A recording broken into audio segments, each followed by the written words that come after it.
Hello, everyone.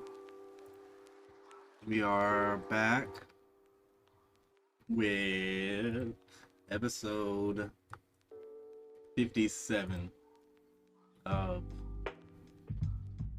the Moikast. I guess this is where I watch videos, talk about what's going on in the news, what I care about, and play video games.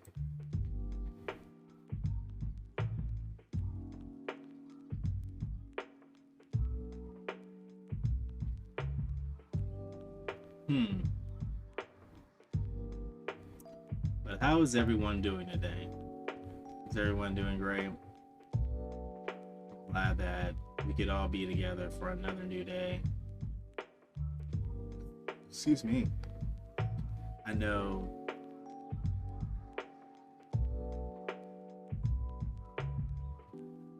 a lot of individuals who tune in are either interested in the games, they're interested in the crypto, or they're interested in something that I do, some bit of information I provide, some content that I watch, whatever. So I just like to keep it smooth, keep it real, keep y'all in tune with how I am, I've been beginning these things a little more, or like a little differently each time. I do want to break down with the reaction, like split out the reactions in my videos, but I might just do VODs, man, for real. Like I've been switching back and forth between the two, and okay, this is an article I want to look at. That's all I'm really doing these days. I'm just kind of like... Amber Heard is speaking out first. Sorry. Let me move that over here. That was a little preview of what I'm going to be watching today. I'm a big fan of The Breaking Point, and I'm a big fan of Asmongold, and I really like how he formats his channel. And hold on.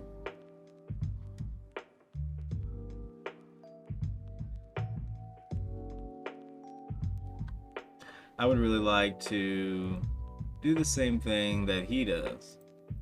I also need to get my filters just right, because like I don't need a compressor, and I don't need a limiter, because I have this noise suppression thing, right? So let me see. Like, what if I remove the noise gate? Yeah.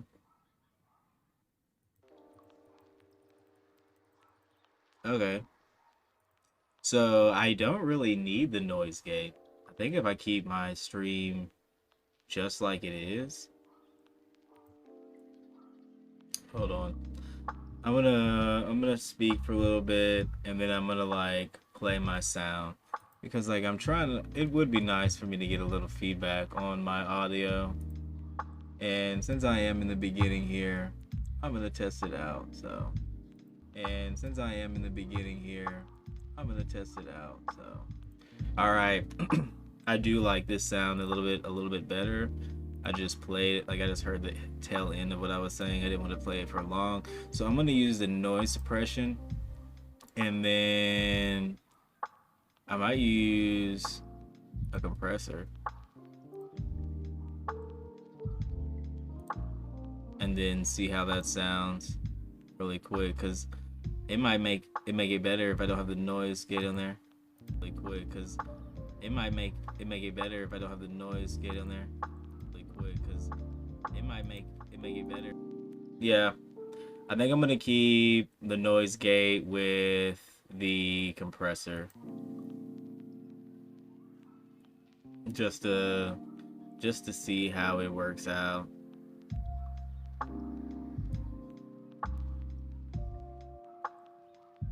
All right, but I'm still trying to get my.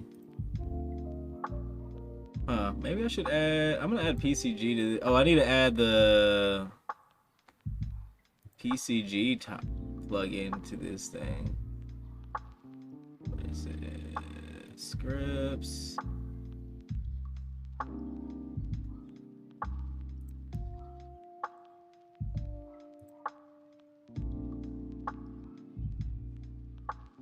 Oh wait, I don't think I downloaded it on here. I'm trying to get the Pokemon community game. I want to get that timer in here. That way, it's a lot easier for everyone. Yeah, there we go. PCG. Yeah. Continue to download.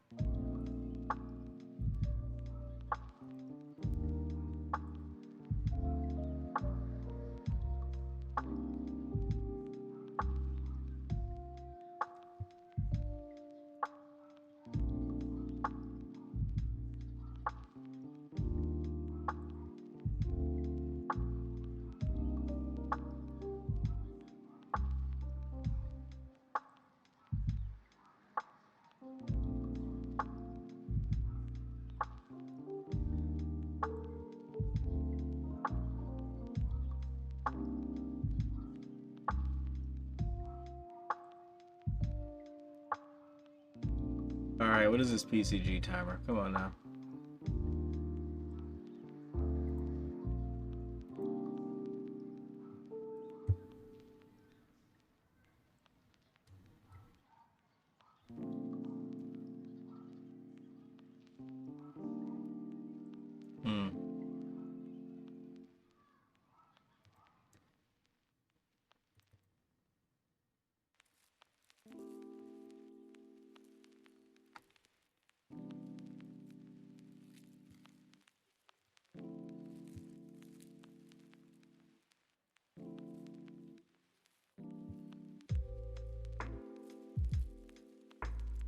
Dun, dun.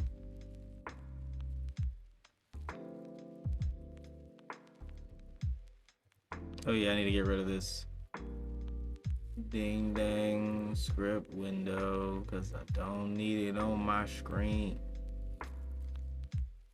Gotta add a text timer. PCG. Oop. Timer. Boom.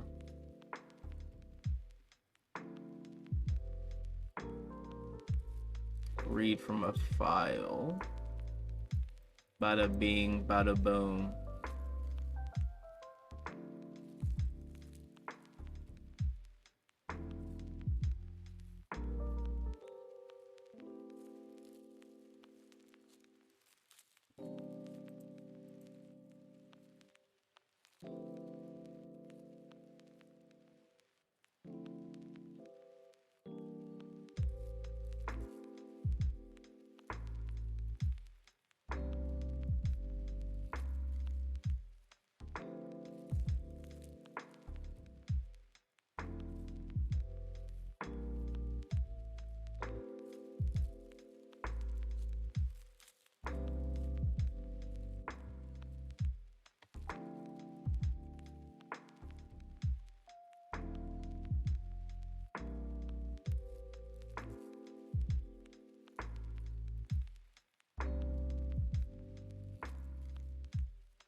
Hey.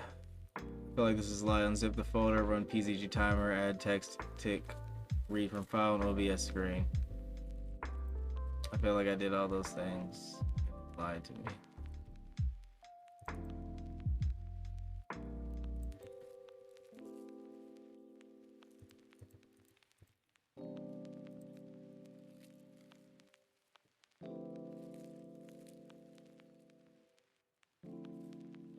I did.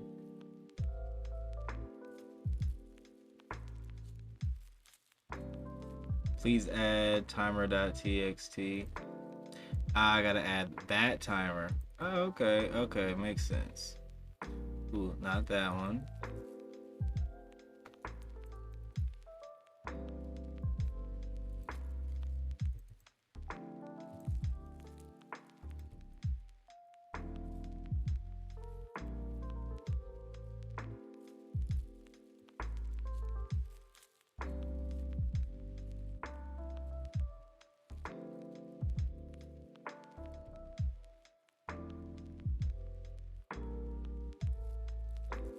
My goodness.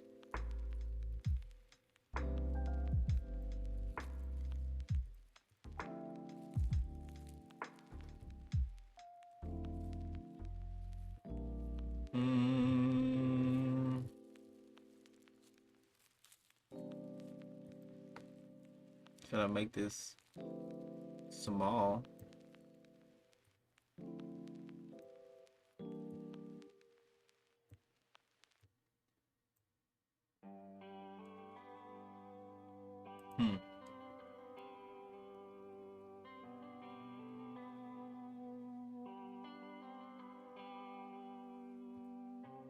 Ooh.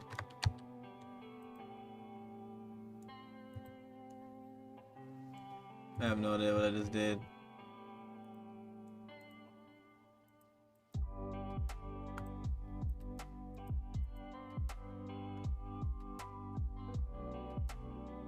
Oh, scale the window. Yes.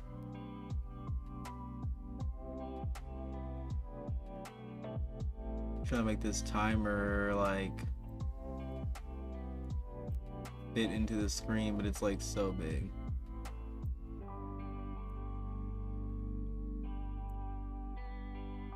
Kind of annoying.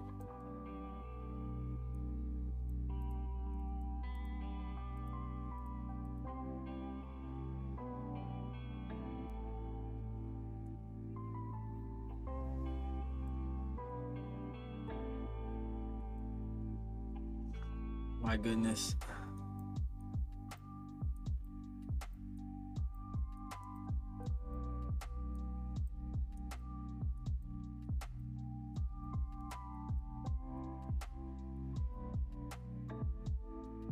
Really?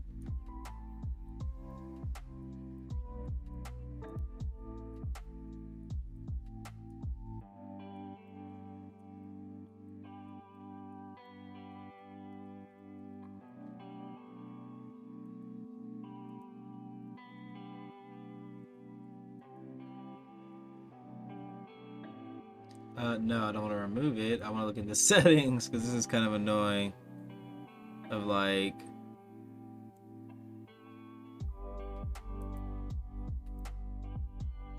so there's like no way to change the size of this text file. Bro, that's so annoying. This is like the largest window I've ever had in OBS. I swear. All I wanted to do was add this Pokemon timer, and it's like, what the fuck?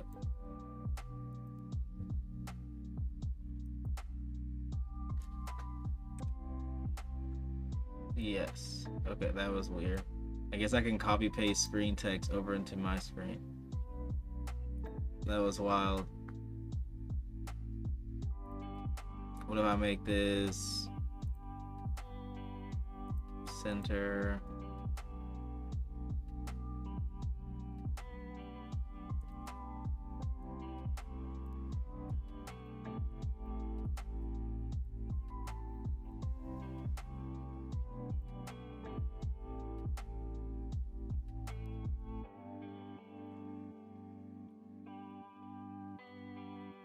I might move it to the right for real.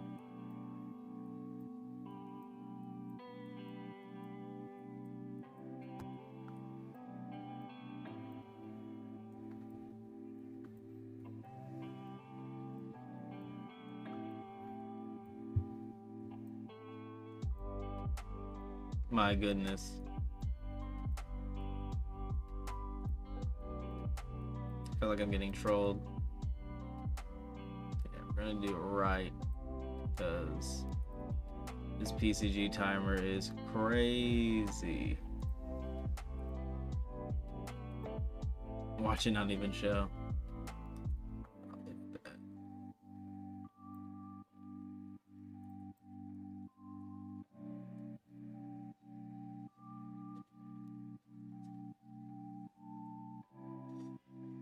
Hmm.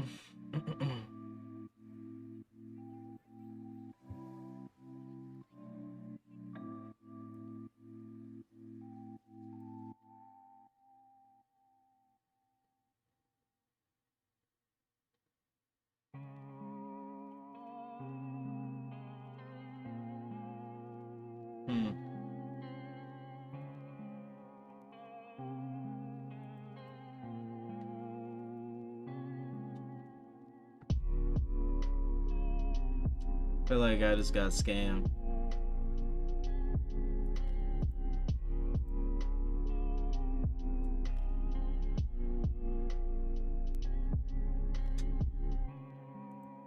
I wouldn't want the timer to stop updating. Oh my gosh. Alright, I guess we can just watch stuff now because I've wasted like 21 minutes trying to get this thing together and just chit-chatting with you all. I was hoping to actually get it showed. It looked pretty cool. Wait.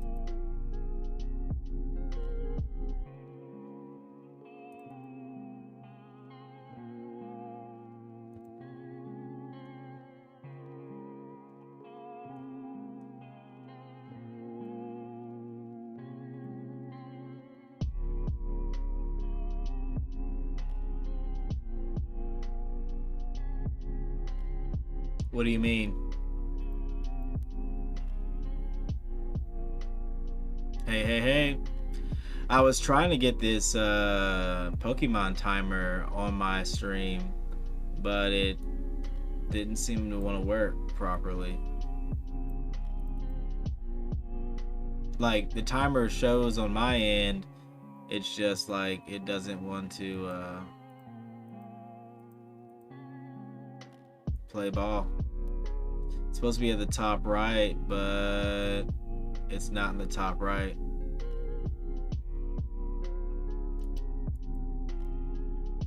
Oh yeah, I'm not for real got scammed, just my time was wasted. It's more what I meant.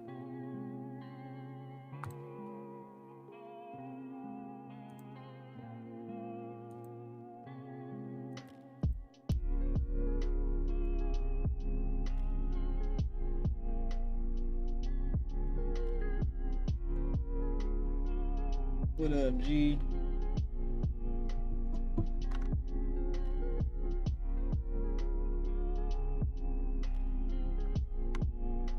But yeah, I'm gonna be watching a couple videos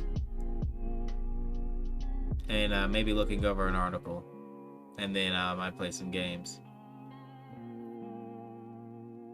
But that's what my plan is for today. I'm kind of sad that I couldn't get the Pokemon timer to show so that you all could see it on the screen.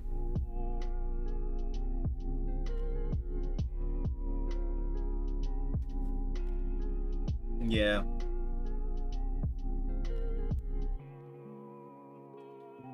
I was also starting on my stream talking about how I kind of want to get, I want to do more like, how I'm going to start reading more like, I guess, talking about things in the world that I care about more, like, so, you know what I'm saying? And like reading articles over them. I found this science one that I like over Uranus. I'm like, whoa, they got some stuff about planets, you know?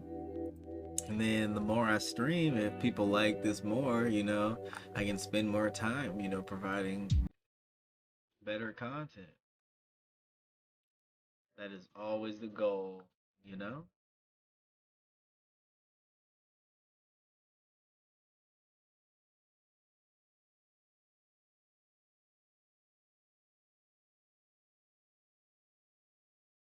The PCG May thing, may need me to like reset my stream or something to get it to work. Which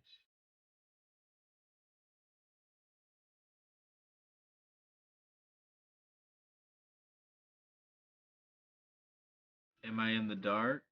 No, I just don't have my webcam on. I just have the live stream on. I'll put it on in a second. Hold on one moment. Let me get ready. Give me like 2 minutes.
Alrighty.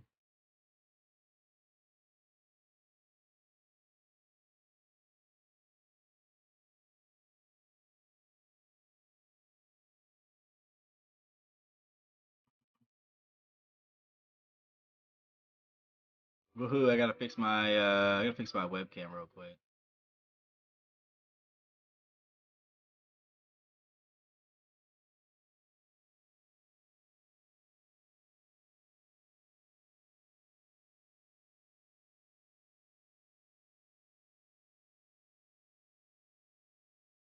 Oh dang! Looks like I gotta move this to the right today.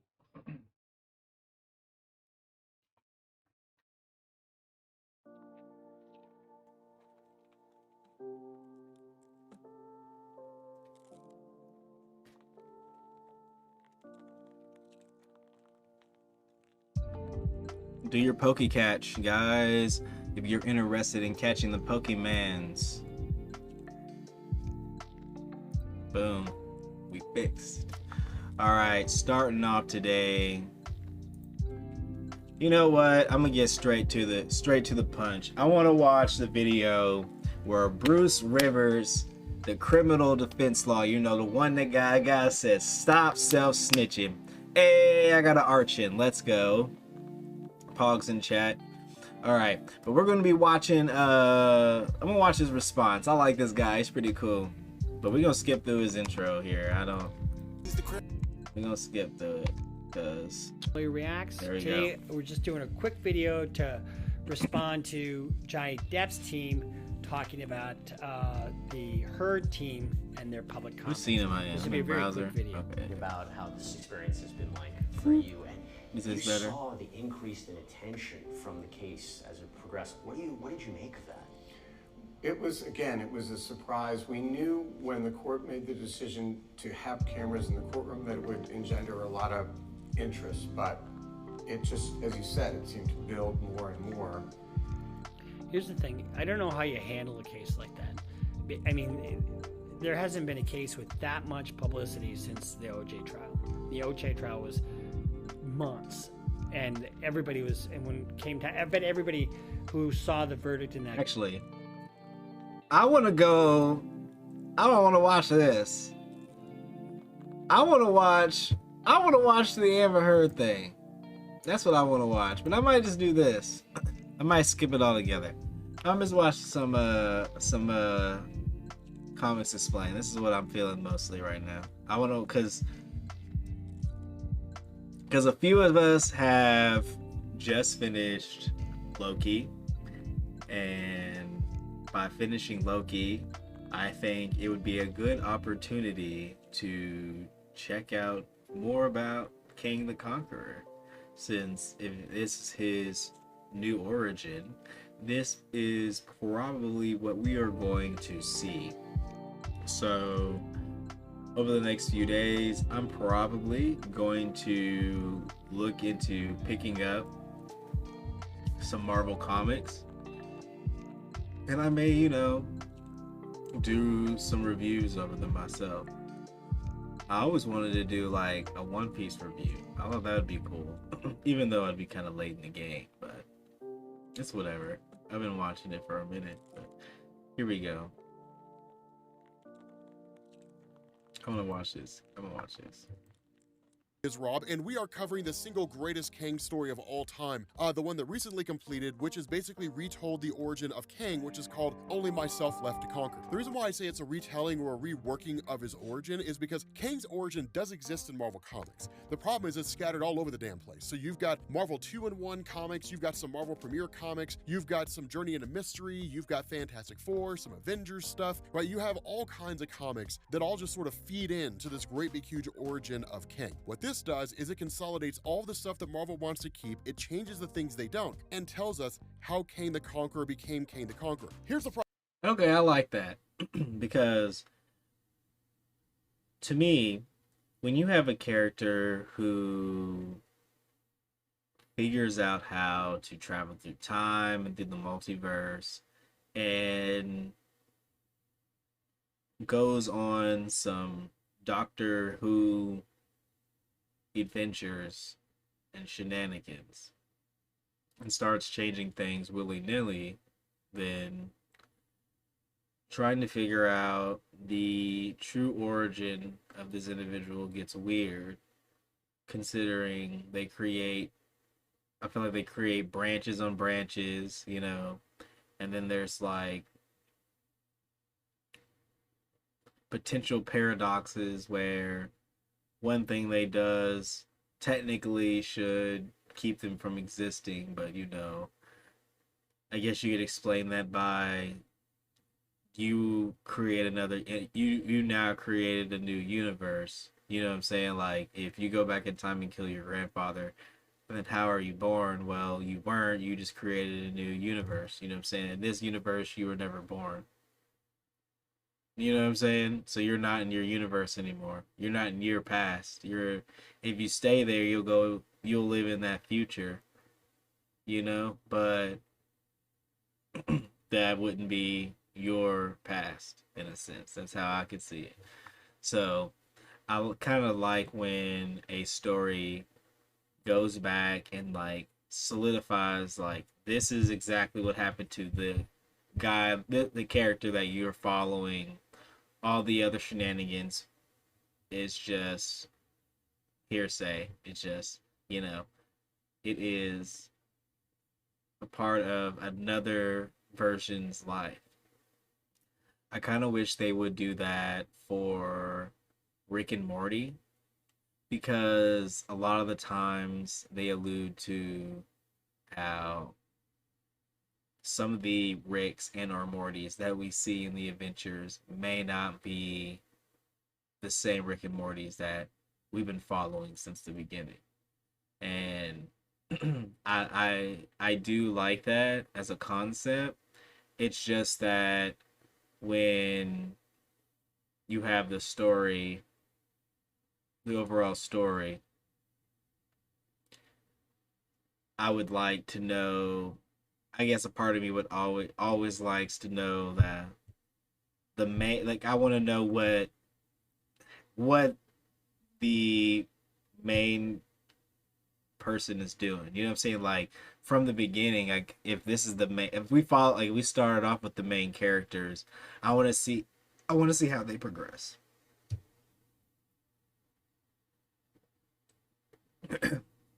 Ooh, sorry. I want to see how they progress. Not that I don't care about the alternate versions of them. It's just that I always want to see how the main individuals learn and grew from their adventures and the mistakes they made from the very beginning to the end of the story, you know? But there are always pros and cons to each individual's story we tell.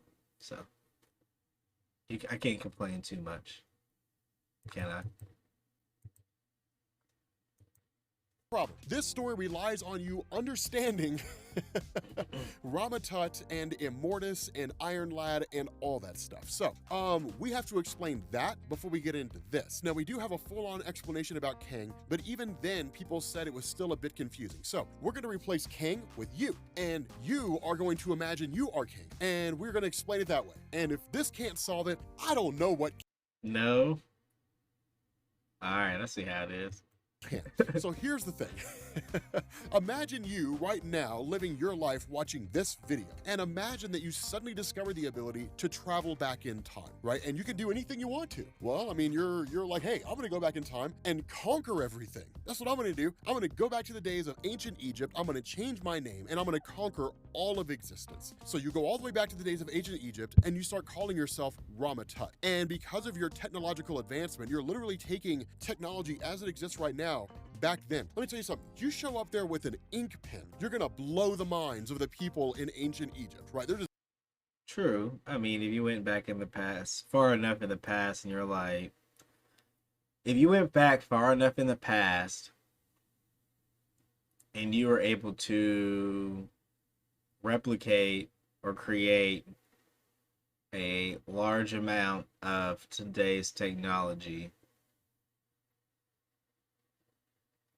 you could change the game. Let's be for real. You could make stuff. You can mess some stuff up. they're gonna freak. They're gonna think you're God, right? Like they're not gonna know how to process that information. Let alone if you took back something like a computer, which you couldn't use, or Now, if I brought back if you could bring back a computer, you know what I'm saying, with a solid like generator, you know, I mean, you know, that'd be pretty cool. You wouldn't be able to really do any internet things. Well, I guess you could, but well, you only need one server to start off. You just got to be able to build another one. So if you brought back a computer with like all the information on how to do like everything now, that'd be pretty cool. You can get like download the entire internet onto like a hard drive or a flash drive or whatever. Go back in time with your computer with all the programming languages on it. You know what I'm saying? And you could be like, all right, this is what we need to start building more computers and more technology. I think you would change the game. Change the game big time. or a notepad or something along those lines, right? Just technology that they hadn't even considered yet. So you go back in time, you change your Penicillin, some sort of antibiotic. You know what I'm saying? Medicine. Large quantities of medicine. Just you know, with the technology to replicate it, boy, you would mess up everything in the past. Oh my gosh. your name to How advanced would we be if we had better like what technology, if you brought it back in time, do you think would be the what would be the best technology to actually bring back in time? Like would introduce with introducing writing, like you can't bring, like if you bring medicine, you can't bring like a pen and pad. I guess you could, but whatever. I guess you could still teach them how to write but how would you, whatever, we'll skip that. because learning how to write and record your history, that's huge. That's huge on the technology scale. You know, just because like being able to record and pass on information that lasts for a longer period of time helps out, you know, not only having it more easily accessible allows more people to progress at a faster rate. Like the only reason why we have like, I feel like we're getting somewhat smarter, maybe even dumber, is because we have the internet and being able to transfer ideas across the world at the rate we are, you know, that is great.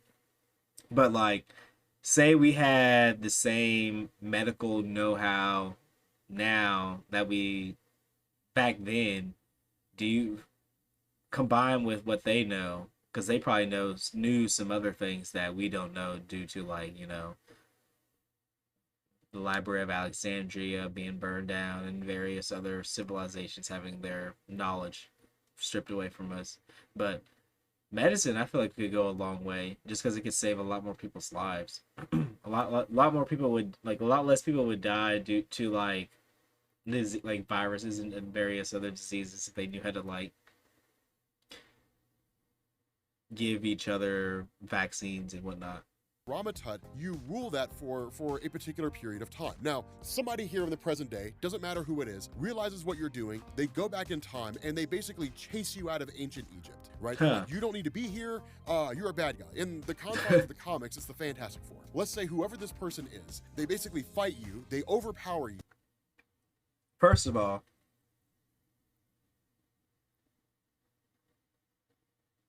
you thinking meds too? Yeah, I think medicine would be pretty good. Just because, like, but would it be good or would it be bad? Because, I don't know. Oh, sorry about the caps. You're cool. I didn't think you were yelling at me or anything. Ooh, a Pichu.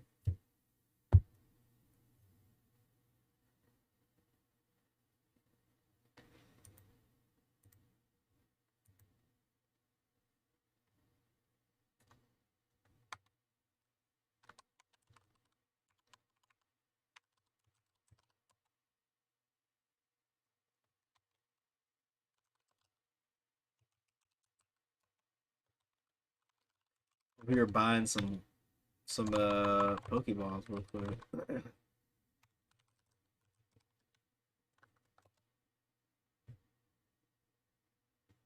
Boom, that's how you get them. That's how you do it right there, guys. If you're in chat, make sure you Poke check.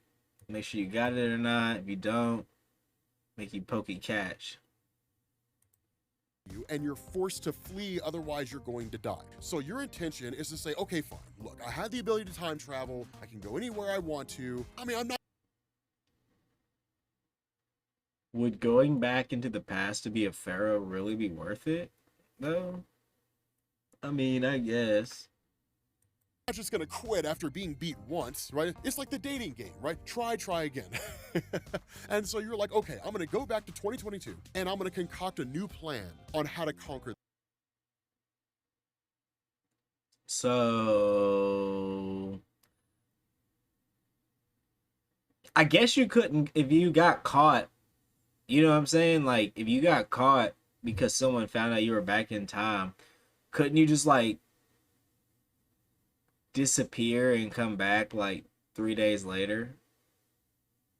It's not like, or would they like know that you're back in time messing with stuff? You feel me? Like how would they, like, if they just went back in time and was like, oh, bro, you're not supposed to be here, and you're like, you got me. You got me. I am not supposed to be here. How'd you know? How did you know? You know? Would they, and they just leave right after you leave, you know? I just come back like 3 days later and be like, hey guys, those guys were crazy, weren't they? Yeah, don't listen to them. They don't know what's going on, bro. I just made a way. I came back. I'm here. Don't tell nobody I'm here. Just know that I'm the Pharaoh. I'm King Kong. You know what I'm saying? I'm King the Emperor. You know what I'm saying? I do what I do. When you change things in the past, isn't that also changing the future? Yes and no. It depends on how you view time, right? So there is like, okay, so one okay, so there's like the grandfather paradox, right? So it's like, for example, there's grandfather paradox, and there's like the butterfly effect and everything like that, where like, but how I view the grandfather paradox, the one I'm going to use is, say you go back in time, and you kill your grandfather or your grandmother, right? And that would technically kill your father, and then you would be born. You know what I'm saying? But and then there would be like, well, then how did you go back in time to kill your grandfather? Well, they're like, well, obviously you didn't kill your grandfather, because if you did, you wouldn't be able to go back in time. So someone else, yada yada yada, right? Something weird stuff, like, right?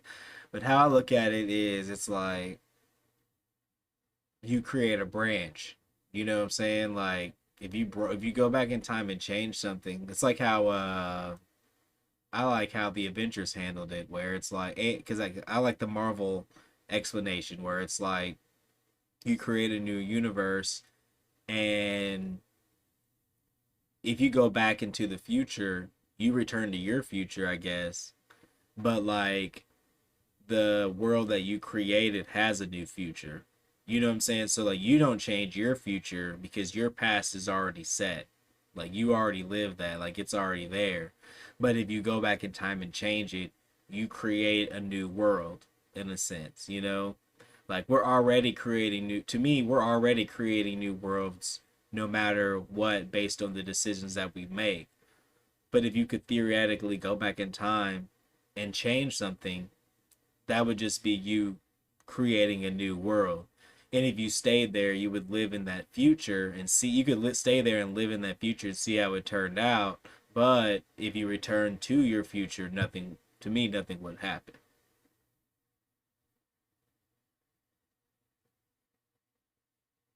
So it's like yes and no. It would change the future, but maybe not your future. Because that's how the Avengers handled it, in a sense. Like when they took the Infinity Stones to prevent new worlds from being created, they returned the stones back when they were taken, so that way it was like nothing ever happened. The past. But along the way back, along your journey back here, suddenly you end up in Limbo, and you're just like, okay, what is this place, right? And you explore the whole area. You start looking around, you come across technology, different things like that. Now, while you're here in Limbo, it allows you to look at the entire time stream, past, present, future, the distant future, so you can literally watch your life unfold from the realm of Limbo. And what you do is you come to this realization, you're inevitably going to become a villain. That's a problem. Not only are you going to become a villain, now there's an infinite number of universes out there where you took different paths and did different things and caused different problems, and maybe you form a whole council of yourself, right? Like literally hundreds of you who all meet together occasionally and do some crazy stuff. And so what this does is it leads to you, as you exist in Limbo, saying, okay, I don't want to become my villainous self. I don't want to become that villain version of me. So I'm going to stay here and I'm going to do everything I can to work against myself. Here's the problem. What you have here is a situation where you will inevitably have to end up going back and becoming that villainous version of yourself because you exist, right? It's a paradox. That villainous version of yourself went back into the past and became Ramatut, which led you on your journey to where you are right now, calling yourself Immortus, which means that's inevitably going to happen. No matter what you do, that's the future that's guaranteed for you. So what you're doing is trying to work to keep that from happening. Now, let's move away from that version of yourself, right? You're just kind of out there doing your thing. Now, let's say that this future version of yourself in the 31st century, as you're there, you come to this realization, people are going to work against me. And it's entirely possible that even me, even I myself may not become this version of myself. That's entirely possible. I may lose the ability to time travel, or may never gain the ability to time travel. Maybe I decide to go to Burger King instead of McDonald's, and that shifts up everything, right? So now I don't have the ability to time travel. Any number of things could happen that could prevent that. So what I need to do is I need to go into the past, and I need to meet with my younger self. And I need to make sure that my younger self does all the things that they're supposed to do so that I can exist. And so you do that. You go back and you meet with your younger self, and you basically tell your younger self, look, I'm the guy you're going to become. And so here's what you got to do, right? You got to do this thing. You got to do all these different things over the course of time. And if you don't, you're never going to become me. Well, your younger self looks at you and says, well, I don't want to be you. Like, I have no desire to become you, right? You're a dick. Like, I don't want to be you at all. So I'm going to do everything I possibly can not to become you. And so as a result, you've made an enemy out of your younger self. Now, for our explanation here with Cain the Conqueror, That'd be crazy. You accidentally go back in time and make yourself an enemy of yourself, and then even further make like even more variants. when you went back in time and became a ruler of Egypt, that's Ramatut. That's Cain the Conqueror becoming Ramatut. When you ended up going to Limbo and started calling yourself Immortus, that was Cain the Conqueror. And in the future, when you go into the past and meet with your younger self to try to get your younger self to ensure they become you, that's Iron Lad. That's how all those things work together. Having said that, I don't know how else to explain it besides that. If that can't explain Cain the Conqueror for you, nothing can. Either that or I'm just that bad at it. Having said all of that, spent the last 6 minutes explaining that. Let's get into the comments. Wait, hold on. Let me go back.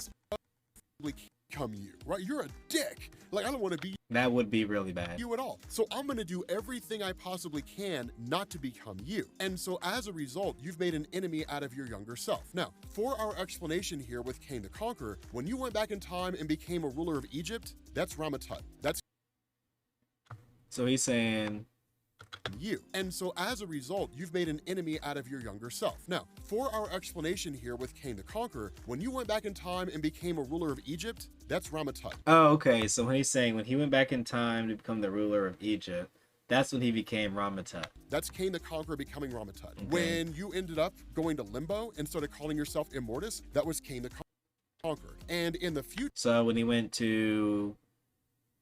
King the Conqueror went to Limbo and said, I'm Immortus, that was King the Conqueror. Okay. when you go into the okay. past and meet with your younger self to try to get your younger self to ensure they become you, that's Iron Lad. Okay, that's how. Okay. Oh, okay. So when he's saying, when he said the different times he went back in time, or whatever did in time, we went back in time and became the ruler of Egypt. He became King the Ramatut. Then he went to Limbo and he called himself Immortus. And then when he went back in time to make sure his younger self became him, that's when he was Iron Lad. Okay. all those things work together. Having said that, I don't know how else to explain it besides that. If that can't explain Cain the Conqueror for you, nothing can. Either that or I'm just that bad at it. Having said all of that, spent the last 6 minutes explaining that, let's get into the comic. The reason why you guys are here if I haven't lost half of you already. So here's the thing.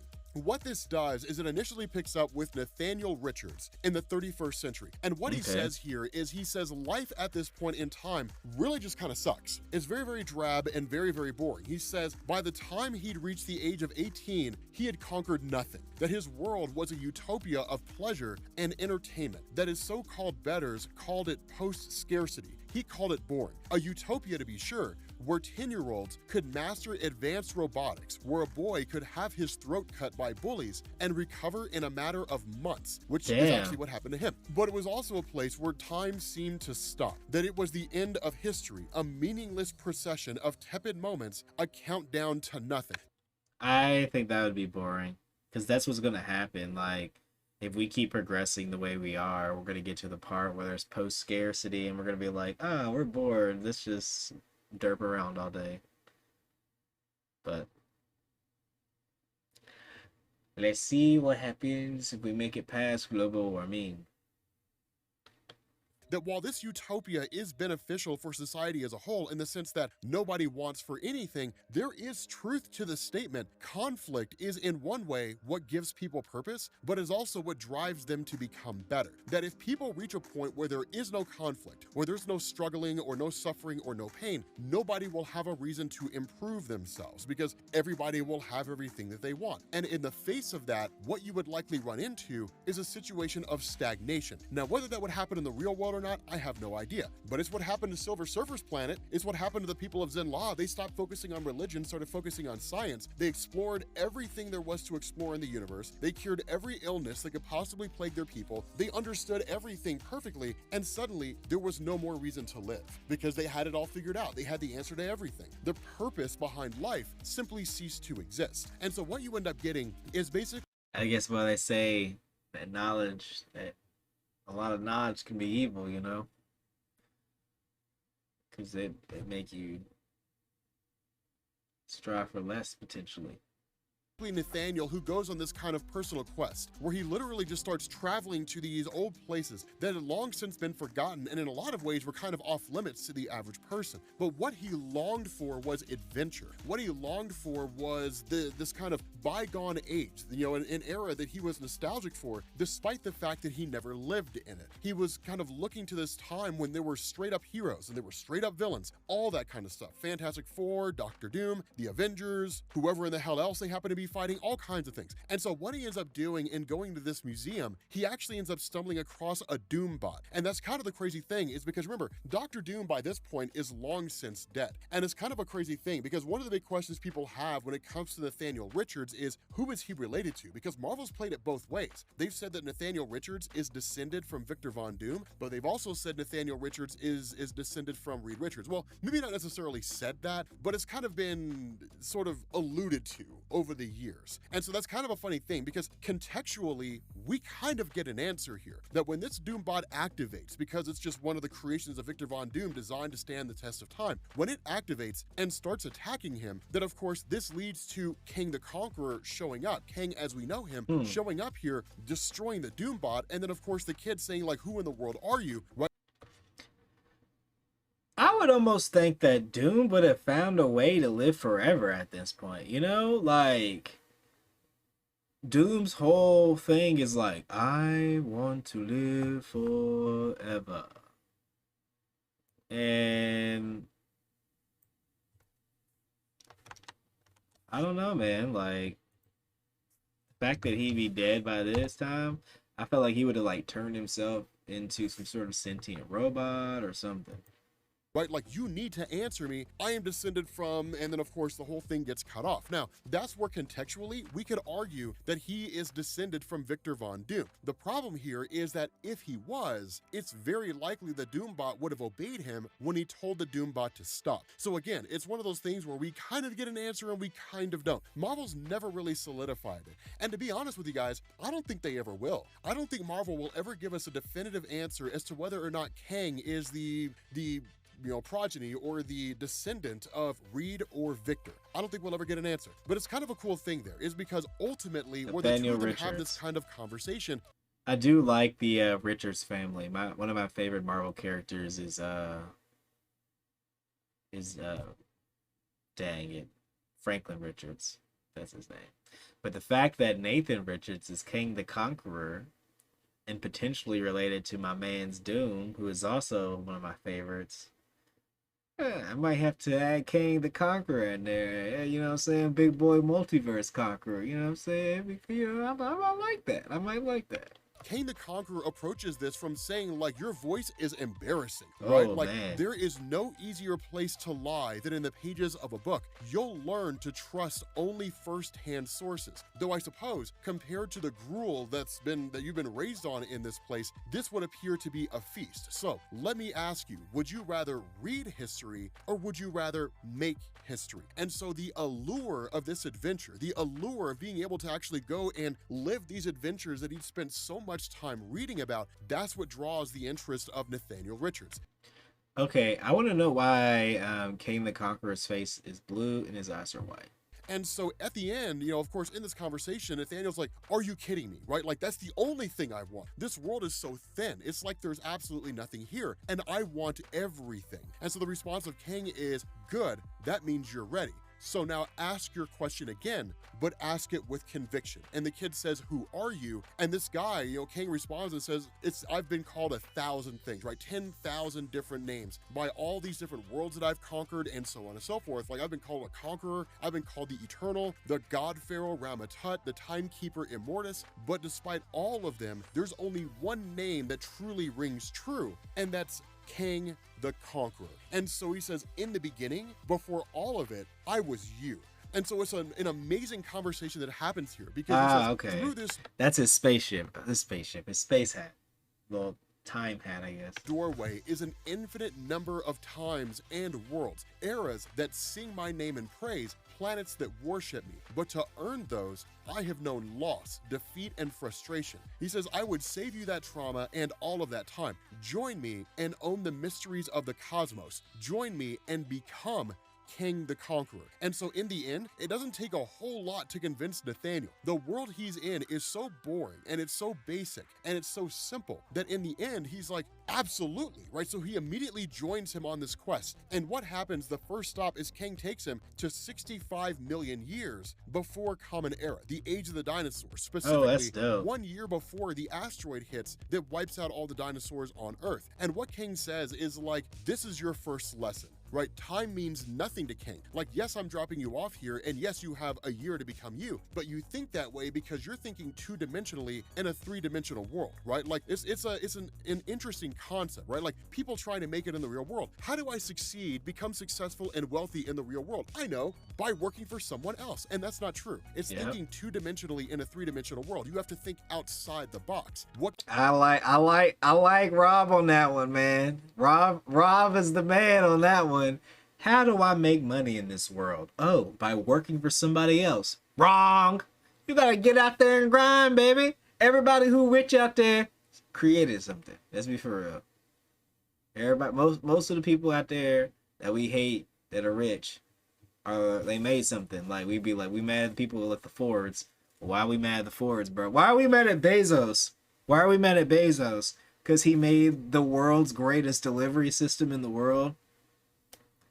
I mean, yeah, the employees are treated like ass, but I blame the consumer.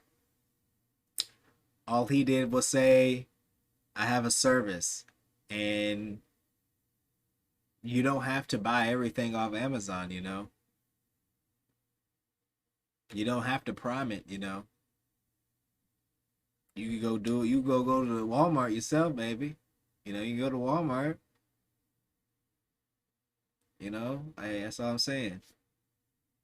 Yeah, I mean, I know. I mean, they might have connections to some things that we don't, but you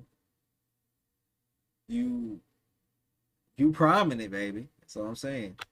What can you do on your own that can make you better, absent the influence and the need of other individuals out there? Can you build a world for yourself, or are you satisfied in living in someone else's? And so that's the cool thing here, is because what Kang says, and this is one of the most important things that he says, it's easy to overlook, it's easy to not take seriously, but one of the things he says is, many of my memories are fogged by the ways of time, centuries of conflicting timelines playing tricks in my head, but I remember every one of those first days with clarity. My lessons began with survival, strengthening my body and mind where I could not strengthen it myself. Kang did so for me. Now, the reason why this matters, and this kind of goes back to our initial explanation of why it was so necessary, involving Immortus and Ramatut and all those different guys, is because whenever Kang went back in time and fashioned a life for himself, he became that person.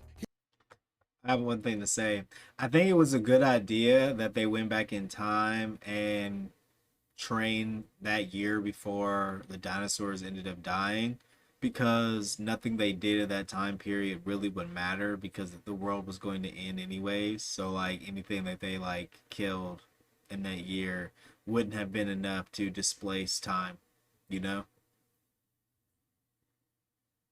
the world, any dinosaur they would have killed would have been like it wouldn't have been long enough to like change the course of how time could have portrayed out in the future. I mean, maybe. Could be wrong. This is Kang the Conqueror, the guy who's known for, you know, going back in time and messing up.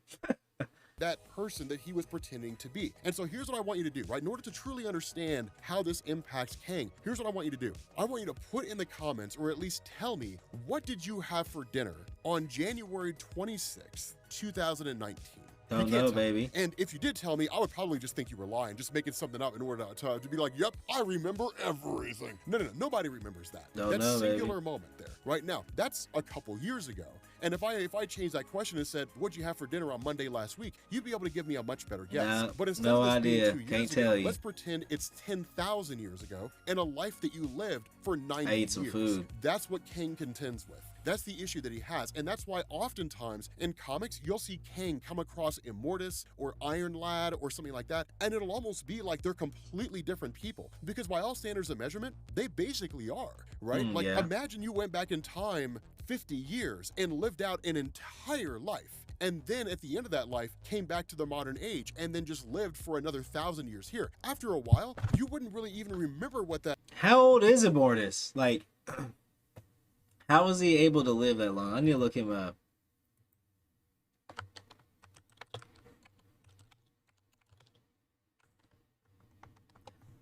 Because it's like,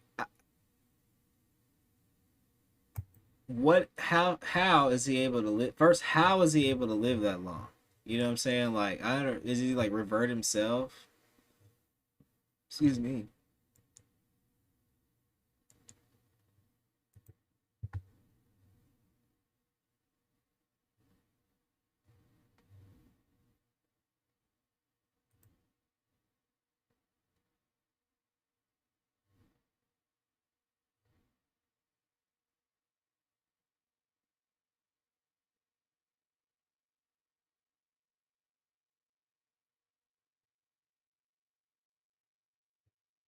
All right, how is he able? Okay, Chris' lifespan is 70 years old chronologically, but the people of his era have improved biologically to the point that it seemed to age much slower than the 21st century man. Thus, oh, so he's just able to never age. Is that it?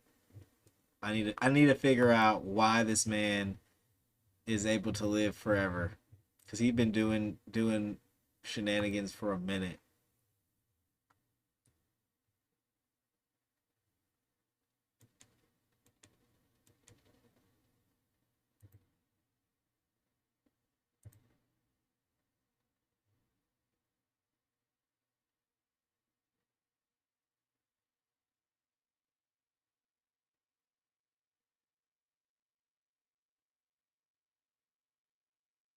All right, I don't know. I'm not able to find anything.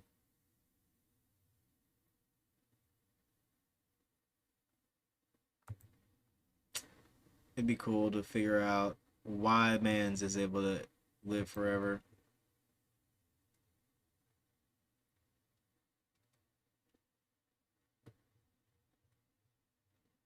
Whatever.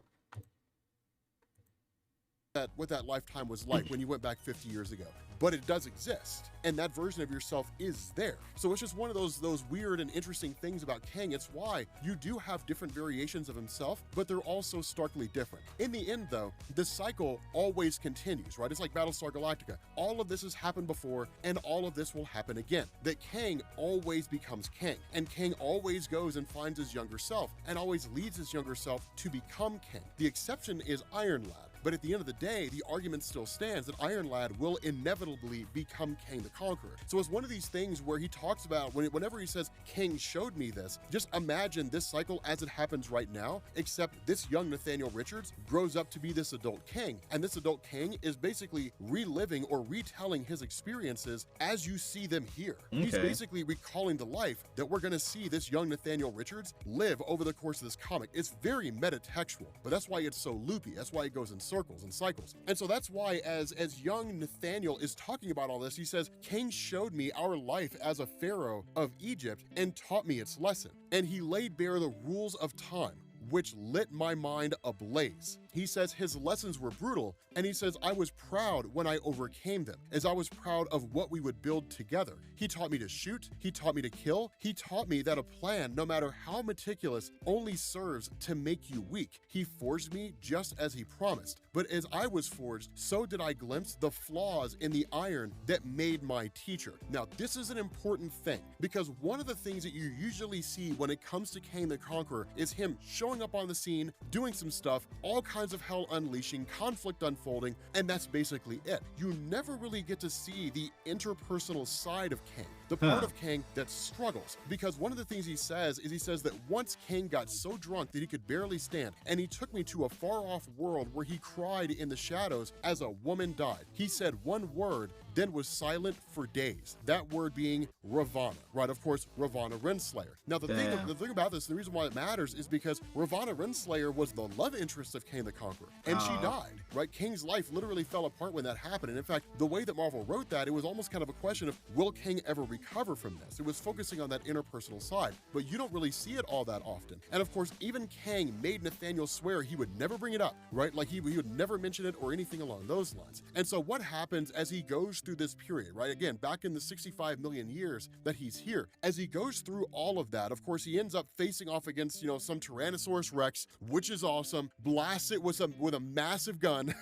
Hell yeah. Literally blows this thing's head off. And what he says is, this is where things are really, really fascinating. And he says he would love to say that in the aftermath of killing this T-Rex, that he feasted on dinosaur meat for days, and he sharpened its teeth into knives, right? That he somehow honed his skills, became this brutal warrior that could live off the land. But he says that never happened. And the reason why is because by the time I killed this thing, all I saw was her.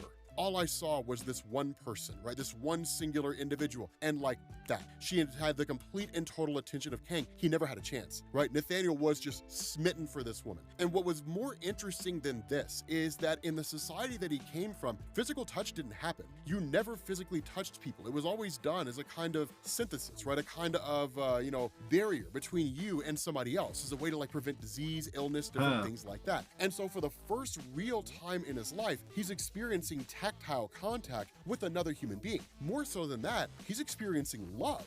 He's experiencing desire. He's having all these feelings that he's never quite really been through before. And so having this kind of experience with her, in a lot of ways, I wouldn't go as far as to say she... Oh yeah, in the Marvel Universe, I was like, why is there a human? And I was like, oh yeah, in the Marvel Universe, humans were here with dinosaurs. He's in love with him, and I would even go as far as to say he's not necessarily in love with her. If anything, it's more passing curiosity. Now, that will change. That will inevitably change. But of course, she kind of invites him to her tribe. And so of course, he ends up basically chasing her down, following her to that location, and he's taken before the people here. Now, what's kind of baffling is that from Nathaniel Rich's perspective, there shouldn't be any human beings here. Now, I use that based on the real world, right? That like primitive human beings appeared maybe something around 300,000 years ago, that the anatomical version of ourselves that exists now is probably about 200,000 years ago, and then over time our minds just progress to where we are right now. In Marvel Comics, one thing to know is that when it comes to the evolution of the human race, we're not really given anything before the arrival of the Celestials.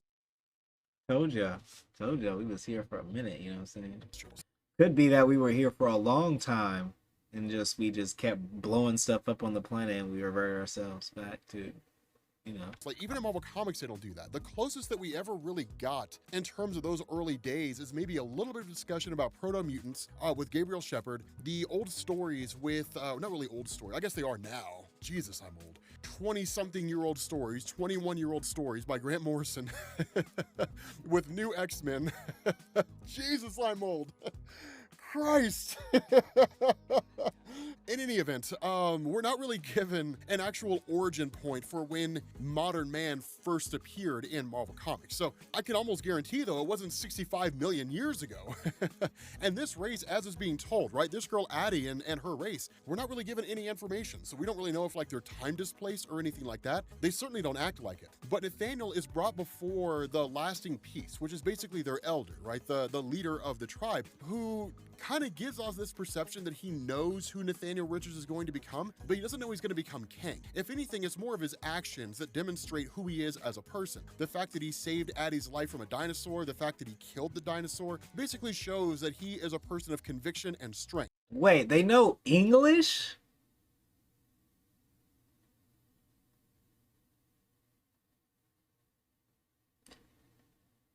My boy went 65 million years into the past and wound up on a human tribe that speaks the same dang language as him. Now. Tell me how that worked. And as a result, he's brought into the tribe and honored as a warrior by basically being given face paint. Now, the other part of this is that the tribe, again, because they're primitive, relies on, prophecies from the stars and different things like that. So they're very much given to superstition, right? This kind of a thing. And of course, according to the prophecies handed down from the elders, presumably the ones that came before the lasting peace and by the lasting peace himself, they're doomed to be destroyed by a star, right? By like literally a meteor crashing into Earth. They don't really know that's what it is, but that's basically what it is. And so the thing about this is that Nathaniel flees to Cain the Conqueror and says, we have the ability to manipulate time. Time does not matter to us. So let's just take them somewhere else. Let's take them to a future, right? We can just snatch them up while they're sleeping or whatever it is, but we can take them to, some period when the earth is habitable again and then go from there. Now, this is one of the most important things that goes on with this new origin of Cain the Conqueror. Cain the Conqueror's concern is not a disruption of the time stream. The reality is that it would, right? Most likely the destruction of this race serves some purpose along the timeline, right? Their bones are discovered or something like that. Somebody makes some kind of a discovery which leads them down some path where they do some things, and then that leads to them becoming a superhero and changes the entire course of stuff. Who knows? But regardless, you can't necessarily meddle with the time stream in that way. And so what happens here is that when Nathaniel runs to Cain and asks, are you awake? The response of Cain is that no, it is you who's not awake, right? You dream the naive dreams of heroes, the romance of Alexander, the purity of Steve Rogers. You will unlearn this sentimentality, never disappear from my sight again. You will do as you are ordered. You will learn the lessons I teach and never disregard them. And above all else, you will wipe that pathetic paint off of your face. And the response of Nathaniel is no, that's not going to happen. And so as an answer to this, Cain simply says, I do not. Cain still has the paint on his face. Look at his face. He has the paint on his face now with the blue stuff. Talking about you gotta wipe that off. Right, you are here by my design and shall behave by my design. Your future lies in the balance. Heed me or be doomed to a life of failure, of rot and toil and insignificance. And that's when Nathaniel's like, but that's the point. You're the one who's failed. You talk endlessly about conquest and glory, but you're just a drunk who makes me memorize his defeats. How Doom tricked you at the fall of Manhattan, how the Fantastic Four laid you low in the sands of Egypt. And so this is kind of back and forth argument. And in the end, Nathaniel says, my life is my own. It's out there, living on without me. And the people of that tribe, we can save them from the coming cataclysm. If time means nothing to us, then why can't I use it to save the first and last in this blasted world? And in the end, the response of Cain is, you believe that because you're in love. And it's that love that makes you weak. It's that love that takes away any measure of strength that you could have. That's the stance that Cain has. His sentimentality, the fact that he's experienced love and kindness and romance, he sees that as a weakness. He sees it as the thing that had always held him back. That if he could go back in time and he could alter that younger version of himself so that he didn't experience love, that sentimentality was stamped out of him, then those weaknesses would never come to fruition. In those moments when he hesitated, instead of killing the Fantastic Four due to some sentimentality or some statement made by Reed or Susan or something like that, right? Like, who's going to take care of our children? That if that sentimentality wasn't there, he would have pulled the trigger without hesitation. That cruelty would have dominated. And so in order to try to demonstrate this, he drags Nathaniel to the camp. When Nathaniel says, I will save them, the response of Cain is, no boy, you did not. And opens fire on the place, just incinerates, kills everybody there. Every single person dies. Damn. Right? They're completely and totally killed. And Nathaniel can do nothing more than just sit there and watch. Now, this is hugely important because what he says is, it was then that I understood, though I had crossed the fabric of space and time, I had never left my cage at all. It was then that I saw the cage was Cain. And so what he did is he basically made this promise to himself that he wouldn't become king. He says, and so for the final months of the Cretaceous, I pretended to study that which King instructed, while secretly I studied the lock, how the mention of Ravana might drive my jailer to drink, how a few herbs might intoxicate a glass of wine, how the armor that had opened the way might be mine to command. I'd rarely been as tempted as I was in that moment to take the inevitable into my own hands, but his words echoed in my ear. Time would conquer all my enemies, if only I could master it. And so literally, it almost appears on the surface, this is how King becomes Iron Lad, but that doesn't necessarily seem to be the case. Instead, as this meteor comes crashing down into the world with the intention of destroying it and basically leading to the end of all things, he ultimately ends up walking away, travels through a time portal, and when he does, he finds himself in the realm of Rama Tut. And depending on who you talk to, who reads Marvel Comics, some will tell you that Rama Tut is far more extreme than Kang ever was. But with that being said, guys, we're gonna bring this to an end. Let me know what you guys think down in the comments section about this. Honestly, again, I think it's the best Kang the Conqueror story that I've ever read, and we still got 4 more parts. So we're gonna bring this to an end, guys. So, do you think he goes back in time and like slowly takes out all the different versions of him? That would be wild. I'm gonna need to look up a Marvel Comics like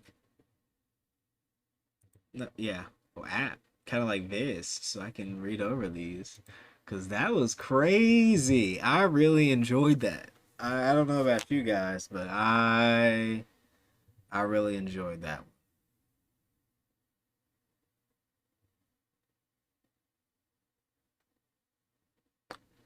Alrighty.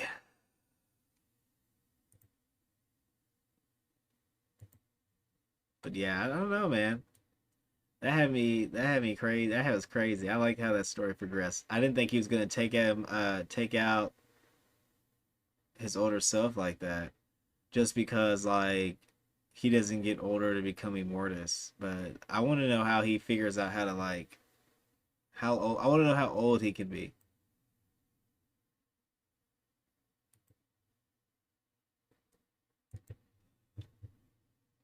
So what are you guys up to today? Causing any trouble? I know some of y'all are out there running around. Alibaba's feeling a little bit better. We want to know a little bit. He made me take him on a longer walk. He tried to pull a fast one and just like, and it's like, oh, he ain't doing that today now. And he got himself up. You know what I'm saying? We made our way back.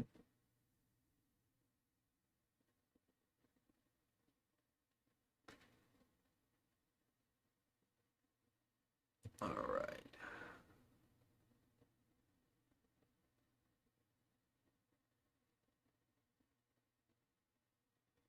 You guys have any cool videos to watch? Oh snap, AOC refuses to endorse Biden for re-election? Oh no.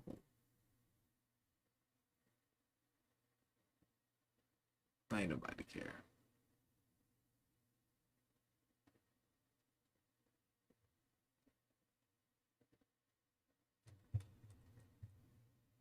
I want to watch the Amber Heard video, but I can't see it. I want to watch it myself.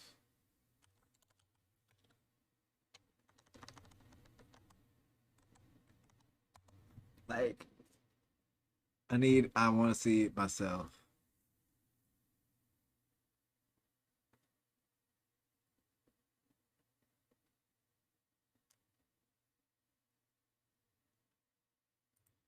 Is it on today? How many videos do they push out a day? Like, goodness gracious.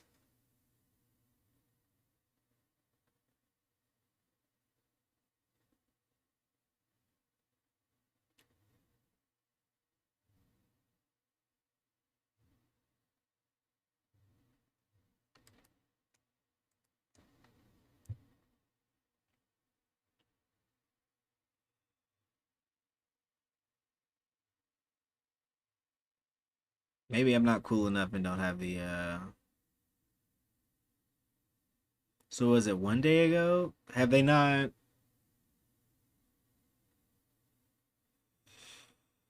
Okay.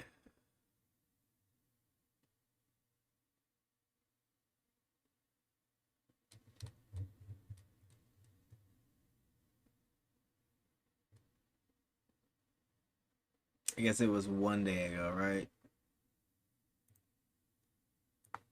To my dying day, will stand by every word of my testimony. A defiant Amber Heard tonight, also reflective on what her loss in ex-husband Johnny Depp's defamation That's the suit one? means beyond her case. I was thinking, if it's this hard for me, You heard that they filed a motion for something? Oh, man. if it was this hard to be believed, I had mountains of evidence. You had mountains of evidence? I documented things that most women don't have the luxury of even thinking about. Sitting down for an NBC News exclusive with Savannah Guthrie, Heard said she never wanted to go to trial, never wanted the publicity or circus that surrounded the case. Did you ever try to settle? Yeah, of course. All I wanted to On do June was move 10th? on. On June 10th, they filed a motion for something? Oh, man. Well, you know what that means. It ain't My good. life. It ain't good. Salacious 6-week trial in which both parties denied physical abuse was every bit the Hollywood drama. I mean, of course, both teams would be like, nah, I didn't do none of that. None of that. We did none of that. You know what I'm saying? Like, I don't think anyone in their right mind would be like, well, then again, Johnny was kind of like, I did mess up. I did mess up. You know what I'm saying? I did some dumb shit that I shouldn't have been doing, and now I'm here. I'm here. At least I know that I'm here for a reason. And yeah. Drama. Outside the courtroom, it was pandemonium and fodder for the tabloids, a viral sensation leaning heavily in support of Depp. I think vast majority of this trial was played out on social media. I think that this trial is an example of that gone haywire, gone amok, and the jury is not immune to that. The jury decided Heard defamed Depp. Is this day 3 or is this day 2? After she wrote an op-ed about being the public figure of domestic abuse. I mean, she wrote an op-ed and then she said on the stand that this is why that he was the reason she wrote the op-ed. And awarded him more than $10 million. Depp's lawyers say he won in part because he was honest and Heard was not about their roles in their relationship. I did do and say horrible, regrettable things throughout my relationship. I behaved in horrible, almost unrecognizable to myself ways. There's so This is day 2. I've seen this.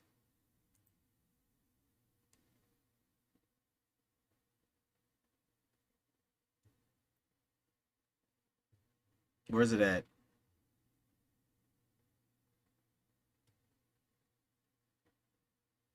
I feel like they have it hidden, like you have to pay for what it. one thinks about me, or what judgments you want to make about what happened in the privacy of my own home. That's day 2. You know what? I guess it's not meant to be. Let's go to my subscriptions. You can watch me look at finance and Mr. Ripper videos. Actually, let's watch a Mr. Ripper video about some D&D.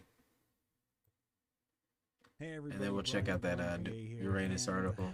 We're at part 3 of a series that I actually Day really 3 is on Colonel Kurt's channel. What line of yours had you going, is it them reacting to it, or is it the full video? Saying this, part 3.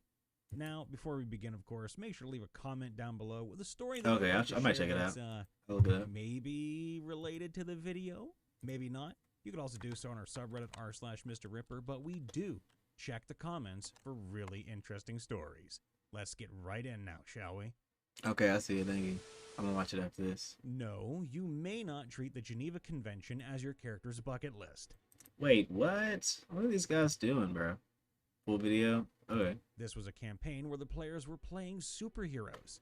Emphasis on the heroes part. Someone watched way too much of The Boys. Yeah. They's watching way too much of The Boys.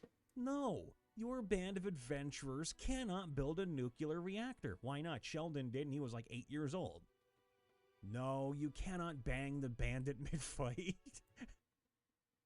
You know what? I'm not in the mood for this. I wanna watch the video.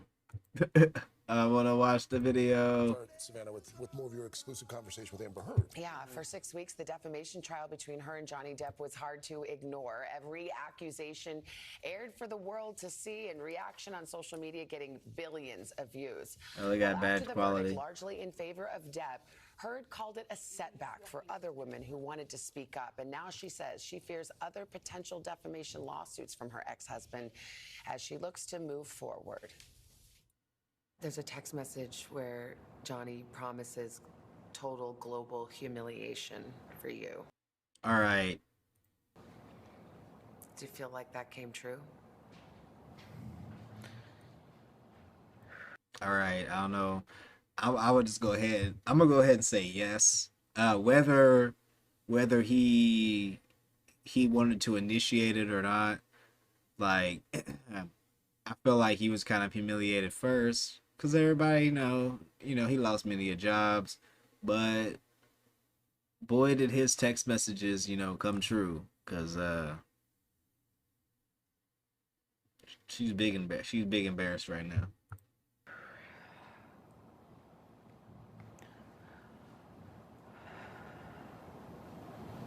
I know he promised it.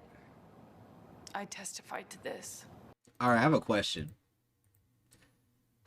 I don't want to think that she's acting because but like, do you think she was acting here? Like trying to sell, you think she's trying to sell this answer?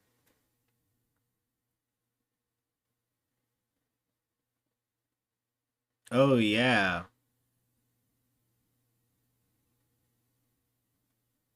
Because he wanted to be like, yeah, I want everyone to know that this isn't true at all, But at the same time, I'm just saying, like, I still trying to come at this evenly.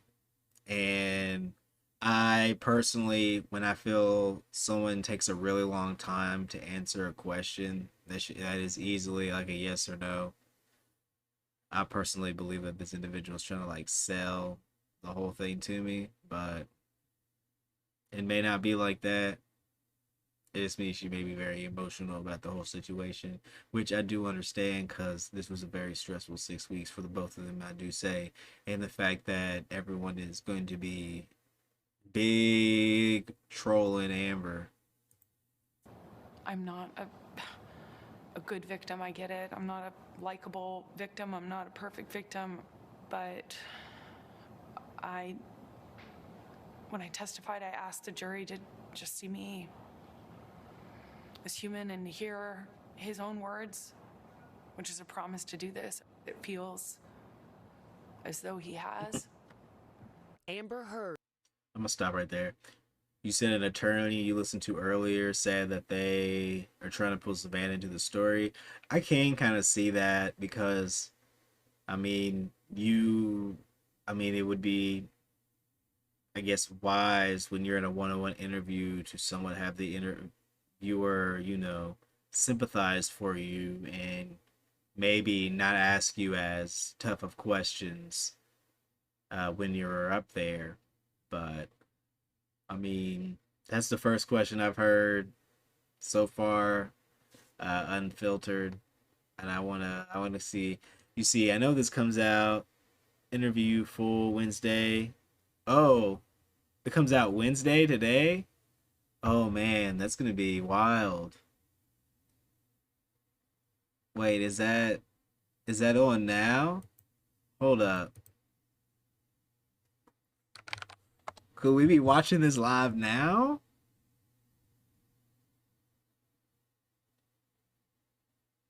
Wait.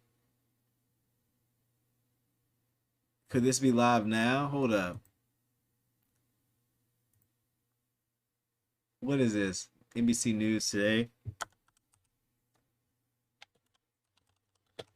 Did they have a live channel? Who they do? Hold up. Great question. Okay, it's not up there yet. So it's 24/7. What time was it yesterday?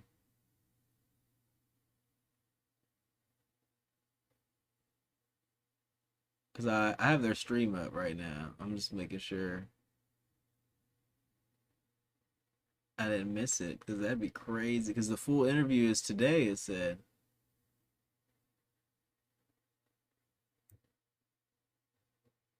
Started streaming 3 hours ago. Okay, I'm gonna keep this up in the background, and I might pause it, and we can see this here. Also found out that Savannah is an attorney, and Savannah's husband is also an attorney, and he did some work. Yeah, they disclosed that when they interviewed Ben Chu and Camila Vasquez the other day. Let's get back to the video. Reflecting on the ripple effects of her tumultuous trial with Johnny Depp. Having been found liable, are you nervous as we are here today about what you can say now? Of course. I took for granted what I assumed was my right to speak. Do you feel like you could be sued again by him for defamation?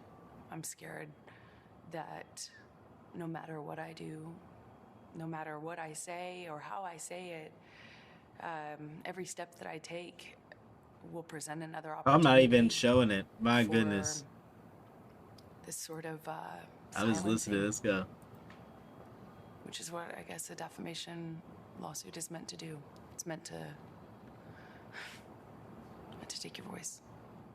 But Amber is still speaking just days after a jury stunned many and found the actress defamed Depp in an op-ed where she said she was a public figure representing domestic abuse. Okay. I have to subscribe to see the rest. I thought it was going to be live on I thought it was going to be live like on the channel or something. Is that the case?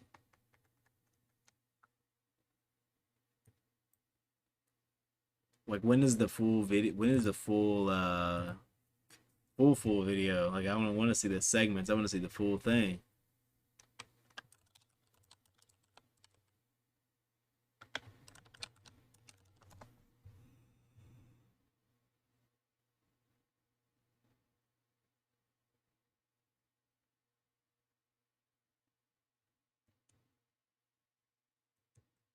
Everybody is memeing her after this. I just looked up headlines.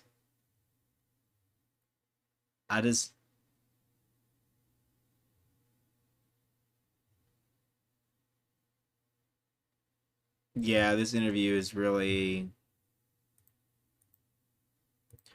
I don't know.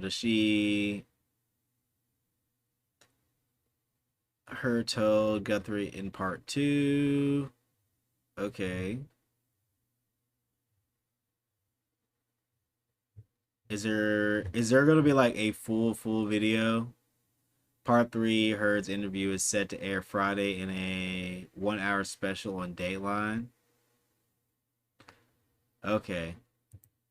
Oh, so if I want to watch the full thing, yeah, I'm on NBC News right now. I just subscribed, but I just didn't know if I had to subscribe to see literally everything.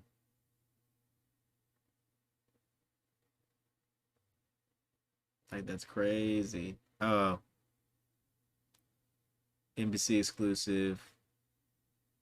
Amber Heard reacts to reflecting on this 2-minute video. Is there you said there's a full video? Because there's only 2 minutes I see here. Did you just troll me? It's okay. I watched all this. The piece, which never mentioned Depp by name, was published 2 years after the couple announced they had settled their divorce. Yeah, I mean, like, anyone who was, like, watching or a part of this, to me, kind of knew what the situation was, you know? And I don't know. if you was with somebody and you divorce them and then you say, hey, I was in a relationship where somebody beat me for and did all this stuff to me, and they know you was only with one person quite recently, low key, I mean, I don't know. I feel like it don't take too many, I don't have to rub too many brain cells together to come to a conclusion. Life had seemingly moved on. Yeah, I'm on Kurt's and you right now. decided to write an op-ed. Why did you do that? Because the op-ed wasn't about my relationship with John. Why you big smiling? Because, I mean, you think it's not about you and Johnny. Okay, if it wasn't about you and Johnny, if the relationship, if the article was not about the relationship between you and Johnny, but you are in fact talking about how you were in an abusive relationship with an individual, then who and or what is the article about?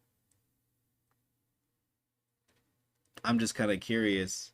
Not like, not trying to pick sides or anything. It's just that, like, if I was like, I was raised by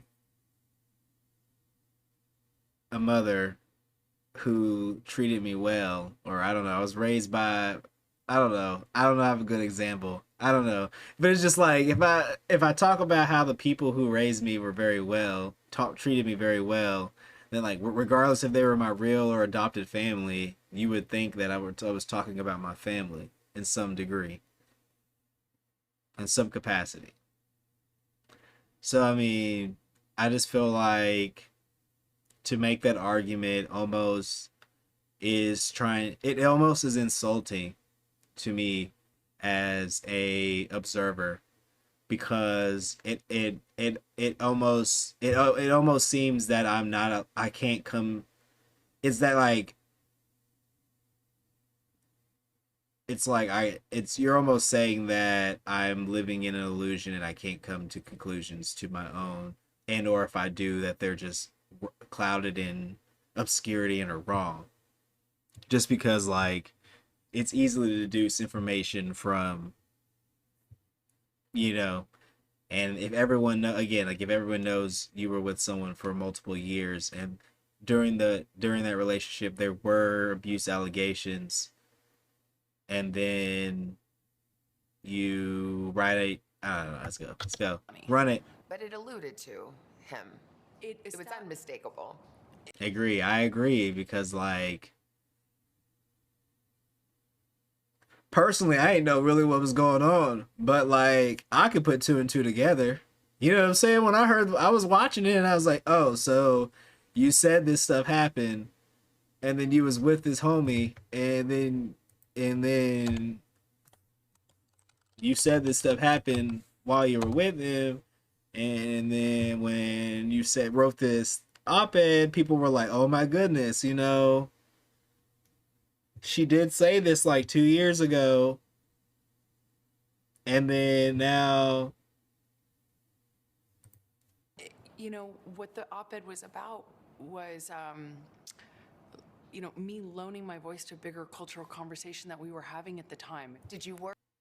so the article was about you offering your voice to the larger movement, but by using your voice to contribute to the larger movement, you were talking about or alluding to the fact that someone in a past relationship harmed you in some way, even if it were your parents, or even if you met, because she did say she was abused by her, like, parents or as well. I just feel like it would have been proper to address the time period if you weren't alluding to Johnny, you know, further. But hey, who am I to say how one should, you know, convey their emotions? It's just that if you don't want to be, you know, caught up in a defamation case where somebody's saying you lying, then maybe, you know, I don't know, don't talk about somebody who you may or may not catch a case with. That's just how I feel. Worry, gosh, I'd love to be a person weighing in on these cultural issues, but that's going to stir this all up again.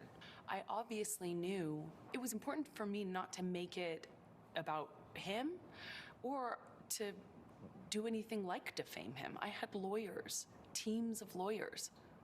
Well, your lawyers probably operated in the capacity thinking that you were being truthful with the information that you were giving them. So of course they would say, yeah, you can say all this stuff if it's true. You know what I'm saying? Like, if you have a lawyer and you're making a statement, like, of course you wouldn't want to flat out say, hey, this person did this stuff, because then it's a little bit more right on the nose, because you straight up said their name in the conversation. But like, if you say something that's true, you know, you can't really defame somebody if what you're saying is true. You know what I'm saying? Like with that, was it Harvey Weinstein guy? When they spoke out against him and he lost all his jobs and got in trouble and all that stuff. I mean, I'm not really educated on the last few years. I wasn't really paying attention to politics, if I'm being true. But I know he was one guy doing some weird stuff. That's one thing I do know. And I know he don't work no more.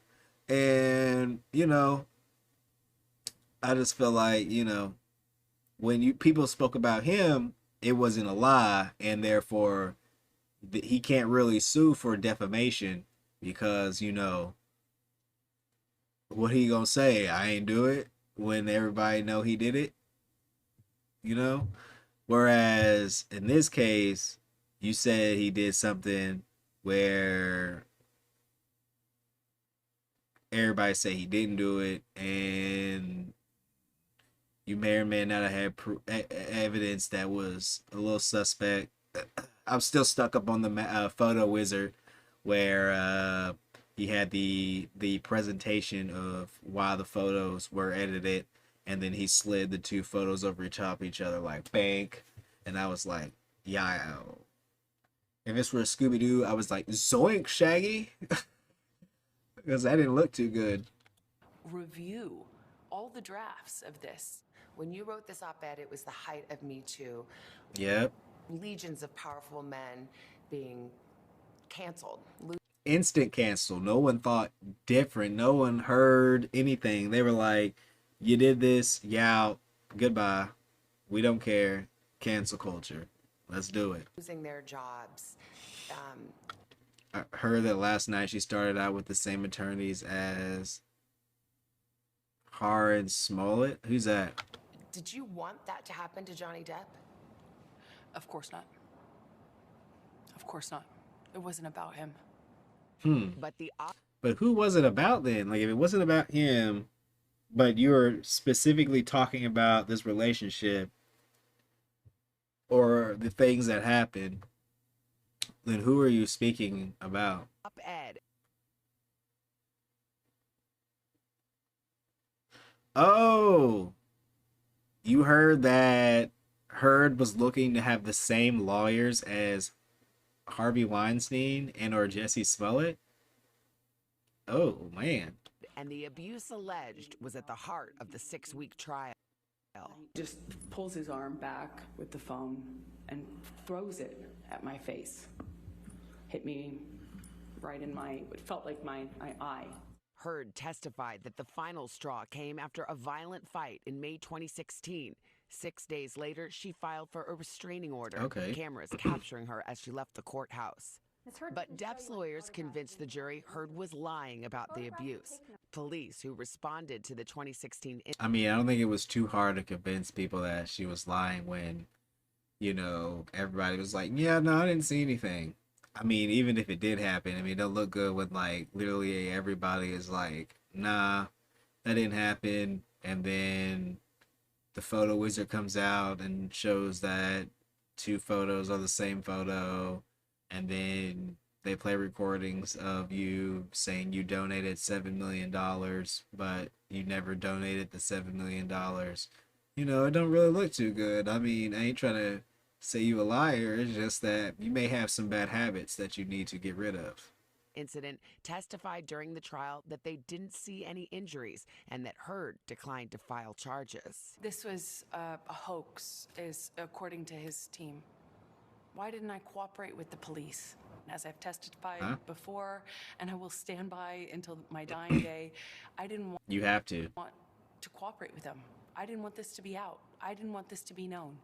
I didn't want to cooperate with them because I didn't want this to be, I didn't want to get him in trouble. If it was a hoax, I could have done that. But 5 days later, you went to court and it came out. 5 days later, I made the decision to stand up for myself and protect myself. You can't get a restraining order in private, which of course I didn't understand the night when the cops were called.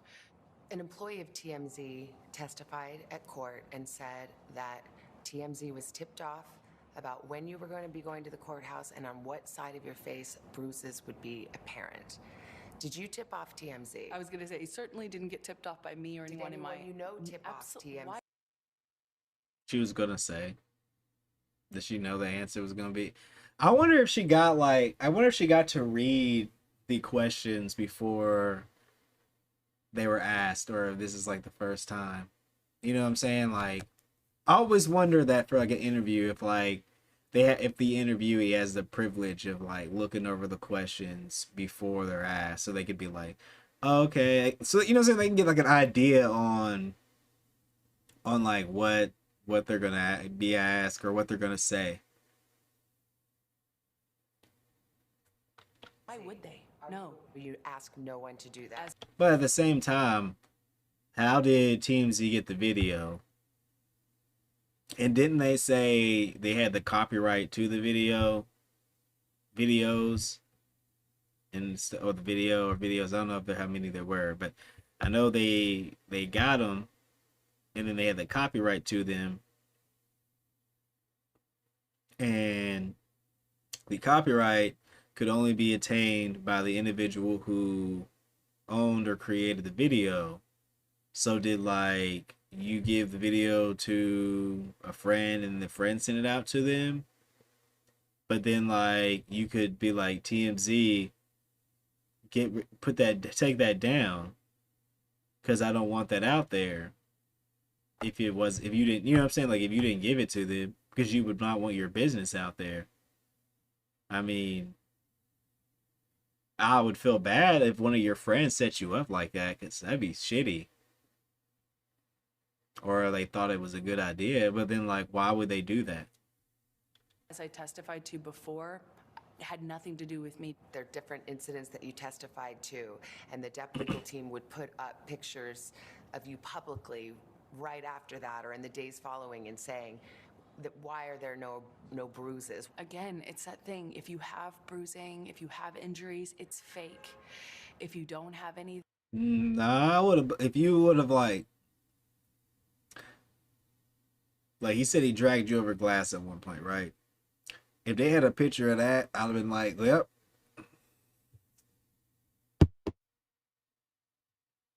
Got him. Got him. Don't look good, Johnny. Don't look good. Got him. At least that's how I look at it. I mean, I don't know. Then you weren't injured. You only need one good one for me. That's all you needed. You only needed one good one for me. Like one elbow, like one real good elbow anywhere. I would have been like, Johnny, you're out, bro. Sucks. What's up? You had promised to donate the $7 million of your divorce settlement to charity. It was revealed at trial that you haven't done so yet. However, they played a tape where you stayed on the air that you have donated it. Do you think that raised questions as to your credibility with the jury? I made a pledge, and that pledge is made over time by... It had to be your friend. Those are the only two ways they could be uploaded immediately. Yeah, I mean... but like, yeah. Because it was uploaded on... It depends on whose phone it was. Because you're right. Because if the photos were on a friend's phone, then they could have sent it to TMZ for a little clout money. You know what I'm saying? Its nature. And when you say I donated... But like... But why? Why would the friend want to do that? Like, would it would it be because they want to hurt Johnny? But like, what did Johnny do to the friends to make them hate him so much? I mean, unless Amber again made, you know what I'm saying? Like, unless it was like, I'm not, it could be, she could have had like, you know, bad bruising, but it's like, why get TMZ involved? Is it like they wanted to get it to the public? Like, someone wanted it to be public so that way none of this was swept under the rug to some degree. You know? She asked the friend to do it. You think the friend did it? I mean, maybe. I don't know. All I'm saying is, like, well, if the friend did do it, then that would imply them in this whole scheme too, which is why it could have been why it coming from the backup was a big issue, because if it would have come from the exact phones that they were involved with, then that could have played an issue, more of an issue, because the friends would have been involved in this whole scheme and could have been liable for this crime as well. I'm not a lawyer, but that's how I'd see it, because if you contributed to this crime of defaming an individual, I feel like they could be equally as liable for it as well. You know that everybody thinks that you've donated it, not that you've pledged it. So Hold on, let me run this back. Is a pledge that played a tape where you stayed on the air that you have donated it. Do you think that raised questions? Oh, wait, hold on, let me go back further. Don't have anything. If you have bruising, if you have injuries, it's fake. If you don't have any, then you weren't injured. You had promised to donate the $7 million of your divorce settlement. She did say that. To charity. It was revealed at trial that you haven't done so yet. However, they played a tape where you stayed on the air that you have donated it. Do you think that raised questions as to your credibility with the jury? Most definitely. Because, like, again, I didn't care about neither of them. I didn't care which way the ship sailed. Matter of fact, I didn't give no damns. If Johnny did it, Johnny did it. Fuck him. That's how I felt. But if he didn't do it, then why are you lying? That's how I felt. And I got suspicious. I say it right now. I got interested in this whole thing when I heard about somebody pooping on the bed. And then I said, now, what levels of crazy are we at right now? What is going on? What's going on? I ain't never been that mad. I heard or known anybody that mad that this happens. And then I listened to it, and then I heard about this money thing, and I was like, so what you telling me is you had this man pay. I didn't even know about the blackmailing. Now you brought that up. I didn't know anything about the blackmailing until further on in the whole thing. But the only thing I remember is I heard they had the ACLU or whoever up, and they were like, yeah, Amber said she's gonna give me money, and they never paid money. Matter of fact, I heard that they tried to pay, that Johnny tried to even pay the money for them, and she got mad. But anyways, I heard about this money. I heard that she was like, I need 14 million untaxed sent to me my way to pay for legal fees, and then for me to have, you know what I'm saying, and I'm gonna donate it. I don't even want it. I want to donate it. So they do all that, right? And I heard that she said she donated it, but when they looked at the invoice, the donation, you know, it was never put through. It was a whole, you know, you see how my bank account worked, you know, I gotta take it out, switch, you know what I'm saying, call them up, switch where the funds around, you know what I'm saying, take it back out, put it back in, you know what I'm saying, you know what I'm saying, then I gotta put it into Bitcoin, then I gotta take it out of Bitcoin, put it in Ethereum, you know, put it in Dogecoin, then I gotta put it into Binance, take it out of Binance into Coinbase, you know what I'm saying, I put it in my MetaMask wallet, you know what I'm saying, and then boom, then it goes to ACLU, you know, that's what she's up here talking about, like, over here making up some steps, and I'm like, so you never paid them? And they're like, no. And I'm like, oh damn, so you said you was gonna pay them $7 million, you said you paid them $7 million, and then you never did it. Okay, well dang, that's kind of lame of you. I made a pledge, and Oh wait, she was blackmailing him to agree to her divorce amounts. It said he had to sign the agreement by May 27th, the same day she filed a restraining order and showed the bruise, but he didn't agree. Oh yeah, I wouldn't agree to that either, and that's total setup. Because like, if he goes to sign, you know what I'm saying? Like, if he goes to sign the agreement, if he has to meet her, then that's, you know what I'm saying, of like causing him to break the ruling of the restraining order. Then if he doesn't, he has to pay her all this stuff. Not cool.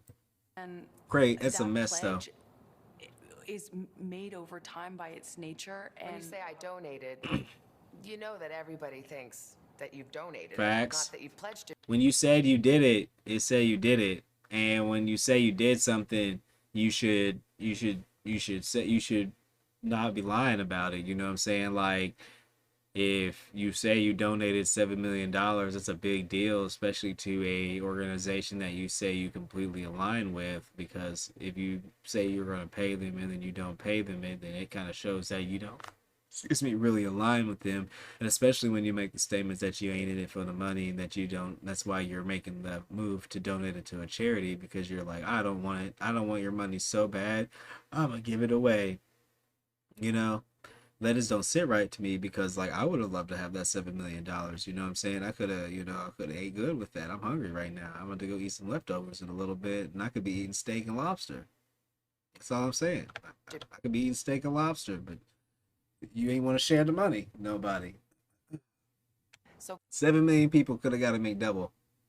Think about that, for the Amber. jurors sitting there, do you think they felt like that was you getting caught in a lie? I don't know, because so much of the, I feel like so much of the trial was meant to. She wanted a penthouse. She wanted 3 penthouses, $50,000 a month, a Range Rover, and pay all the bills of penthouses and vehicles. Yeah, I don't know how I feel about that. I mean, I don't know how I feel about that.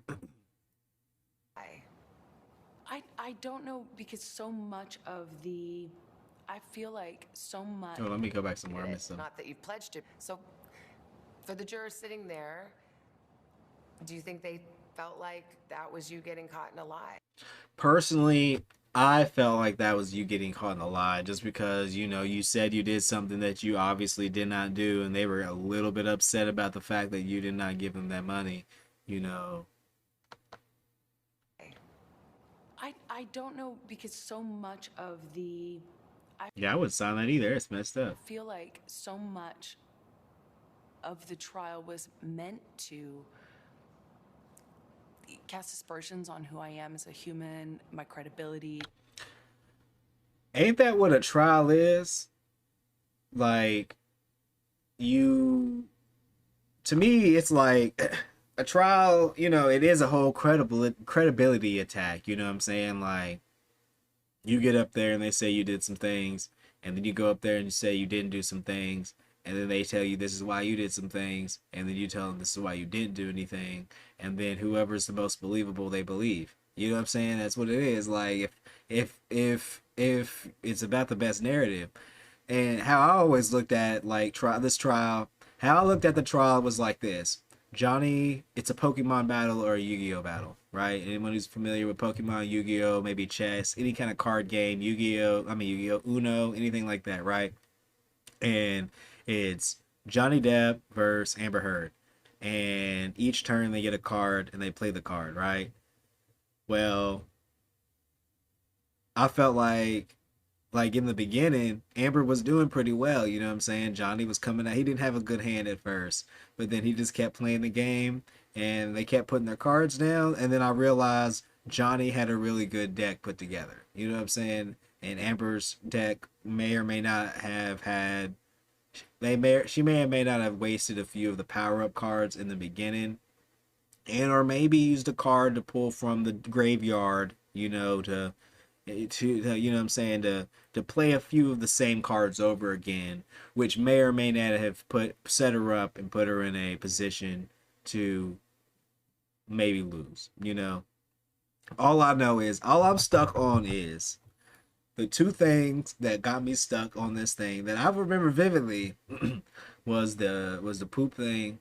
I always remember that, and the photo wizard, the magical photo wizard that they brought in, that was level 42. He was level 42 photo wizard, straight out of D&D. He might as well have been a celestial being at this point. And whenever they asked him questions, he, was good to go. And then I remember when Amber's team got up there and they were trying to like counterspell him and trying to seal him back into the plane he came from. And he was just like, no, I'm just going to use my own counterspells. And I'm just going to hit you with my own spells, actually. And then after a while, they went away and he sat there still sitting. He still sat there on the witness stand and didn't move. And I was like, damn. I don't know what y'all was thinking was going to happen, but To call me a liar and that's what happened. in every way you can. And Yeah, that's what they did. Was the trial. It was a credibility contest. Yeah. And that was it. This is another It one was a credibility contest, and they proved that you may or may not have been a little less credible than you wanted us to believe. of the examples where if you pull back and you think about it, I shouldn't have to have donated it in an effort to be believed. I shouldn't have had to earmark the You did, though. You did have to donate it in order to be believed, because you said you were going to spend that money and donate it to these causes, and when you just didn't do it, I mean, hey, maybe I'm wrong. Maybe I've been misguided. in order to have You shouldn't have, but once you said you did. right, which is where it wasn't. Yeah, that's the thing. You could have said you still plan on pledging it, but when you said you definitely did something, that's when the issue comes up. Because there's a difference between, like, if my mom is like, hey, Warren, did you do the dishes? If I said I did the dishes and then didn't do the dishes, well, then my mom gonna be like, hey, Warren, I thought you was helping me out. But if I said, nah, I'm going to do the dishes and I haven't done them yet, that's better because everybody knows I haven't done it yet. So they're like, okay, well, you ain't done it yet, which is not a lie. It's the truth. And I can be in trouble. I'd rather be in trouble for not doing it than saying I did it and not done it. Luckily, I live on my own, and the only person I have to be accountable to is myself. And, I still need to do them dishes. I got them planned. I ain't done them yet. I ain't told myself I did them, because then that'd be a lie.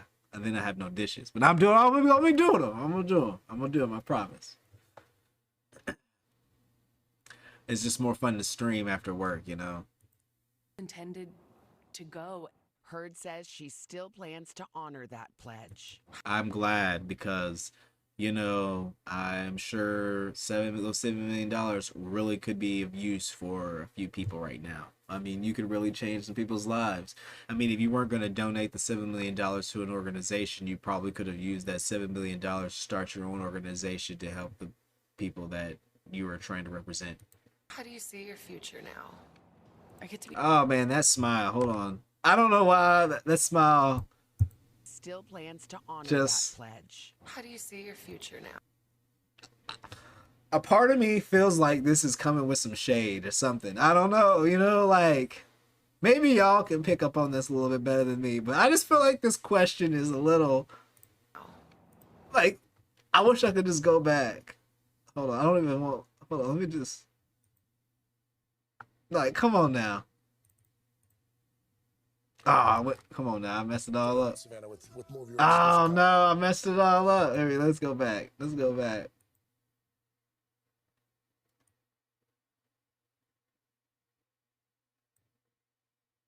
That pledge. How do you see your future now? Like, come on now. Tell me y'all don't see. Come on now. Tell me you don't see that. Tell me you don't see that. I feel like she over here. I feel like she's like, you messed up, baby. I don't know. get to be a mom, I hope not. like full time. Yeah, I hope you can be a I'm really not good having mom. to juggle calls with lawyers. One day you may want to tell your daughter about this or have to tell your That'd be daughter embarrassing. I wouldn't want to tell about my child about everything this. that you've gone through. What would you want to say? I think no matter what, it will mean something. I did the right thing. I did everything I could to stand up for myself and the truth. Heard and Depp's volatile relationship lasted just 4 years. Depp confirming his engagement to me on Today in 2014. Congratulations. Thank you. Are you excited? So, do you think this interview is any biased in any way since they have a previous relationship with Johnny? Or no? Excited? Yeah, very. She's a wonderful girl. She's sharp as a tack, you know, wonderful, you know, Southern belle, and sweet as can be, and very good for me, you know. On the first day of the trial, you issued a statement, and part of the statement said, "I still have love for Johnny." Yes. Is that still true? Yes. After everything? Absolutely. Absolutely. I love him. I loved him with all my heart. And I tried the best I could to make a deeply broken relationship work. And I couldn't. I have no bad feelings or ill will towards him at all. I know that might be hard to understand, or it might be really easy to understand. If you've just ever loved anyone, it should be easy. Depp's attorneys have said they do not see the verdict in this case as a setback to victims of domestic violence coming forward. Heard's legal team has said, My reaction will be out today. Okay, yeah. We were watching it off Colonel Kurtz. But yeah, man. That was wild. So what do y'all think about that? You know, I was kind of just surprised that she said she would still, the body analyzer say the mouth turned up is untruthfulness. You know, there's been a lot said on both sides that may or may not. I'm kidding. I'm kidding. Yeah, I don't know, man. There's a lot. I thought, dang, what's her name? Who interviewed her? I don't know anything about the news, man. I'm bad. Either way, I'm surprised that she still loves Johnny, although, hey, maybe she's a bigger person here, you know? But I don't feel like I could love my abuser. But I can't speak for everyone because I'm not everyone. Therefore, should not represent everyone. I only am myself. But speaking for myself, I couldn't love my abuser personally on a personal level, just because I'm not as forgiving and or trustful as other people. Savannah Guthrie. Savannah is killing it with those questions now. I thought she was doing work, man. She hit it with that. Well, they thought she was a liar. They thought she was a liar. How you feel about that? You don't like it, do you? All right. Well, sucks to suck, but you know that this was a credibility contest, and it didn't look too good for you, baby. Didn't look too good for you, because they got you. They got you. They got you caught up.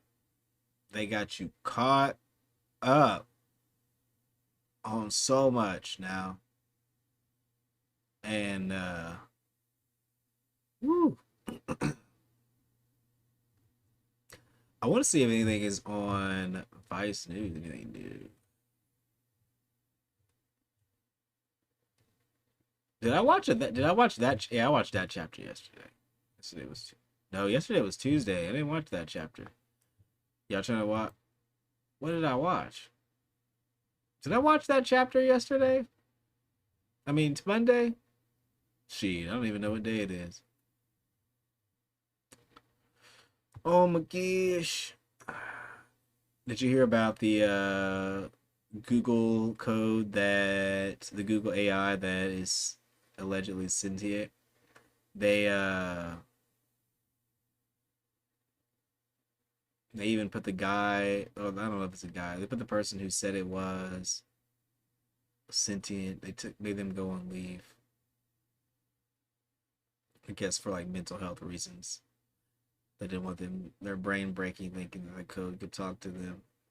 I mean, I don't blame them. Oh, I played some game. I didn't know if I watched that chapter. I know I played it doesn't matter. I don't need to watch it.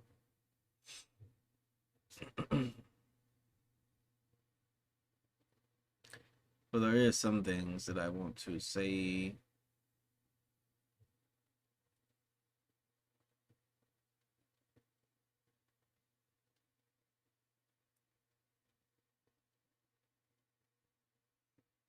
Wait, is Buzz Lightyear Chris Evans?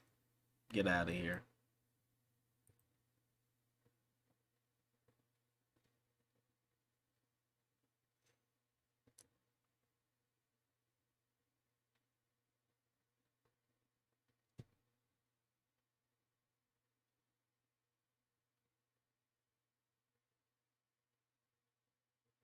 I almost feel like I feel like I followed to somebody. I need to get rid of some people I follow, I think.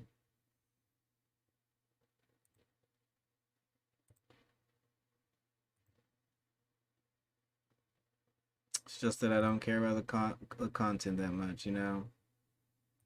The NBC News, it just flooded my. I don't even like NBC. I thought I had to subscribe to watch their stuff, but I don't. Oh my goodness, it feels so much better. Let me refresh this.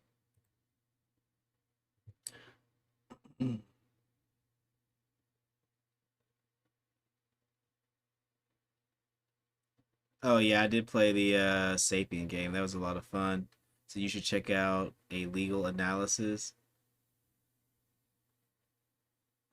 All right, let's watch Bruce Rivers for Criminal Lawyer. That? You think the jury saw it? Muck, and the jury is not immune to that. You think the jury saw it? How could they not? I think even the most well-intentioned juror.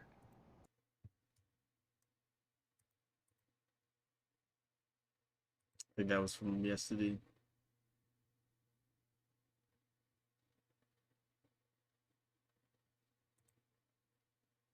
Bruce Rivers, he's the criminal lawyer. Hi, this is Bruce, sort of kicking it so I can react, go to the well one more time, and talk about Amber Heard as she decides to, go and do her little publicity tour, right? Harvard Lawyer Lee. She's doing this. It just doesn't make sense to me. As you sit here with me now, has it sunk in? Has it sunk in that you lost your fucking ass? Damn, don't do it like that, homie. Sorry. I shouldn't gloat. I'm not gloating because I wasn't even in the trial. Yeah, bro, But you should some chill things out. that defendants Chill do just out. defy common sense. All right, let's watch this. How could it? Surreal and difficult, in part, yes. This has been a long time coming. Do you stand?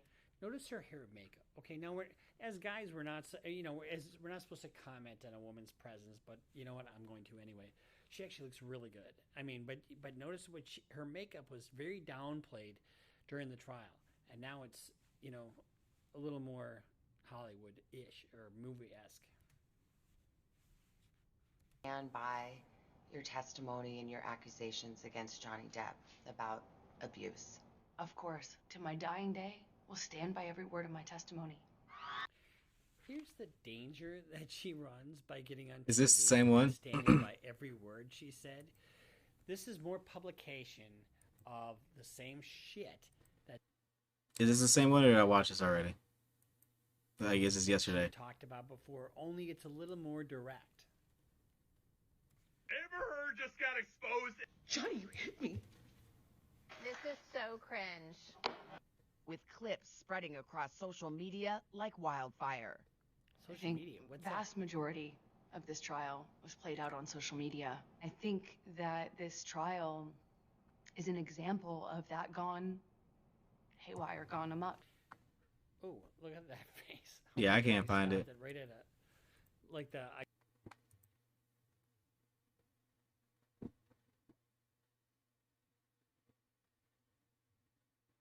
You know what?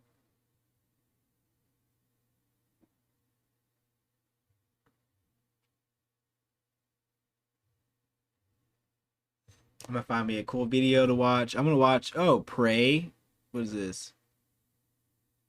Oh shoot, they got a new Predator. All right. I'm gonna watch this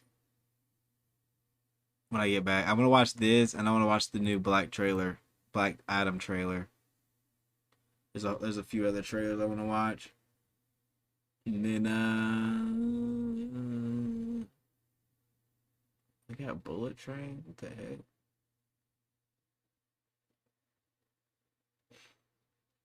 It was crazy how finally, after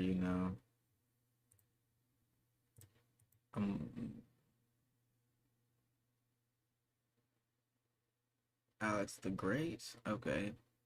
Yeah, y'all don't even see what I'm looking at.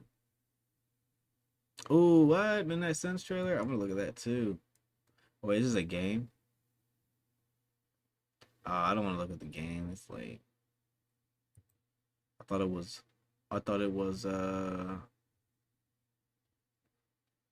some real trap shit.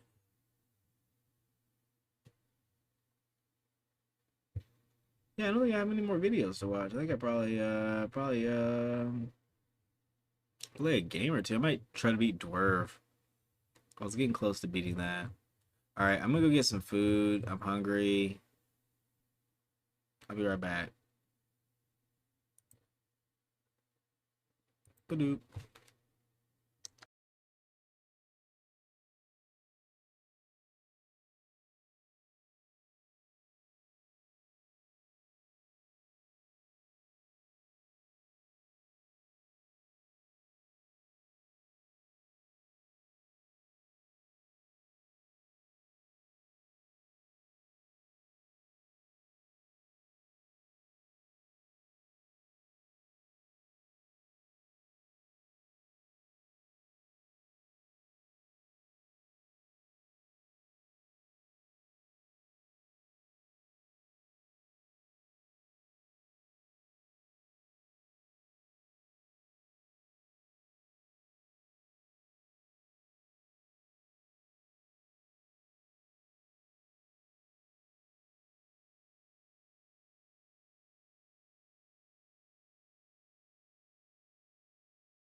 Let me start off by saying this will be a long read.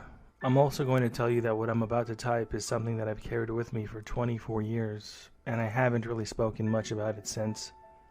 I was a child, and I've never spoken about it on any kind of a public forum such as this. You are free not to believe me.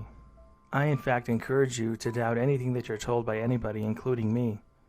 I'm typing this message because as I've gotten older and I've spent over 2 decades developing a life to the best of my ability, I've carried an immense weight on my shoulders that neither therapists nor psychiatrists treat as anything other than a method of repressing memories at best and the delusions of a lunatic at worst. I do not blame you if you draw those same conclusions. I'm typing this in what I believe has become the most publicly traded speaking place on the internet for the sole purpose of attempting to draw the weight I've carried and move on with my life. This is more of a personal cleanse than an attempt to intrigue, if you know what I mean.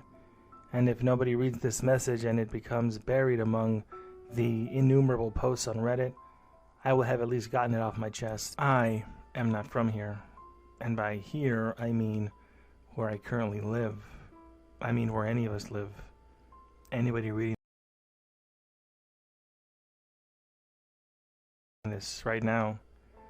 It's now a few days after my 30th birthday, and this time of the year always strikes me because I started kindergarten on my birthday when I turned 5, and I thought at the time everybody did that.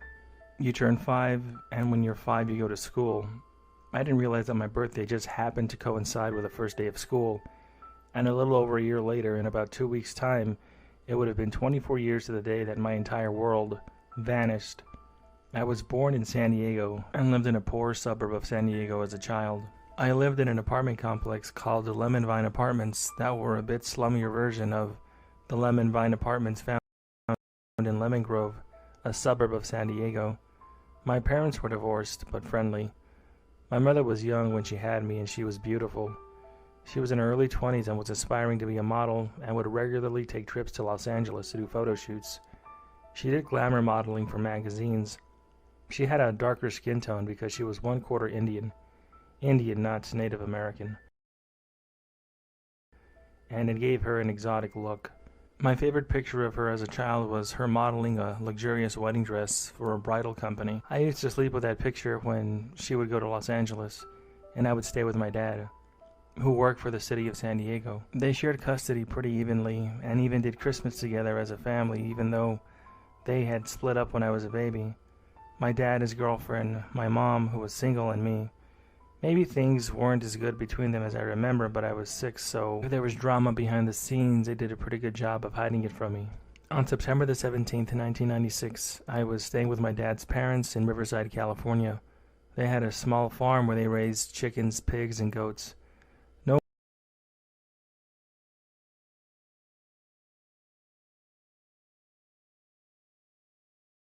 horses or sheep or anything like that. But my grandma had several pet ducks that would eat seeds from your hand, fly away and return every year like clockwork. My dad had worked nights for the week and my mom was in Los Angeles, so I stayed with my grandparents. Schools back then were pretty cool with this kind of thing, and I was sent home with the sorts of nonsense assignments you'd expect of a first grader who'd just gone back to school after summer break ended. The 17th was the 3rd day that I was staying with my grandparents, and my grandpa had told me to be careful outside because he'd seen a rattlesnake and wasn't sure where it went. So, since nobody knew where this mysterious snake had gone off to, 6-year-old me decided to go hunting for it. In hindsight, letting a 6-year-old go looking around a farm for a rattlesnake was probably not in any parenting 101 handbooks, but it was the 90s and I guess they didn't expect me to actually find a snake. There were woods on the property, but I wasn't allowed to go in there.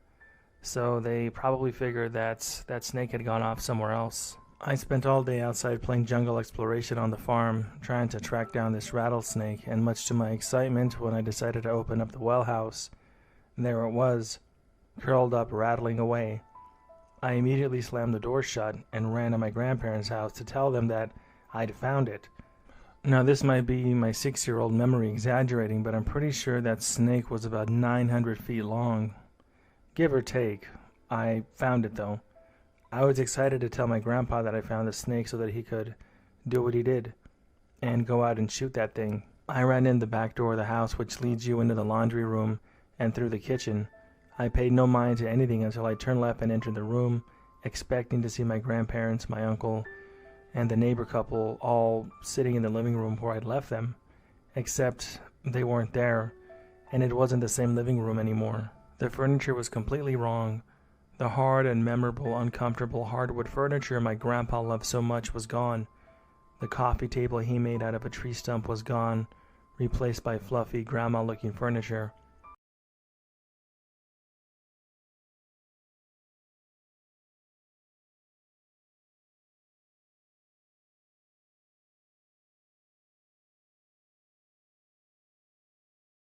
A 3-person sofa with a floral design was on it. The TV was in the wrong place, and there was also a much newer TV than my grandfather had sitting on the ground.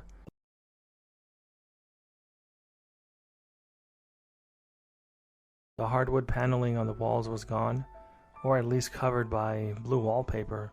The hardwood floor was shaggy off-white carpet. The pictures of my dad and uncle and me and my grandfather were all gone off the wall, replaced by paintings and pictures of people that I didn't know. As confused as I was by this, I was more confused by everybody being missing. In my 6-year-old brain, I accepted that they may have completely rearranged the house while I'd spent the day looking for that rattlesnake. But I didn't believe at all that they'd just leave me alone. And I didn't see anybody leave. I didn't see the cars go anywhere down the road or anything like that. So I walked out the front door, which was attached to the living room, as they usually are, and thought maybe they'd gone to the chickens or the pigs or something. Both should have been visible from the front porch, but the chicken coop was gone and the pig pen had lost its fencing, and there were no pigs to be found anywhere. At this point, I was beyond confused.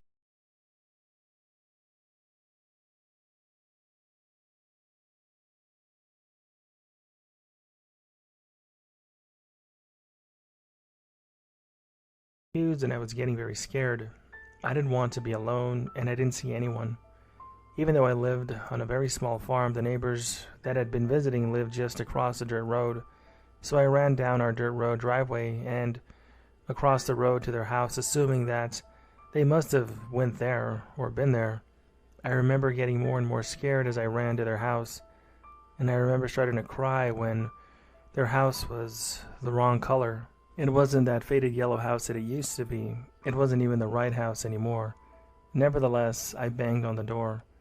I remember that at this point I was crying quite profusely because I didn't understand what was happening, and I kept wiping my face, which was now covered in dirt, having been digging around all day for that stupid snake.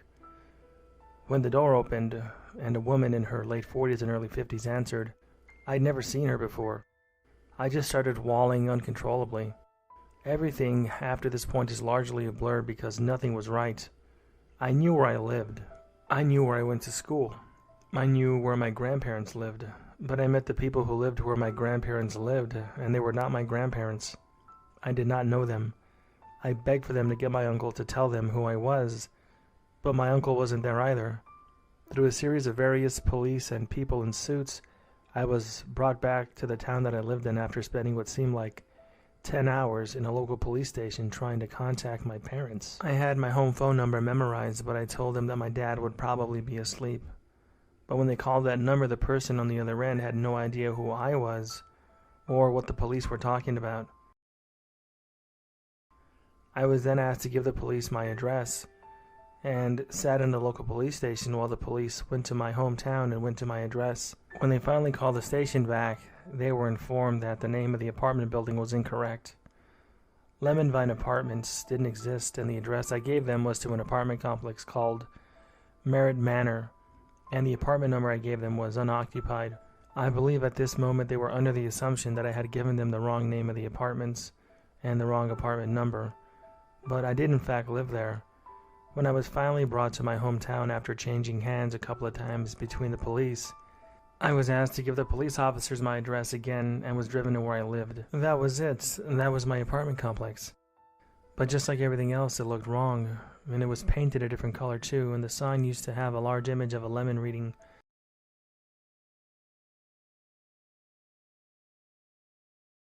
Lemon Vine, and now it read Merritt Manor. I took the police to where I lived exactly, and just as they said, nobody lived there. From this point forward, the police attempted to contact my neighbors. All of them knew me, but none of them were who they were supposed to be. Every person who came out of the apartment building around me was the wrong person, and they didn't even know me. None of them were who they were supposed to. The police where I lived exactly. Lemon Vine, and now it read Merritt Manor. I took the police to where I lived exactly, and just as they said, nobody lived there. From this point forward, the police attempted to contact my neighbors. All of them knew me, but none of them were who they were supposed to be. Every person who came out of the apartment building around me was the wrong person, and they didn't even know me.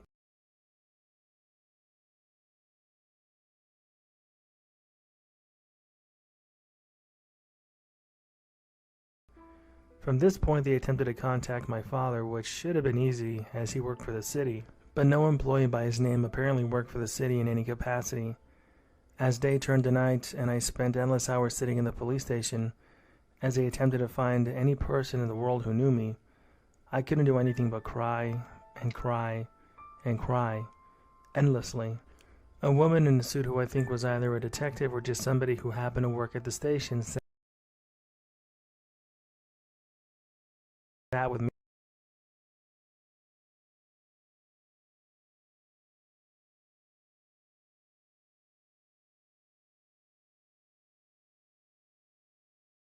For several hours and tried to keep me calm, and she gave me a stuffed dog, a Dalmatian puppy that looked a bit like one of those dogs from 101 Dalmatians, and told me his name was Sparky. She said that I could keep Sparky and that when they found my parents, Sparky would go home with me and make sure that I didn't get lost again. She said that he was a good dog and that he would protect me if I took care of him. During this time, they attempted to contact my school, and I told them that I went to Shawnee Elementary. It was easy to find, and it was really close to where I lived, but a school by such a name, you guessed it, did not exist. My school was now apparently called Anza Elementary. At one point, I was asked if the police had ever taken my fingerprint, and they had. In kindergarten, my entire class had 4 fingerprints taken by the police at a school gym for basically this exact reason. Unsurprisingly, this did not help at all.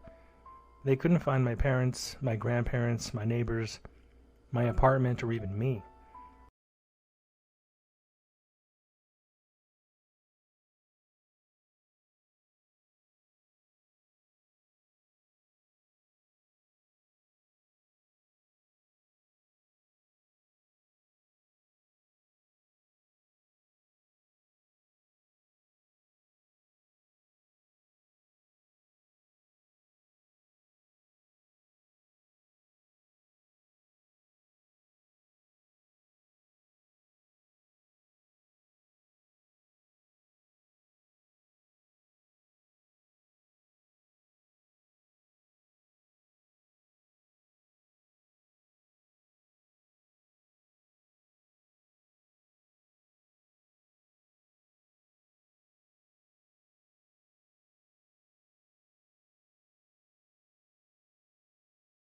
They couldn't even find me. I was too young to remember what my social security number was, but I severely doubt that it would have mattered. They asked me my birthday and any relevant information that could help figure out who I was and where I belonged, but nothing turned up any information about me. At some point during the day, I was briefly taken to the ER, as the police suspected that I may have sustained some kind of a head injury.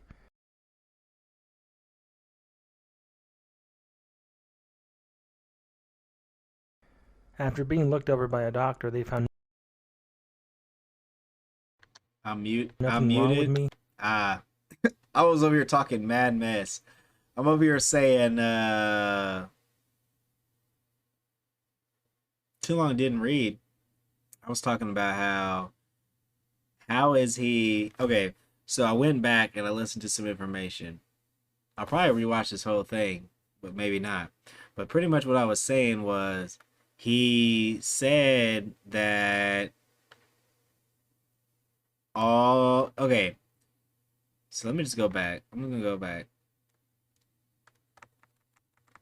to right here. That was my apartment complex. To have a large image of a lemon reading exactly, and just as they said, nobody lived there. From this point forward, the police attempted to contact my neighbors. All of them knew me, but none of them were who they were supposed to be. Okay, that's what I'm saying right here. He said all of them knew him, but none of them were who they were supposed to be. Every person who came out of the apartment building around me was the wrong person, and they didn't even know me. And then now he says they didn't even know him. So for me, I'm hung up on, did they know him or did they not know him? And that's why I was also saying my ear's itching, because I ain't liking what I'm hearing, because it sounds like he's lying a little bit, or he mixed up and confused in his own head. From 101 Dalmatians, they attempted to contact my school, and I told them that I went to Shawnee Elementary. It was easy to find, and it was really close to where I lived. But a school by such a name, you guessed it, did not exist. My school was now apparently called Anza Elementary. At one point I was asked if the police had ever taken my fingerprint, and they had. In kindergarten, my entire class had 4 fingerprints taken by the police at a school gym for basically this exact reason.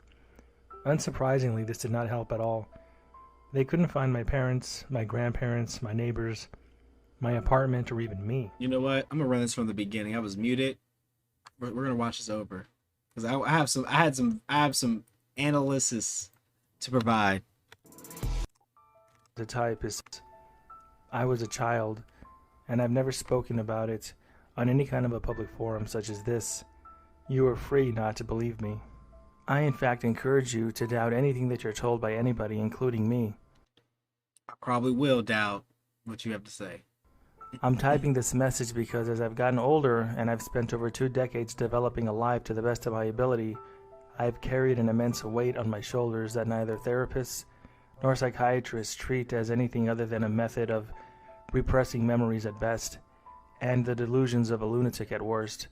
I do not blame you if you draw those same conclusions. I'm typing this in what I believe has become the most publicly traded speaking place on the internet for the sole purpose of attempting to draw the weight I've carried and move on with my life.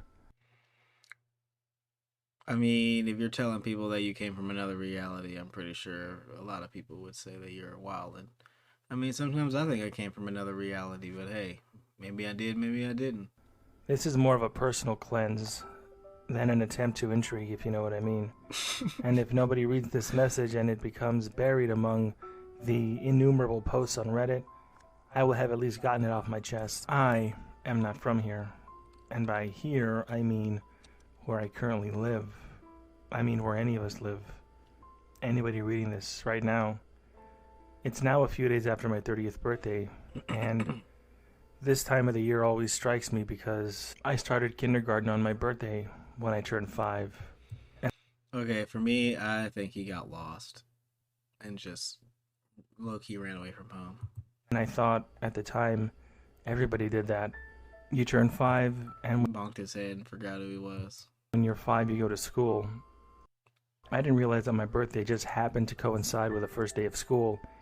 And a little over a year later, in about 2 weeks' time, it would have been 24 years to the day that my entire world vanished. I was born in San Diego and lived in a poor suburb of San Diego as a child. I lived in an apartment complex called the Lemon Vine Apartments that were a bit slummier version of the Lemon Vine Apartments found in Lemon Grove, a suburb of San Diego. My parents were divorced, but friendly. My mother was young when she had me, and she was beautiful.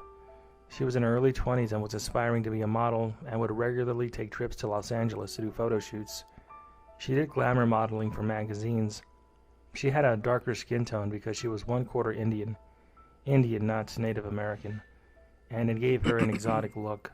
My favorite picture of her as a child was her modeling a luxurious wedding dress for a bridal company. I used to sleep with that picture when she would go to Los Angeles, and I would stay with my dad, who worked for the city of San Diego. They shared custody pretty evenly, and even did Christmas together as a family, even though they had split up when I was a baby. My dad, his girlfriend, my mom, who was single, and me. Maybe things weren't as good between them as I remember, but I was 6, so if there was drama behind the scenes, they did a pretty good job of hiding it from me. On September the 17th, 1996, I was staying with my dad's parents in Riverside, California. They had a small farm where they raised chickens, pigs, and goats. No horses or sheep or anything like that. But my grandma had several pet ducks that would eat seeds from your hand, fly away and return every year like clockwork. My dad had worked nights for the week and my mom was in Los Angeles, so I stayed with my grandparents. Schools back then were pretty cool with this kind of thing, and I was sent home with the sorts of nonsense assignments you'd expect of a first grader who'd just gone back to school after summer break ended. The 17th was the third day that I was staying with my grandparents, and my grandpa had told me to be careful outside because he'd seen a rattlesnake and wasn't sure where it went. So, since nobody knew where this mysterious snake had gone off to, 6-year-old me decided to go hunting for it. In hindsight, letting a 6-year-old go looking around a farm for a rattlesnake Probably not the best idea. was probably No, really though. Probably not the best idea at all to go let a kid, run around for a rattlesnake. not in any parenting 101 handbooks, but it was the 90s and I guess they didn't expect me to actually find a snake. There were woods on the property, but I wasn't allowed to go in there, so they probably figured that snake had gone off somewhere else. I spent all day outside playing jungle exploration on the farm, trying to track down this rattlesnake, and much to my excitement, when I decided to open up the well house, there it was, curled up, rattling away. I immediately slammed the door shut and ran to my grandparents' house to tell them that I'd found it. Now this might be my 6-year-old memory exaggerating, but I'm pretty sure that snake was about 900 feet long. Give or take. I found it though. I was excited to tell my grandpa that I found the snake so that he could do what he did and go out and shoot that thing. I ran in the back door of the house, which leads you into the laundry room and through the kitchen. I paid no mind to anything until I turned left and entered the room, expecting to see my grandparents, my uncle, and the neighbor couple all sitting in the living room where I'd left them, except they weren't there, and it wasn't the same living room anymore. So you ran to somebody else's house? The furniture was completely wrong. The hard and memorable, uncomfortable hardwood furniture my grandpa loved so much was gone. The coffee table he made out of a tree stump was gone, replaced by fluffy, grandma-looking furniture. A 3-person sofa with a floral design was on it. The TV was in the wrong place, and there was also a much newer TV than my grandfather had sitting on the ground. The hardwood paneling on the walls was gone, or at least covered by blue wallpaper. The hardwood floor was shaggy off-white carpet. The pictures of my dad and uncle and me and my grandfather were all gone off the wall, replaced by paintings and pictures of people that I didn't know. As confused as I was by this, I was more confused by everybody being missing. In my 6-year-old brain, I accepted that they may have completely rearranged the house while I'd spent the day looking for that rattlesnake. But I didn't believe at all that they'd just leave me alone. And I didn't see anybody leave. I didn't see the cars go anywhere down the road or anything What do you guys think? like that. So I walked out the front door, which was attached to the living room, as they usually are, and thought maybe they'd gone to the chickens or the pigs or something. Both should have been visible from the front porch, but the chicken coop was gone and the pig pen had lost its fencing, and there were no pigs to be found anywhere. At this point, I was beyond confused and I was getting very scared. I didn't want to be alone, and I didn't see anyone. Even though I lived on a very small farm, the neighbors that had been visiting lived just across the dirt road, so I ran down our dirt road driveway and across the road to their house, assuming that they must have went there or been there. I remember getting more and more scared as I ran to their house, and I remember starting to cry when their house was the wrong color. It wasn't that faded yellow house that it Maybe you just accidentally walked too far, to another farm. You know what I'm saying? Because I know in these small towns, all the houses look literally the same. So what if homie walked, don't, you know what I'm saying? He just big goofed his entire life. used to be. It wasn't What's even your the White last House name? anymore. Oh, no. Nevertheless, I banged on the door. I remember that at this point I was crying quite profusely because I didn't understand what was happening, and I kept wiping my face, which was now covered in dirt, having been digging around all day for that stupid snake. When the door opened, But then again, you would think his parents were looking for him. His family would have been looking for him, so it would have been easy to find them. and a woman in her late 40s and early 50s answered. I'd never seen her before. I just started wailing uncontrollably. Everything after this point is largely a blur because nothing was right. I knew where I lived. I knew where I went to school. I knew where my grandparents lived, but I met the people who lived where my grandparents lived, and they were not my grandparents. I did not know them. I begged for them to get my uncle to tell them who I was, but my uncle wasn't there either. Ooh, that'd be very weird. He is dreaming. Could be dreaming. Could have been in a coma from that rattlesnake.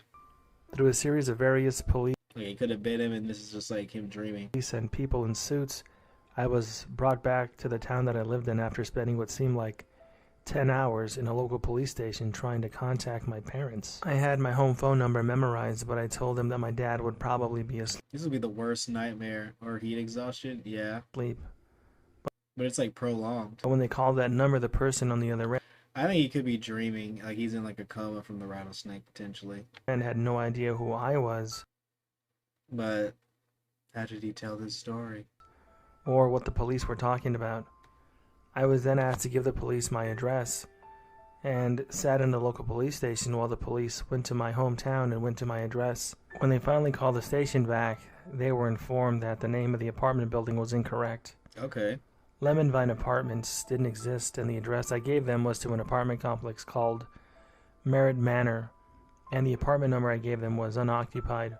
I believe at this moment they were under the assumption that I had given them the wrong name of the apartments and the wrong apartment number, but I did in fact live there. When I was finally brought to my hometown after changing hands a couple of times between the police, I was asked to give the police officers my address again and was driven to where I lived. That was it. That was my apartment complex. But just like everything else, it looked wrong, and it was painted a different color too, and the sign used to have a large image of a lemon reading Lemon Vine, and now it read Merritt Manor. I took the police to where I lived exactly, and just as they said, nobody lived there. From this point forward, the police attempted to contact my neighbors. All of them knew me, but none of them were who they were supposed to be. Okay, so hold on. Attempted to contact Lemon, and just as they said, nobody lived there. From this point forward, the police attempted to contact my neighbors. All of them knew me. All of them knew him. But none of them were who they were supposed to be. But none of them were who they were supposed to be. Okay. Every person who... You hear that? Everyone knew him, but they weren't who they were supposed to be. Came out of the apartment building around me was... So people knew who he was. The wrong person. And they didn't even know me. And then but now they don't know who he is. That's what's getting me right here. From this point, they attempted to contact my father, which... Was it like, oh yeah, I know that kid, and then they're like, oh wait, no, it's a conspiracy. We're not supposed to know, because either he's like low key was trafficked, and then like low key escaped, and then people freaked out and he got away. You know what I'm saying? Or he jumped realities. That's the only thing I can say that think that could,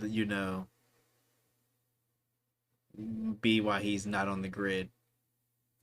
Which should have been easy, as he worked for the city. But he went to school too, so that was weird. But no employee by his name apparently worked for the city in any capacity. That's what was a weird school. As day turned to night, and I spent endless hours sitting in the police station, as they attempted to find any person in the world who knew me, I'm just confused because you said all your neighbors knew you, but they weren't in the right bodies, but then you said no one knew you. Couldn't do anything but cry and cry and cry endlessly.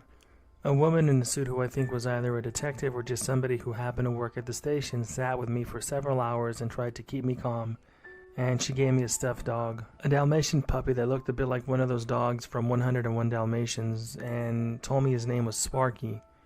She said that I could keep Sparky and that when they found my parents, Sparky would go home with me and make sure that I didn't get lost again.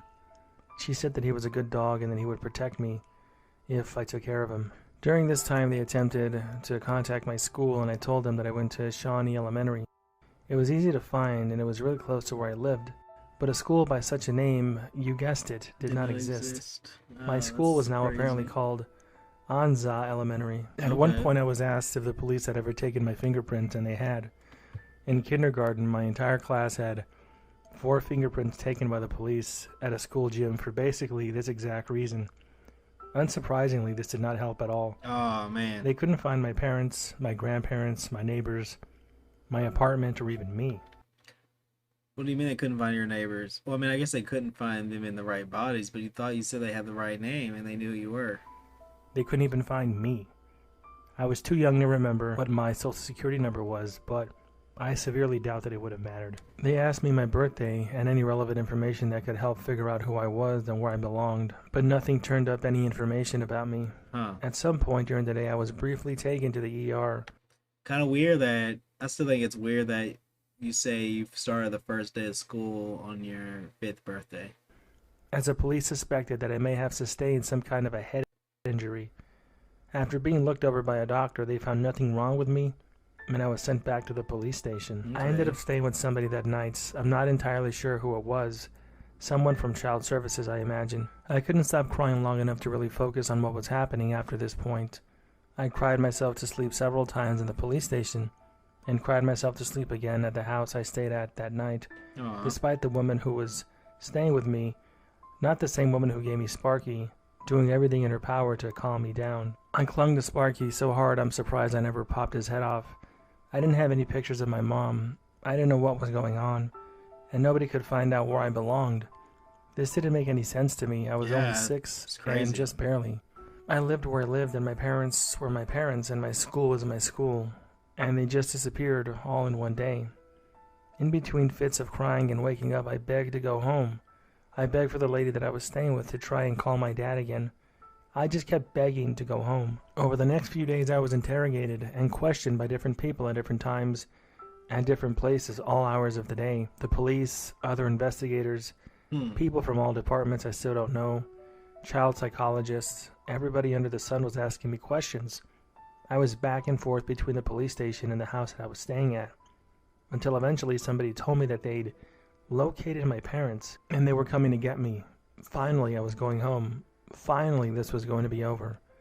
Finally, I could get away from all these strangers asking me these questions over and over and over again. When this couple showed up to the police station, my heart fell to my feet as they were not my parents, but they had a son that had gone missing, and I fit the description pretty closely. Dang. The woman started crying when she saw me because immediately she knew that I was not her missing son. Damn. But I was out of tears to cry at that point. Eventually, I was collected by child services and I was taken to a foster family where I stayed for a few months. The police launched a campaign asking anybody to come forward with information about me. They took my picture at the police station for the newspapers to put on the news. I never let go of Sparky for a second. They didn't want me to hold him in the photo because I didn't have him when I arrived, but I did need him, and would throw an immense temper tantrum when somebody would try to take him away from me. They had asked me to put back the clothes that I was wearing when they found me, but since then they had given me new clothes to wear. In those months I spent at the foster home, parents of missing children would come to the house to see if I was their child. Dang. I didn't realize this was happening until... Man, that'd be rough, for real, though. Like, you for real switch your whole universe and as a kid and don't know what the heck's going on. Or just in any stage of life, just because, like, you have nothing. That'd be crazy. Until I was much older and looked back on it. They didn't just pull me out and say... It'd probably be easier as an adult. But probably just as hard. People wouldn't be as sympathetic. You know? They'd be like, bro, you're just crazy. And you're like, nah, though, for real, though. I'm not. Is this your kid? They were a bit more subtle about it. The parents who would come to quote-unquote meet me, and upon realizing that I was not their child, they'd often leave in tears, thinking about all these families that were in desperation because they were going to have their child back. But I felt so horrible for them. Damn. It's a feeling that I cannot explain, like a type of guilt, like I wish I had been their child so they could have had their kid back, and they would have known that their child was safe. Most of those people probably never saw their child again. Damn. But I try and imagine that all of them were reunited, even though I know that probably never happened. The guilt was one of the things that kept me in therapy as an adult, but like I said, no therapist had ever bought my story or believed what I said. The most common belief suggested to me has always been that I was abandoned as a child and lived in a broken home, and was dumped on the side of a dirt road in the middle of a farm, and I repressed all my negative emotions and memories about my past. I didn't stay in that foster home permanently, while my case wasn't ever closed. I needed to start going to school, and I needed identification. I was issued a birth certificate for the date that I told him was my birth year, but the day and month were listed in September on the 17th, the day that I was quote-unquote found. Huh. I never understood why they didn't just put my regular birthday, but I imagine it was because they didn't actually know who I was. True. My name was unchanged, and I started going to school sporadically. One of the child psychologists who had seen me recommended that I not be placed back in full curriculum immediately, and suspected that I suffered from some form of PTSD. I was put in a quote-unquote special class with the special kids, and was only made to go to school twice a week initially. Eventually, I started going to school full-time and changed foster homes a few more times. I really can't say how much time had passed before it happened, but eventually I was placed up for adoption. I was never actually told that I was up for adoption, so I'm not sure how soon it was after I was found that I was actually up for adoption. But eventually people started coming to meet me, but these people weren't looking for a missing child. They were looking to adopt one. But I definitely did not represent myself as a good candidate. Oh, man. I had a story that nobody believed or could verify, and I insisted that my parents would eventually find me, and I rarely had a day that I wasn't crying until my eyes burned. This story doesn't have a happy ending. I never saw my parents again. I feel sorry for you, brother, man. And I was awarded the state. Even though, like, your story in the middle there didn't make sense. Until I was 18 and went nowhere from there. My teens were filled with delinquency, and I had a brief stint in something called Juvie in San Diego, and was in a program called Chaparral. I never went to college, and I never really got started with my life until I was about 24. I haven't talked publicly about this before now, at least not since I was a child speaking to everybody who was trying to figure out where I came from. I still have Sparky. He's old and worn, but still in one piece, no longer white. He's now a darker shade of brownish gray. He sits on my dresser and is there right now, just like he's always been as long as I've had him. While I haven't publicly brought this up or spoken about this in any large-scale fashion, I've told this story to people who wanted to listen, and I've gotten one question, understandably, repeatedly, including from my shrink. So before you ask it, I'll try to answer the best that I can. And the question is, what things are different in the place that you came from compared to where you are now? And all I can say is that I'm really not that sure. I've been asked about countries, states, laws, planets, languages, you name it. The fact is, I really don't know. I was 6. The continents could have been completely different, and I would have had no idea. I wasn't particularly bright either. I mean, I was hunting for rattlesnakes. I also thought California was a country. I can say the President of the United States was not Bill Clinton. I can't remember exactly what his name was, but we had to learn it in kindergarten. I believe his name was Robert something or other. I want to say Robert Wilmer, but don't quote me on that. Anyways, that's my story. I doubt anybody will read this, and it will likely be buried in 10 pages deep in 15 minutes, but it's... Alright, that was okay. I'm gonna give that a 5. I'm gonna give that a 5. I didn't really like it. It's okay, but it was 5. Excuse me, it was a 5. Y'all can come at me if you want.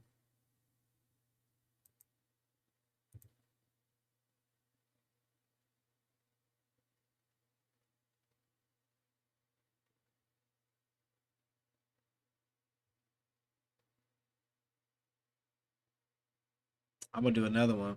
What do y'all think? What did y'all think of that story? I like these glitch stories, man. They're pretty cool.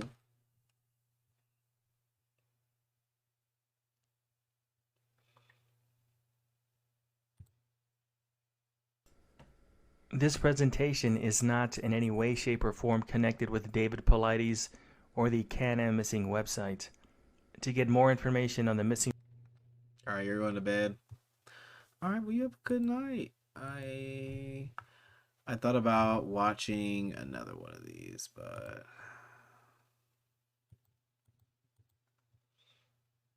I'm not really sure.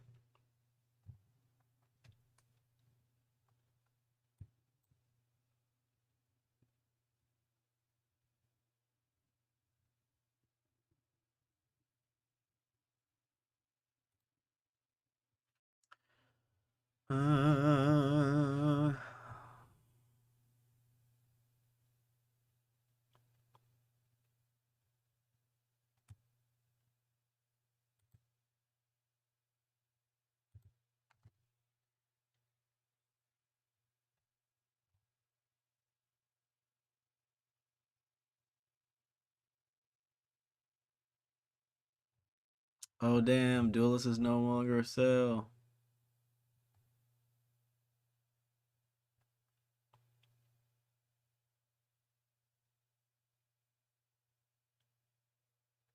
Oh yeah, Duelist was very like you had to spend so much money to play that game.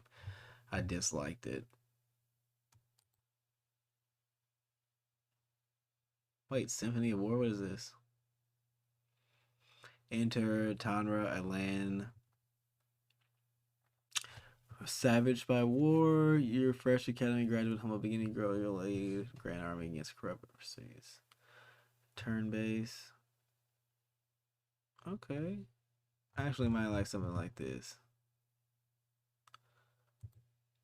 I've been looking at some looking to play some like RPG games. I probably should just go ahead.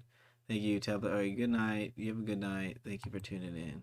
You don't have to stay up late. I know you're probably tired.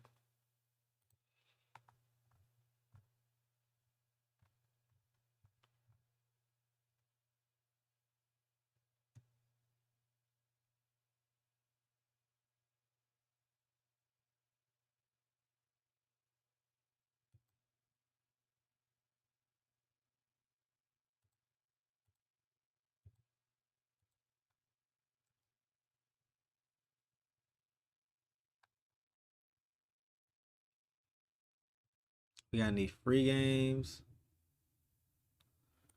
Narrow by. I want free. Even that price. Any price? Free. Boom. Give me them free RPGs. I ain't trying to pay ish.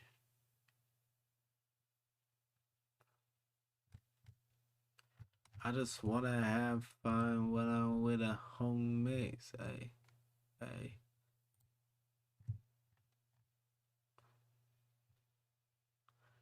Realms of Magic. Do they have any like Final Fantasy? I know Stardew Valley is pretty cool. Is there an ending to Stardew Valley? I mean, I'm sure there is. I want to get that Jedi Fallen Order for some reason soon. Beat that. Okay, what do we got?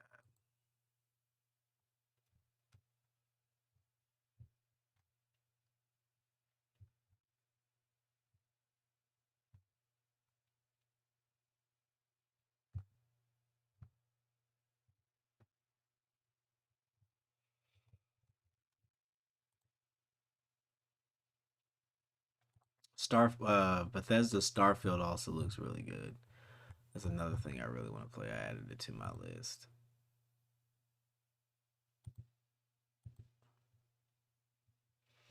You know, I might as well just be dwarf. I'm pretty close to the ending of that.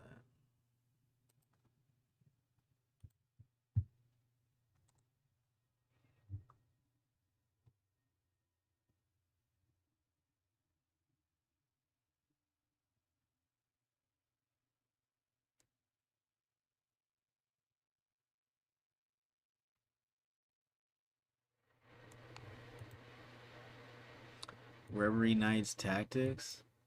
What the heck is this? Yeah, I ain't playing that.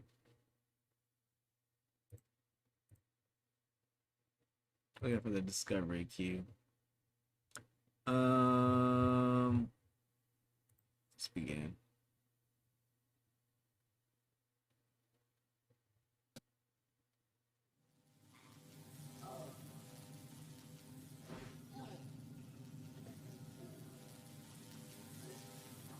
The Quarry, yeah, I want to add that to the wish list. I'm probably not gonna play Overlord. I might play this. Cycle, what is this about? Free to play, PvP strategy shooter, during my suspense. Shit. Welcome to, what do I do?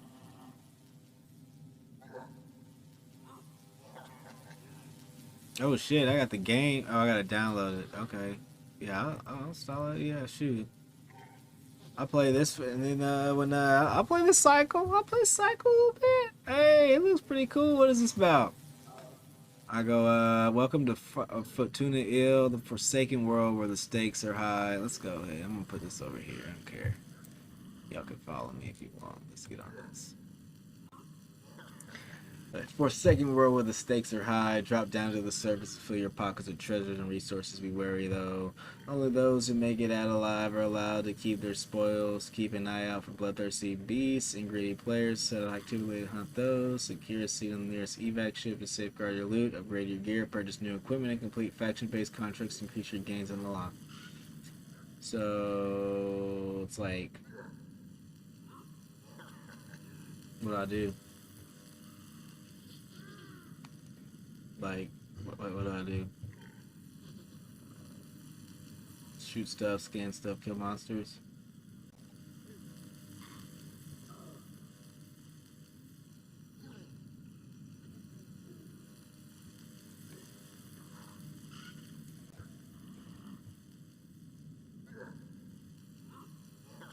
Let's get on the dwarf.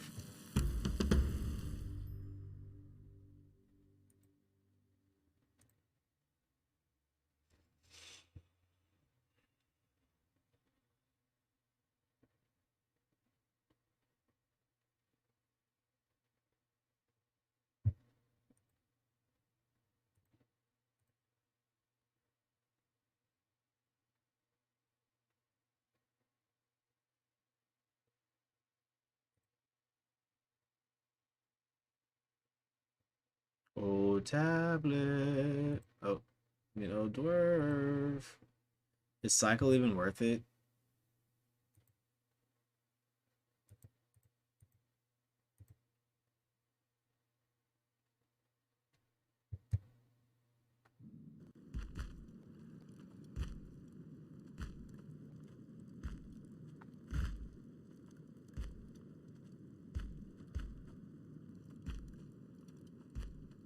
Alright, I might try that. Oh, I'm here. Alright. What the heck am I supposed to be doing? Oh, kings never stop hating this place.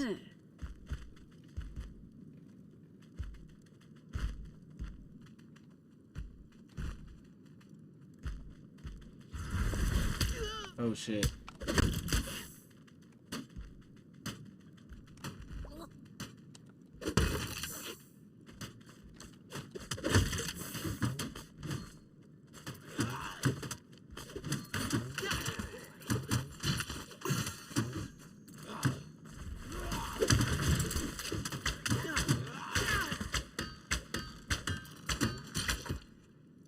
Freaked me out for a second. I was like, what the heck's going on? I forgot how to play.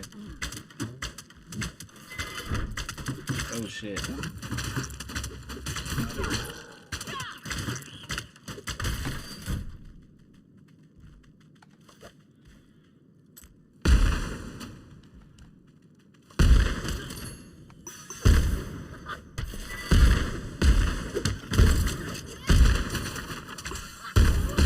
Oh my gosh. Oh my gosh, I haven't played this in a minute.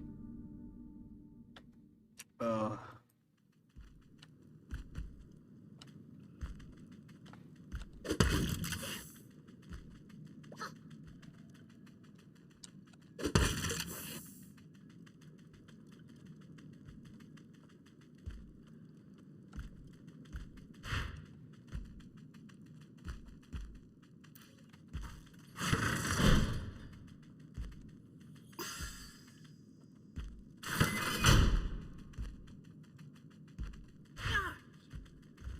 Totally forgot I could dodge.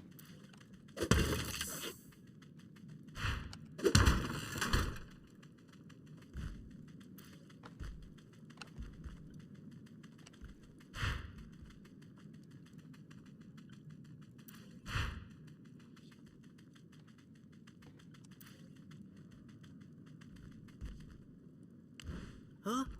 It's a collection of scroll symbols, rules on how to write them, bunch of simple words, short text. It's going to be some kind of reading and writing textbook, way to dungeon cell. Okay. If you know your endless lessons, what that's been felt like to me, wasting away from the boredom.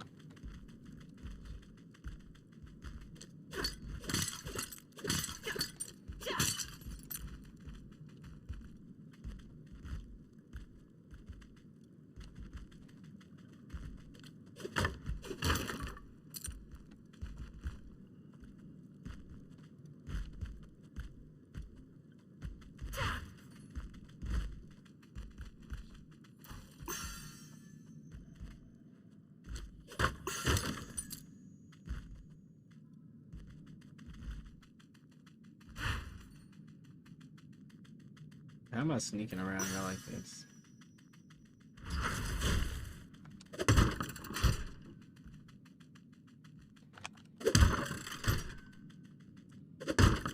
Oh.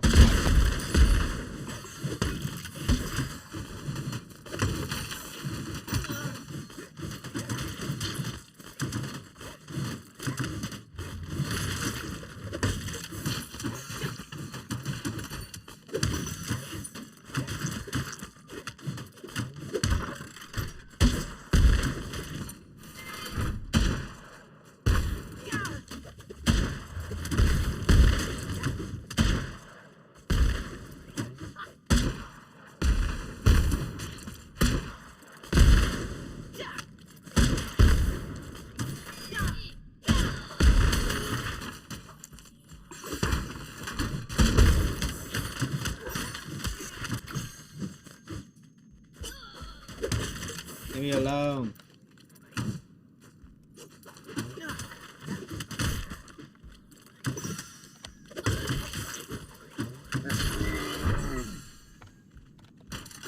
We did it. Even though I almost died.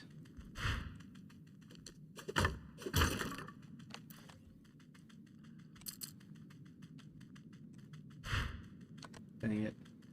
Oh.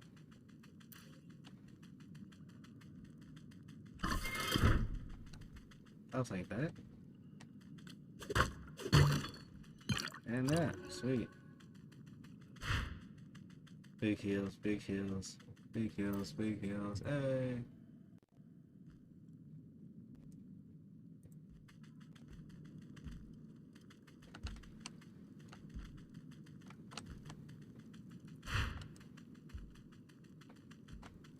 Big scam.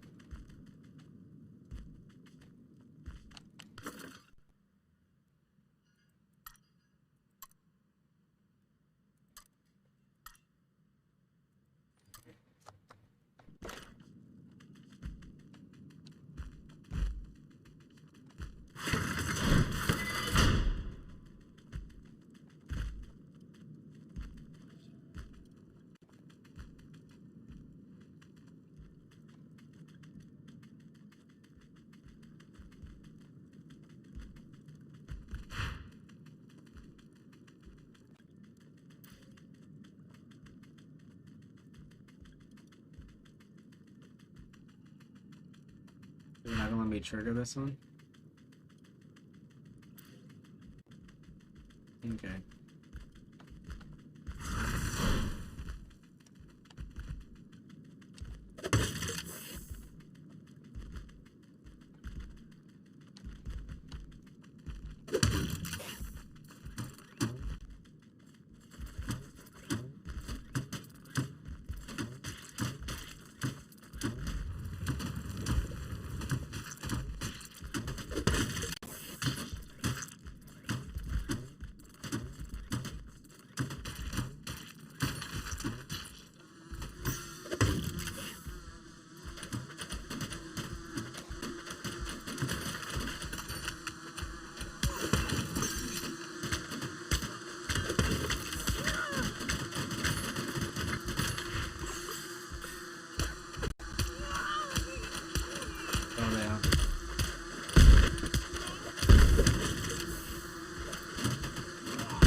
They got me good.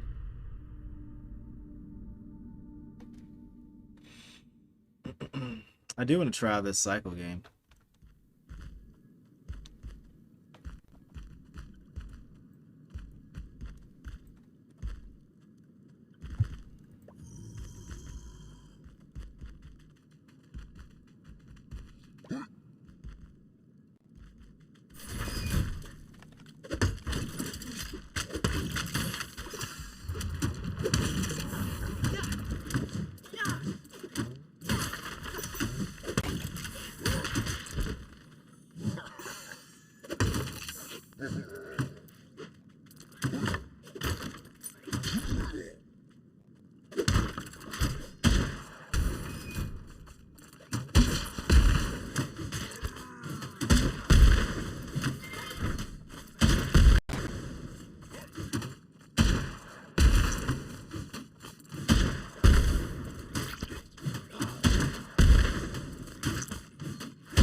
got me.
Oh yeah, that's most definitely his mom.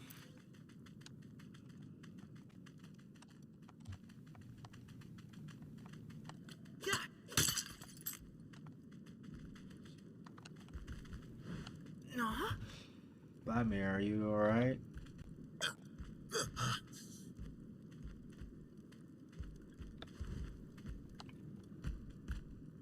Guess he needs me to go there to get the keys. What?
I need to have a cue down.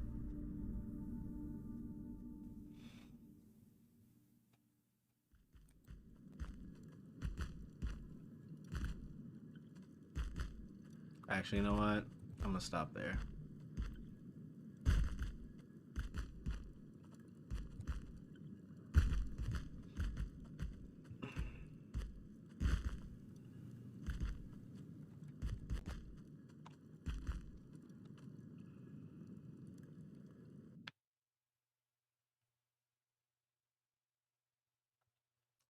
Not in the mood to play tower defense. Let's watch this pray.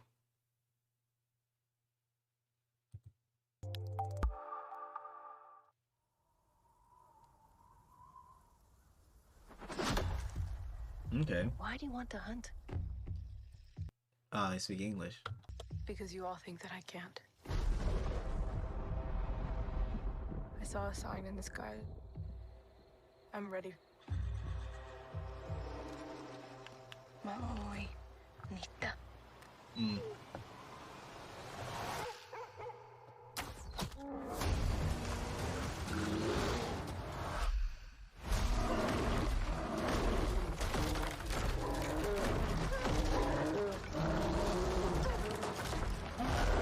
Why not climb back underneath in the water?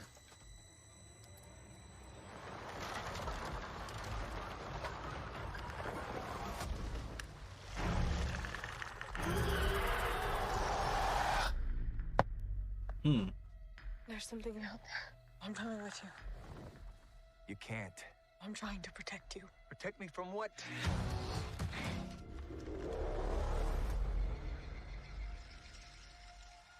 It's time.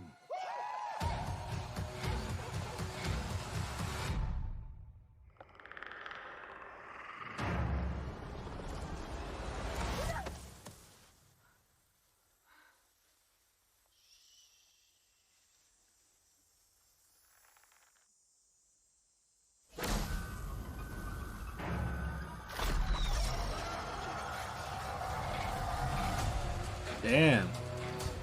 It knows how to hunt. I know how to survive.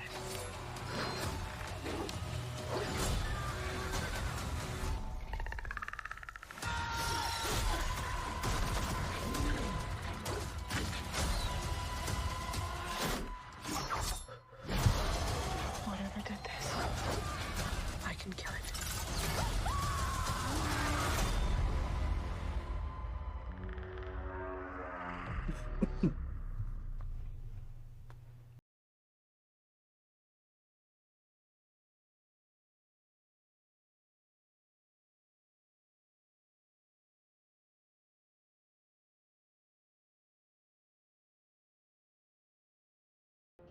It better not be going straight to Hulu for video. That'd be pretty cool. I think that would be pretty clean.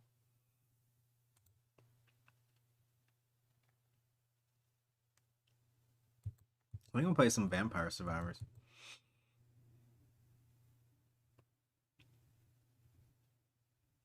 Let's play with experimental lag fix.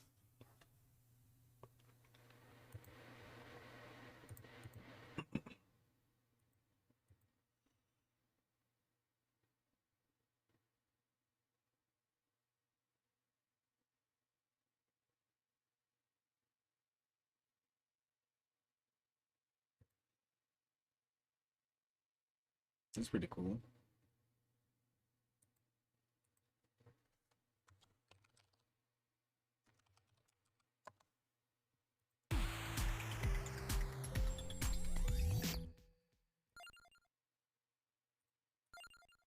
I'm so new and bad at this game.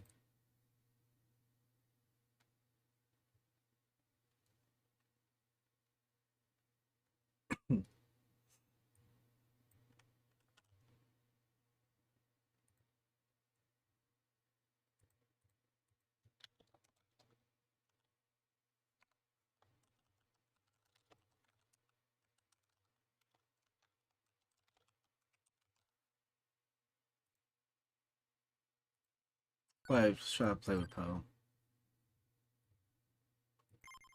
What do I need to unlock?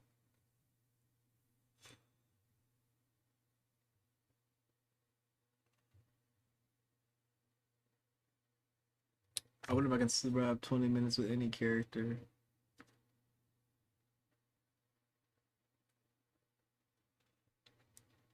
I'm gonna try Poe.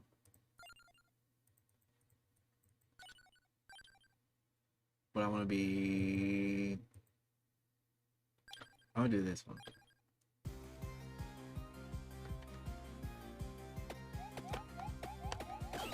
Oh shit. I wouldn't get some more garlic. Garlic's cheating, I hear.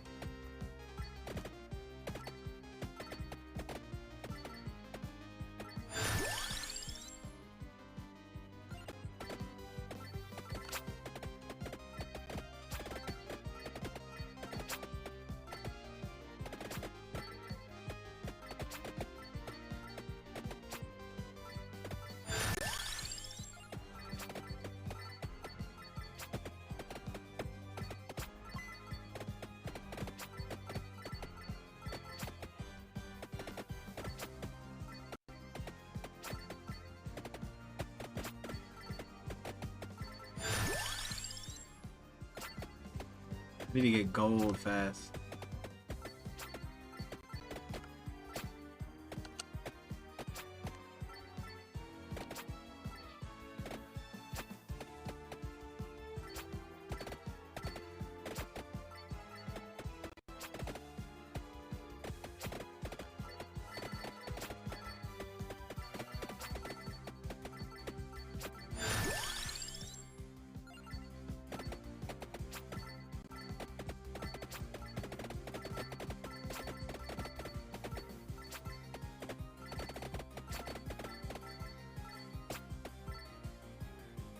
Hopefully Vampire Survivors helps me get some Vampire Survivors. The four-leaf clover helps me get better items.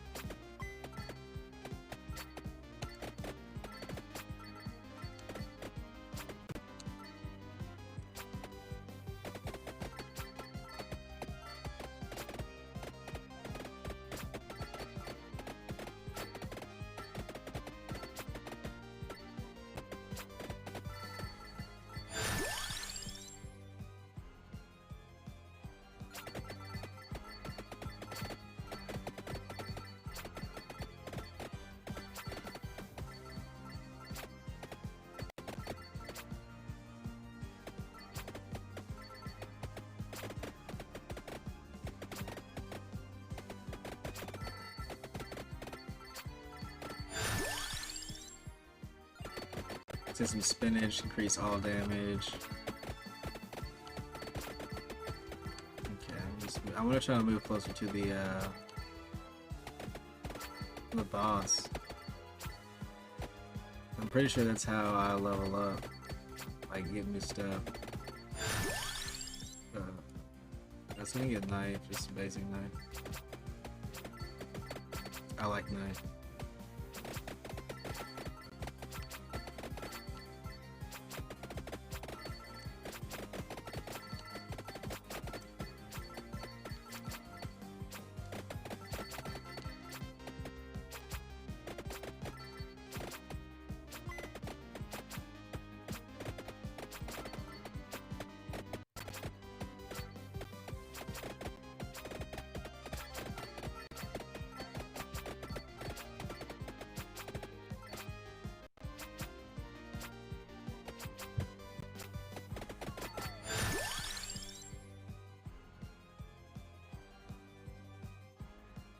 I do Fireball, I like it too. Oh shit. I died. Rip. Alright, unlocks. So I need to get to level 60 to get the dairy plant. Okay, I think I can survive 20 minutes with anyone. I need to get Rune Tracer 7. Okay.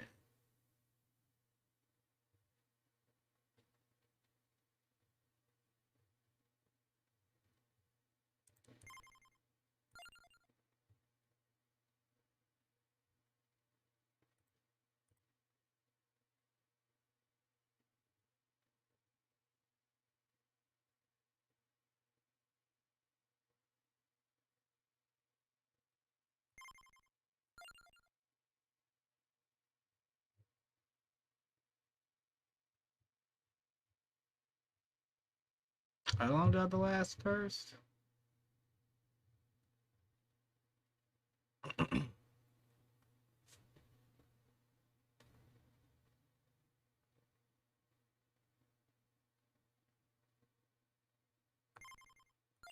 You know what? I'm gonna do Poe, and we're gonna do the coffin.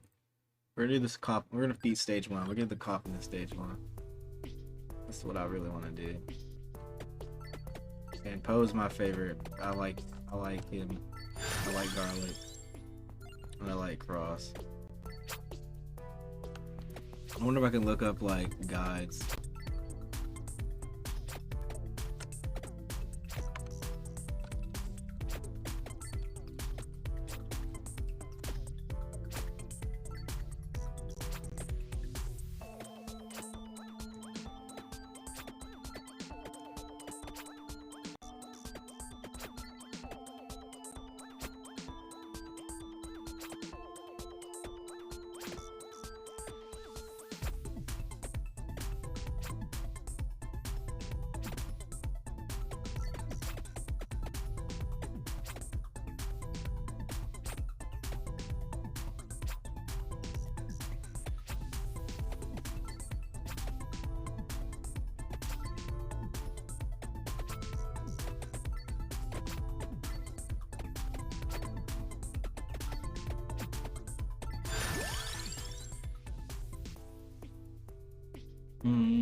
need Rune Tracer. Oh damn, you're a Superboy. Oh damn. Can't be doing that, guys. Let's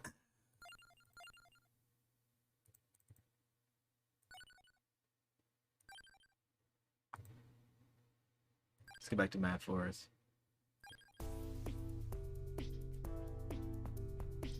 I want to see how long I can sit here before I have to move.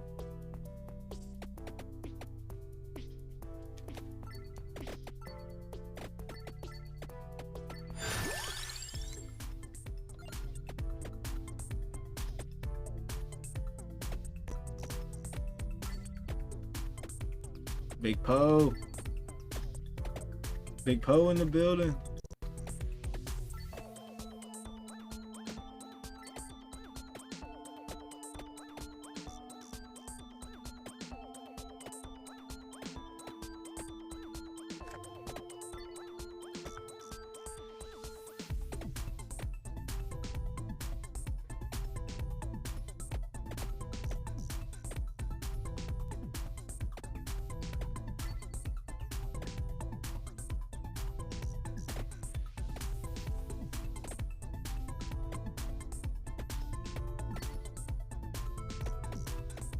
Yeah, we got a blue one coming up.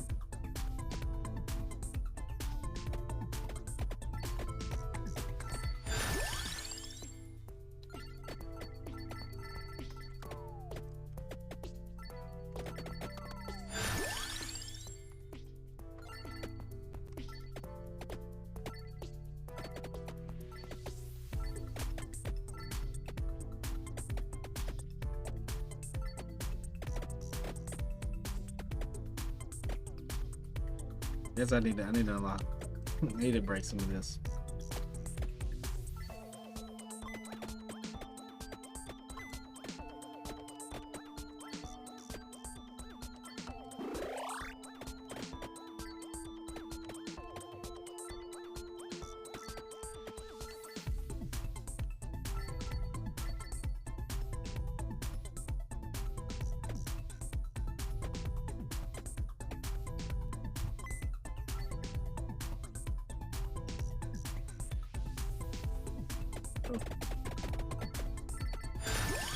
So many bats.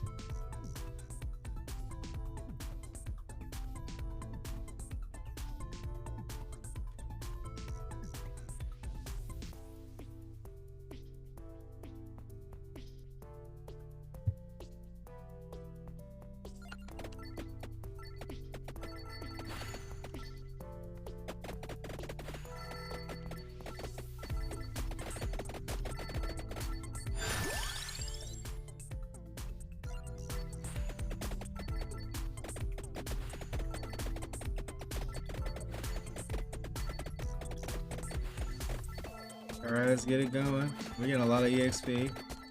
Holy shoot.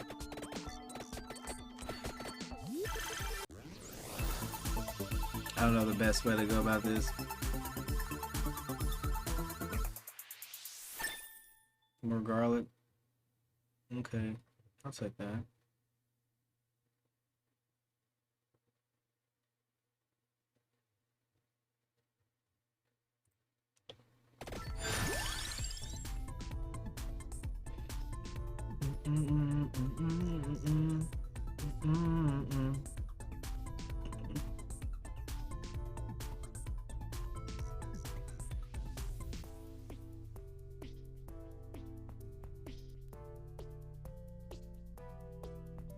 Oh, I need a Ring Tracer. I need a level of Ring Tracer.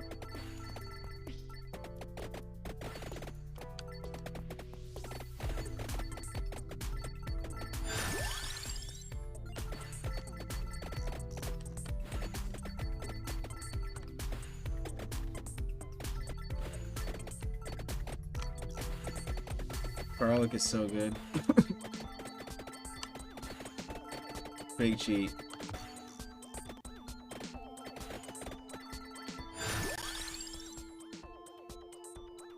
Ooh, where am I with that?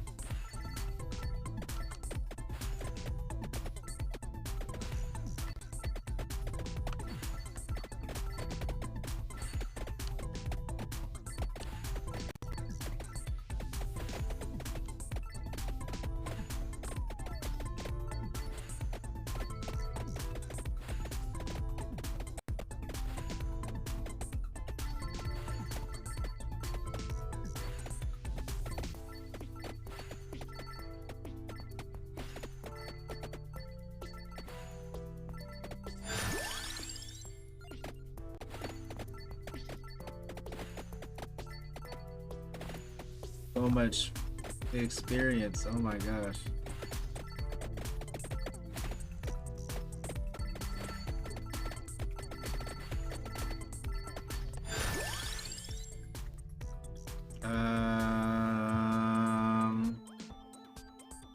Do I want Bracer? Is Bracer any good?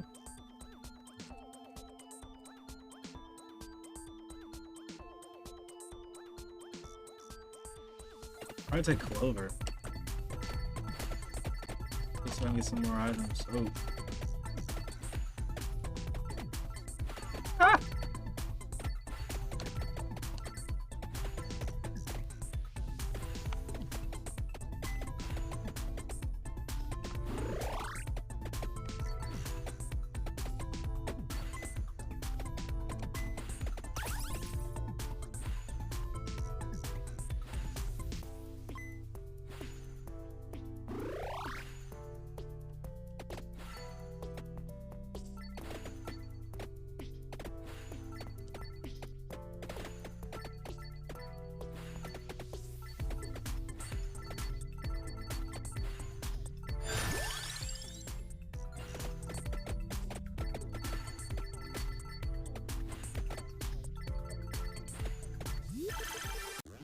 I wish I could get the item that draws the items in closer to me.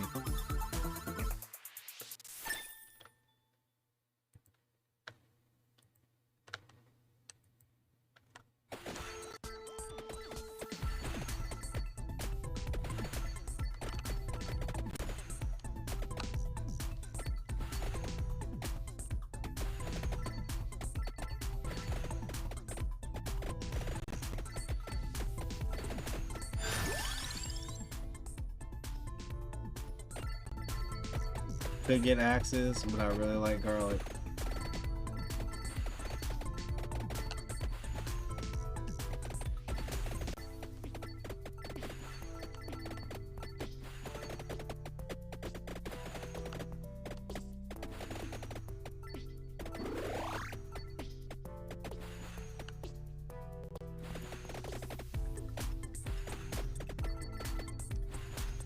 So much EXP down here.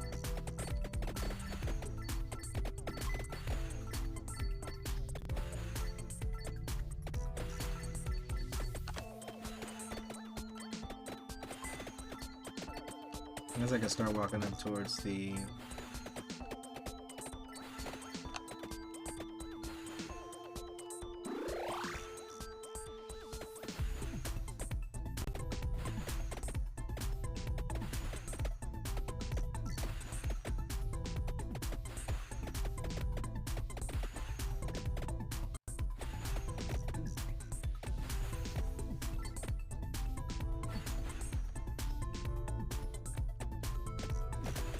I'm not that close to the spinach.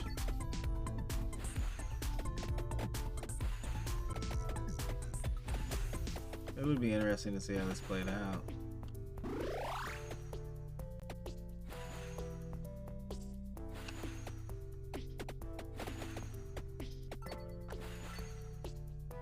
I got a lot of EXP, a lot of boosts. I like that first half. Again, I don't even know if I want Bracer. I know Bracer's good, but like...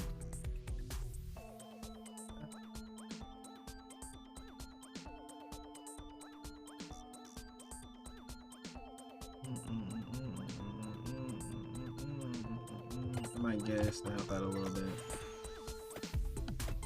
To get more DPS out.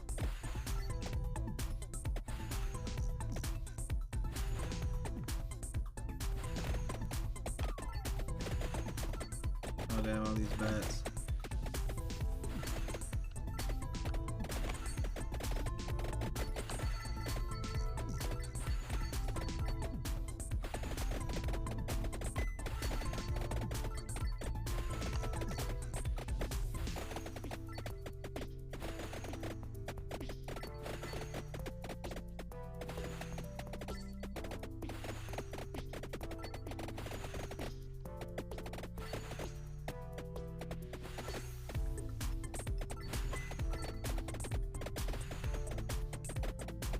I guess I could probably be farming.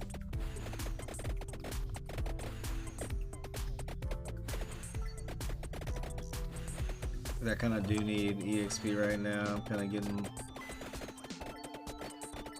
behind on the damage. I can't kill as easy.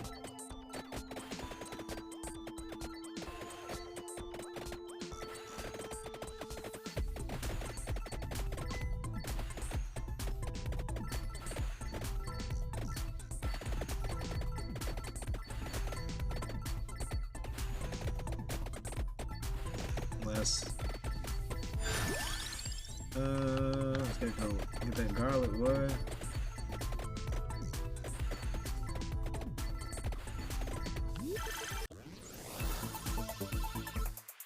Oh, I didn't mean to do that.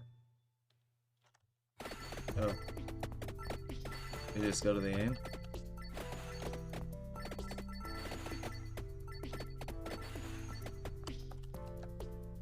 So I have 2 more points and then my garlic's like maxed out. I wish I could get like the king book.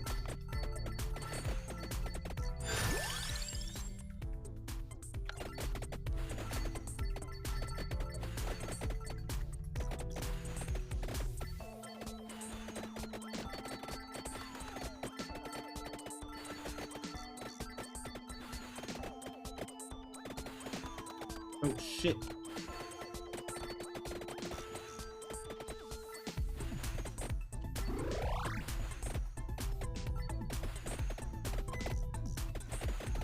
I got too complacent.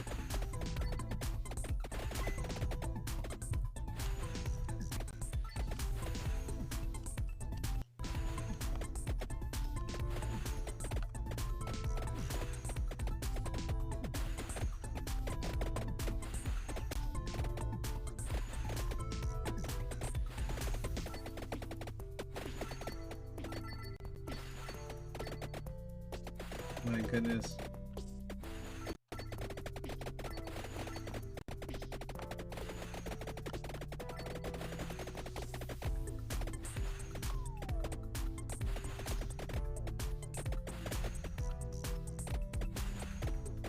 Think about all the skeletons that are gonna attack me in like 1 minute.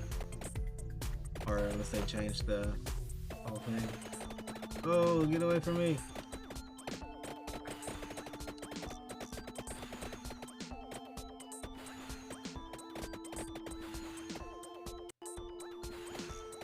You damn ghouls, get away from me.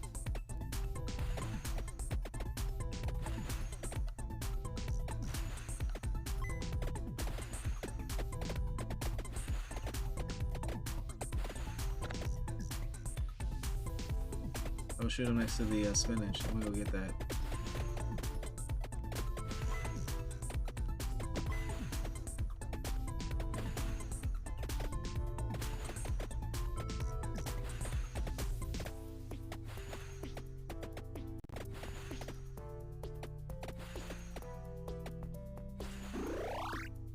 Nope, got all my food up, got my health up.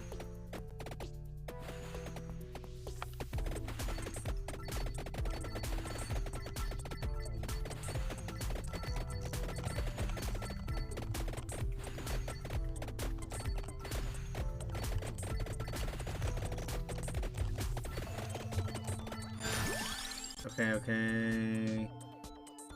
This.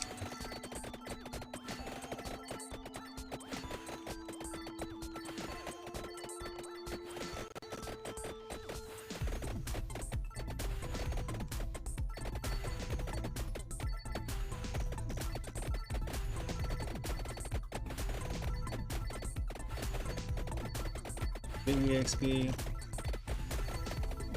I can just, you know, collect.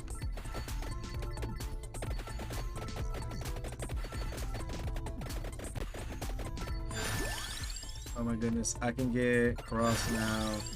I can get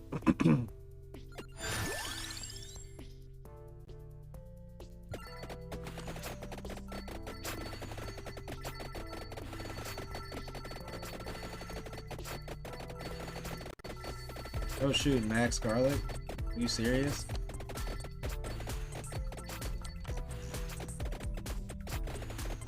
Okay, what are these werewolves? They need to get out of my face. Just another tier of annoyance. I think I want a duplicator. I want that. Oh, I should have got the King Bible, but I think that'll be good for me too. I got a magic wand, that's about it.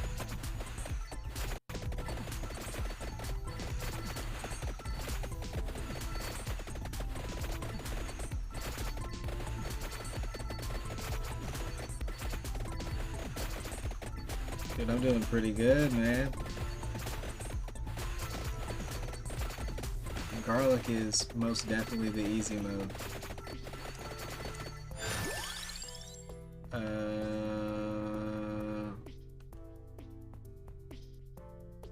You know, I might not get another duplicator.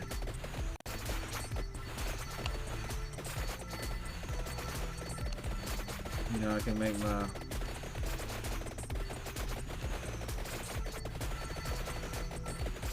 Oh shoot, these ghosts, bro. Y'all doing the most.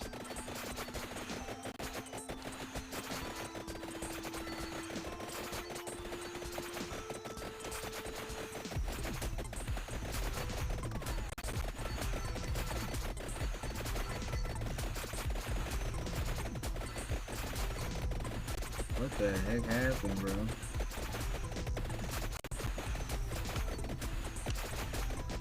I'm just running south because that's what it looks like it's free for me.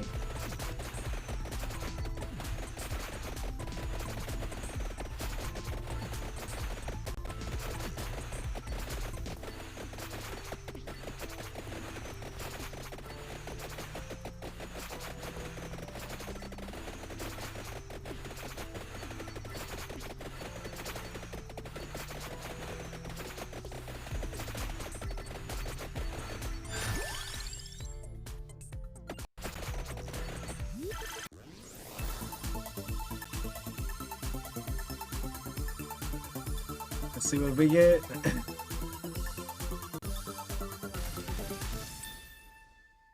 Let's do it.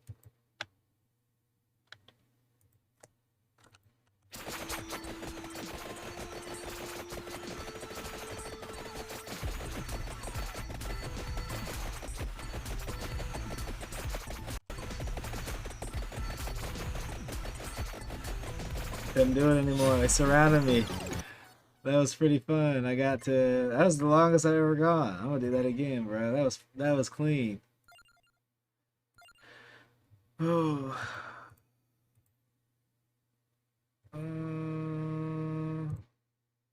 Dude, I can put... Yeah, I'm gonna put a point in that. And... I think that's good. We did pretty good that game. All right, I'm gonna do one more.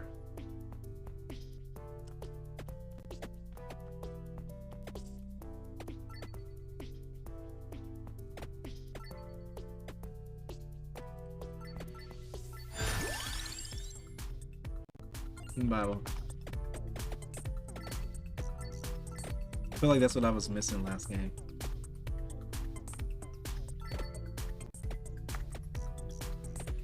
Or the same thing, we're just gonna sit here. Let the boss, this mobs come to us.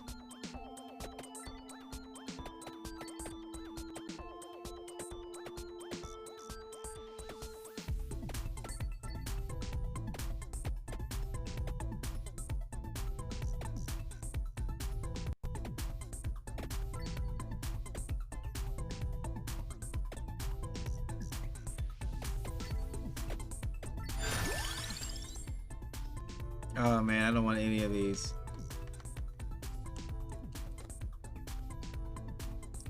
But I guess if I had to pick one,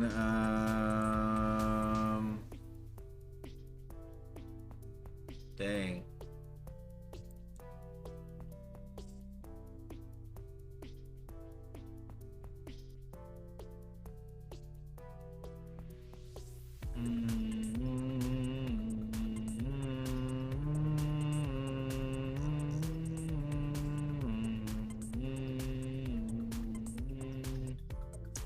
You know, if I had to pick one,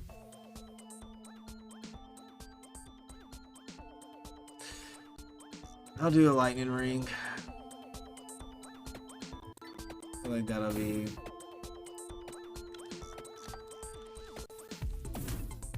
alright.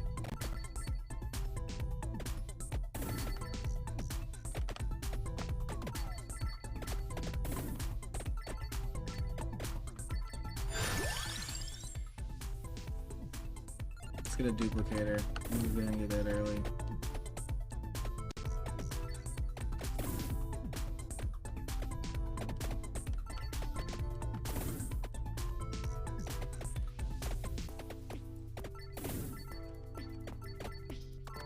Oh shoot.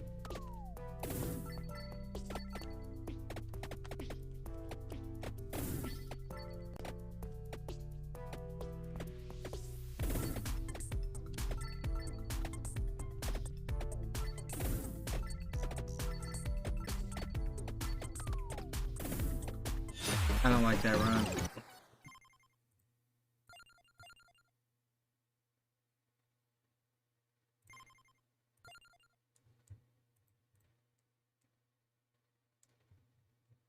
Another refund all. Okay. So I want that. I want that. I want that.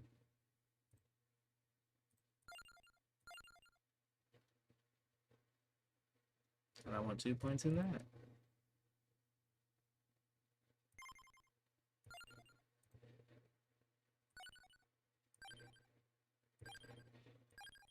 Let's try this out.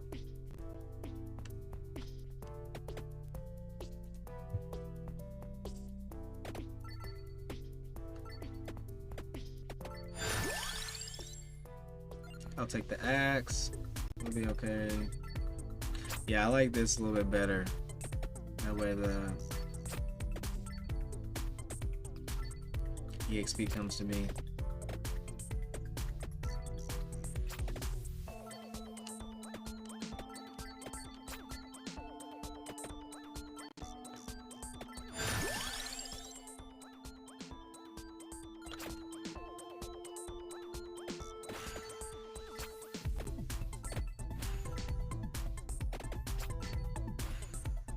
Go ahead and get my other weapons.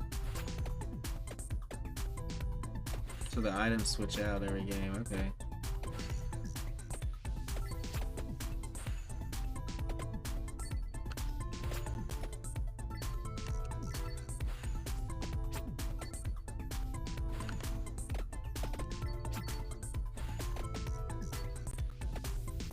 I think the curse thing that I had made these mounts harder.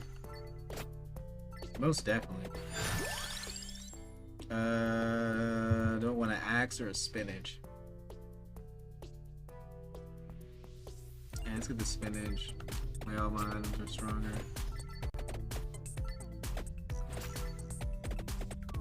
Oh shoot.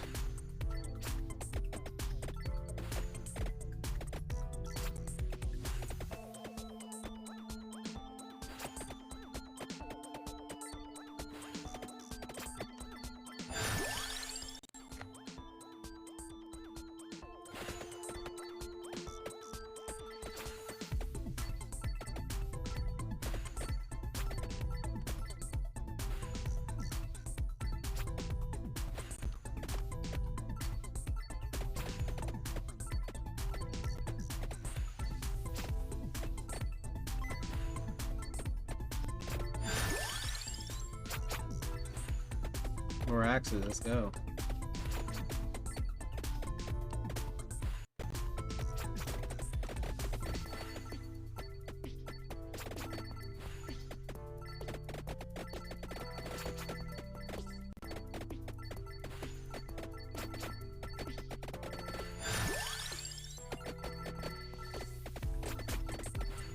Oh, that just made my garlic bigger. Let's go.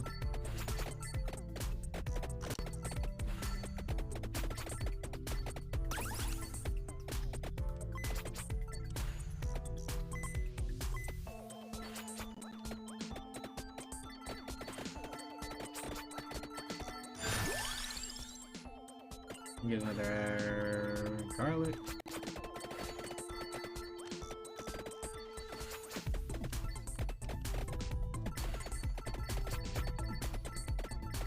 Crazy how I redid my perks and it seems a little bit easier.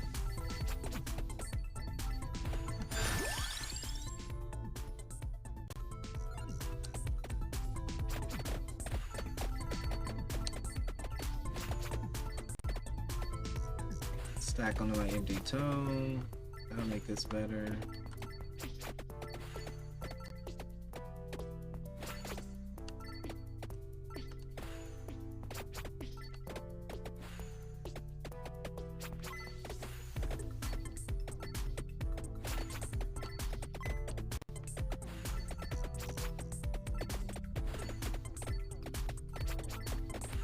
I got that bodyguard on there, that good odor.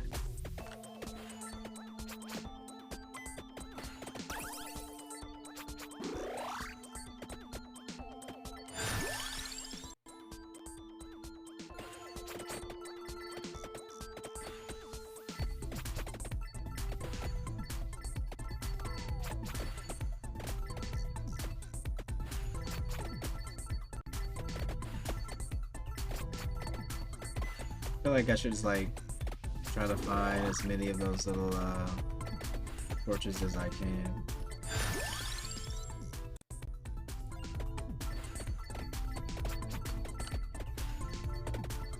I wonder what luck does. Does it just help me get better items?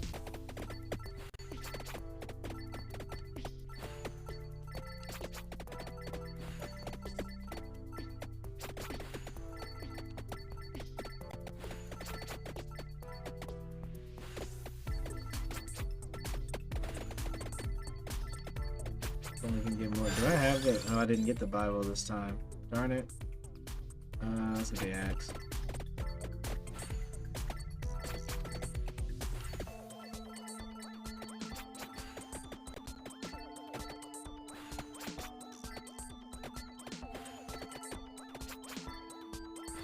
You know, last time I did, that was pretty cool. So most of the game just like wants to mess with me. Like, no, you shall not. Oh, there we go. I go the King Bible. Seems rarer than the Chandelier one.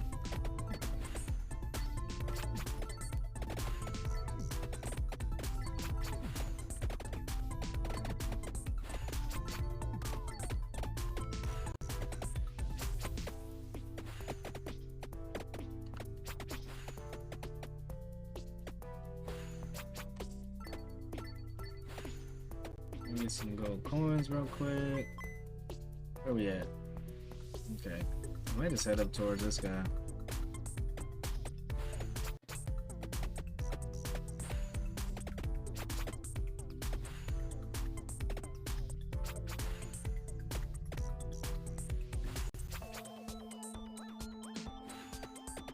You know, just beeline it.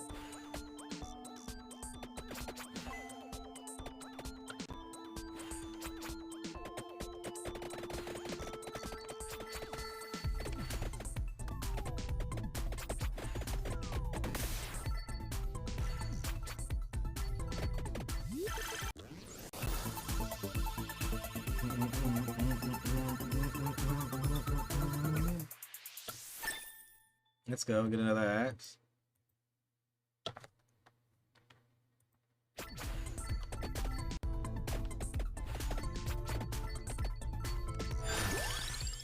Oh, I probably should have gone King Bible, but I'll do this.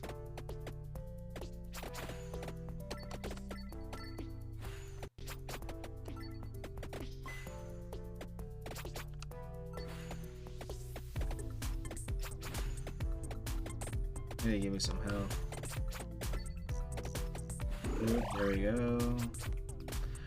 Let me get some of that EXP now. Oh yeah, I can just sit here and kill you guys real quick.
Alright, we still going up here to this bat cave over here.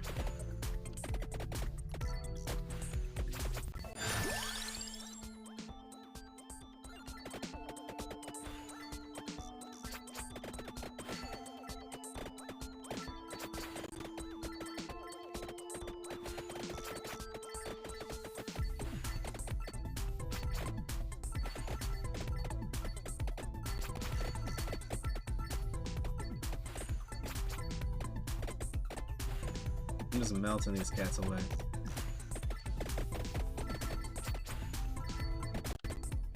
Not all of them, most of them.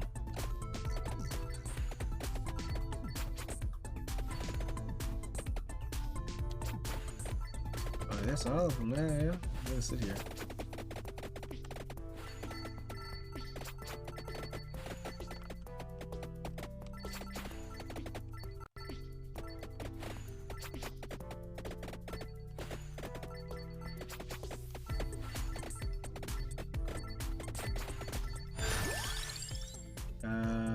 Oh, yeah.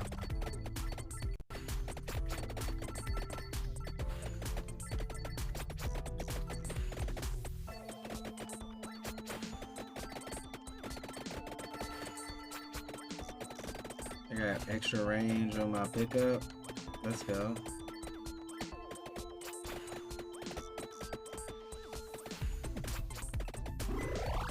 Give me that health. Yes, sir.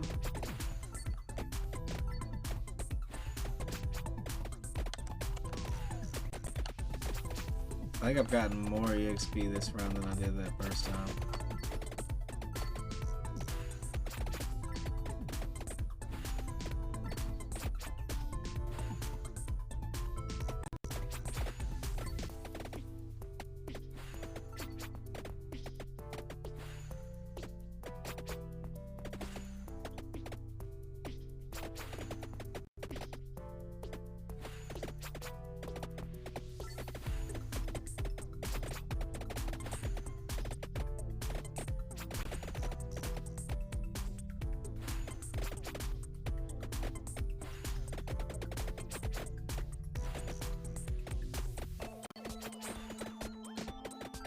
Oh dang. That girl's trying to put me in a box.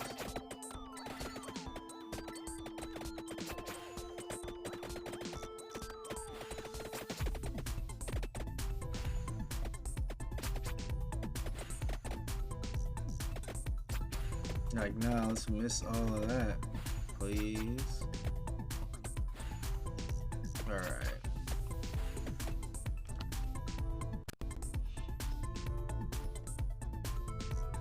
I guess, I probably should go south.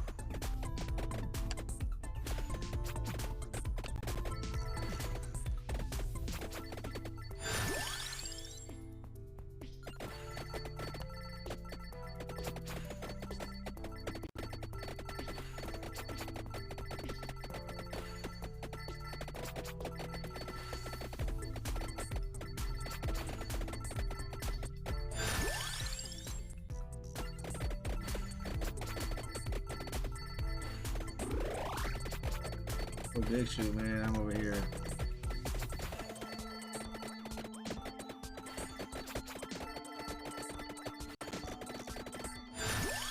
Okay. Look at that axe.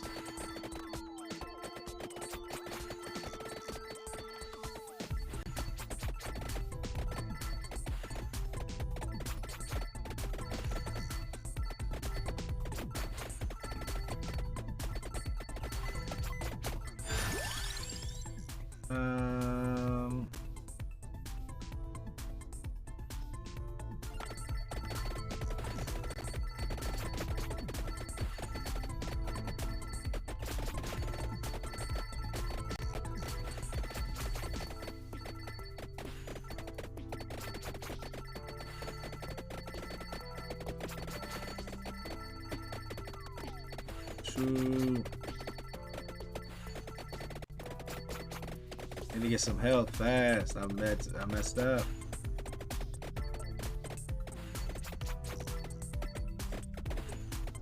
Dang it.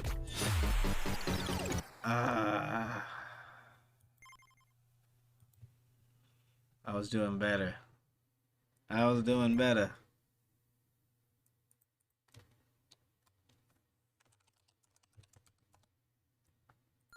I don't know if I should play one more.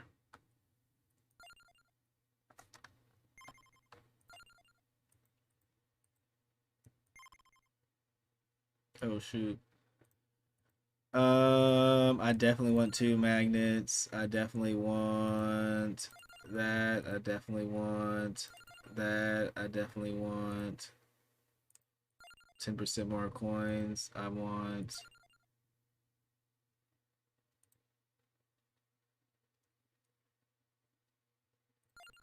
I think this is good. Let's try Poe again.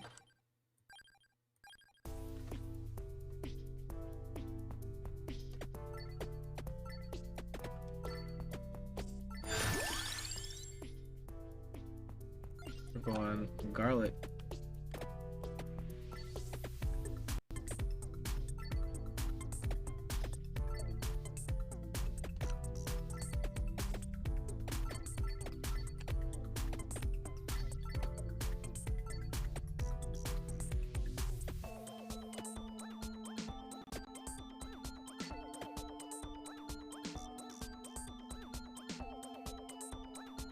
See how long it takes for him to get to me.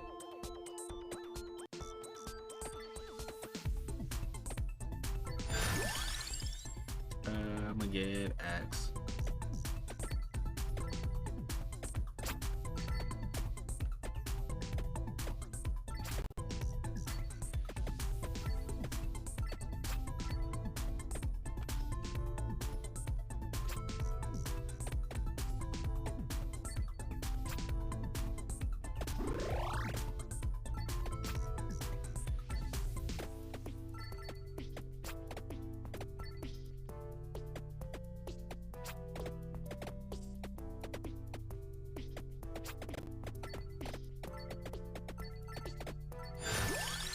Ooh, I'm gonna get the shovel or whatever. It's supposed to increase my range.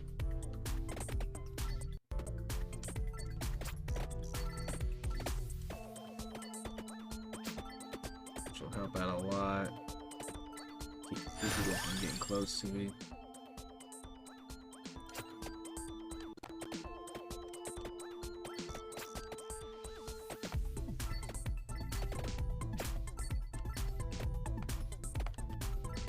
What if that increases my like magnet range or just my ability?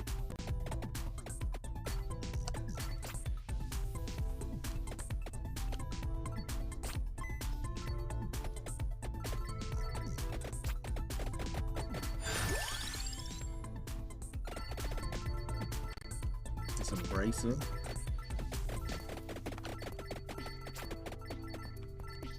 Little zombie, you thought you was gonna get close to me.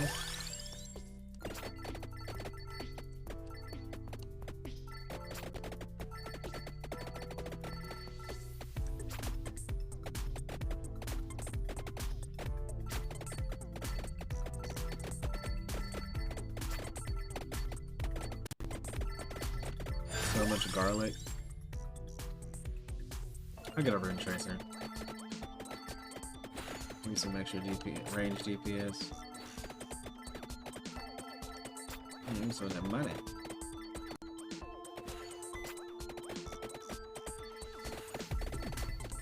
So 10%. So a bag is 10. So give me 11. Okay.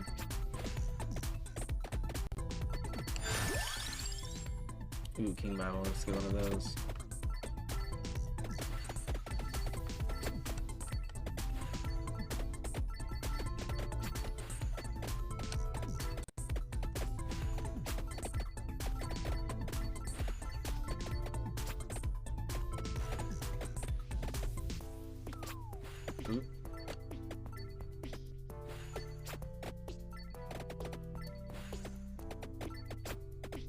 Guys are still pretty strong.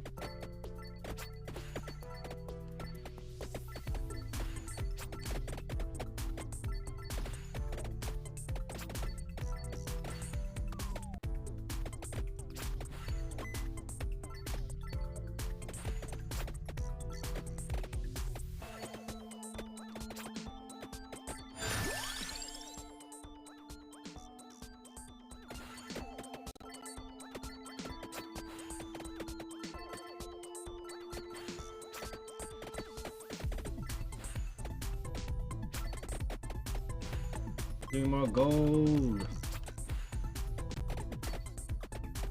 I wonder how long I can see here before I have to move again.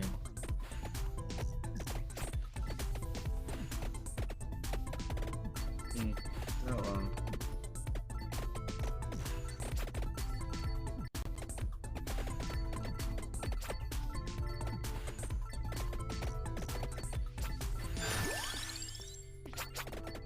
Actions are pretty fun.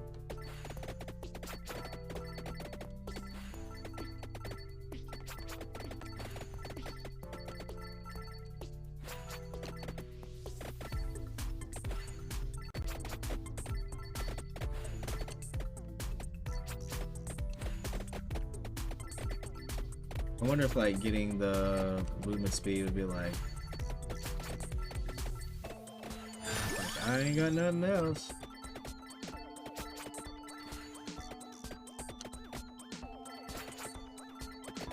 A lot of my items are like AoE-ish.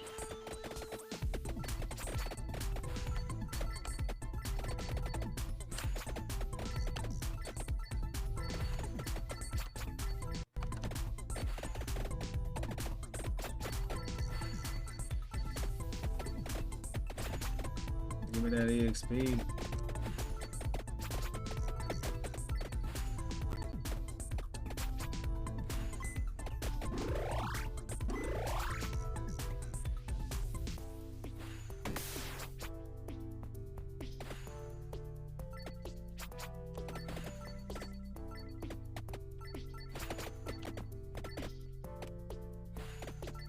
What if I can level up without getting the red one?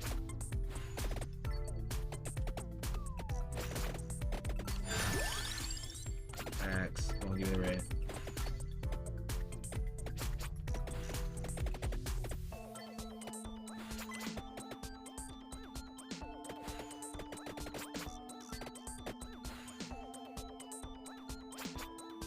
See if I can make my way up to the little boss.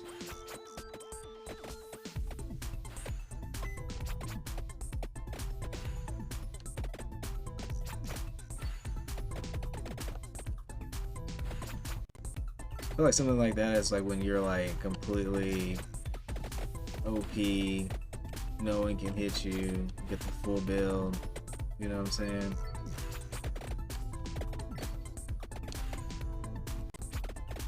So right now I feel like I'm playing with small potatoes.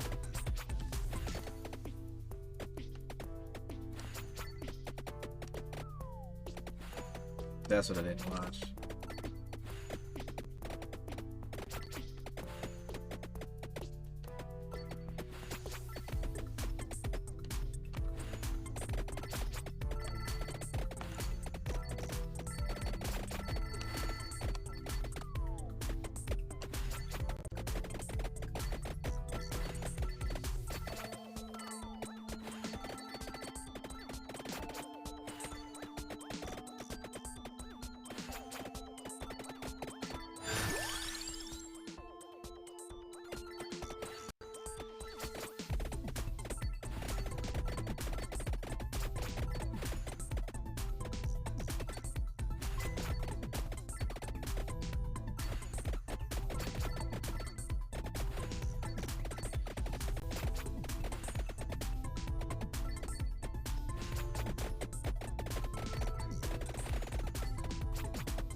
I'm farming them.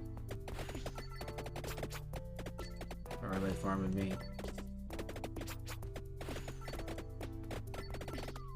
Oh shoot, I just got smacked.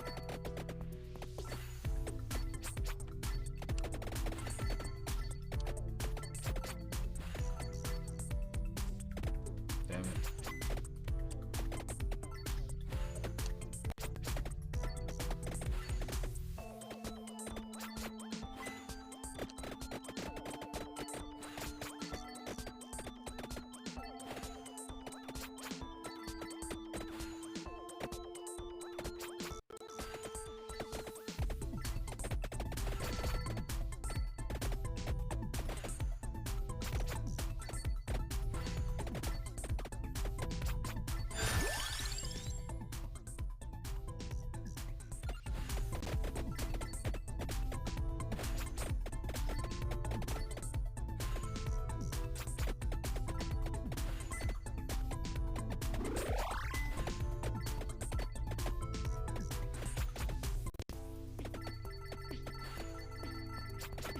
major XP. We just been farming them out.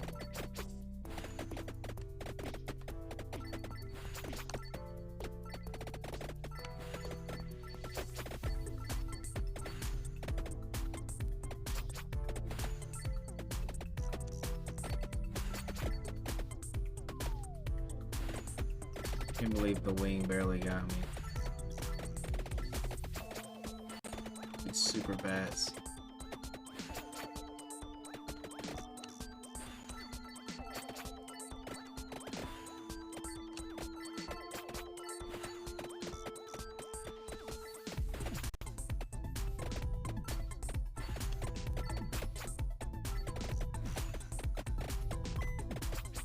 Oh hell, I'm gonna have to break out of this. Shit. Those things are evil.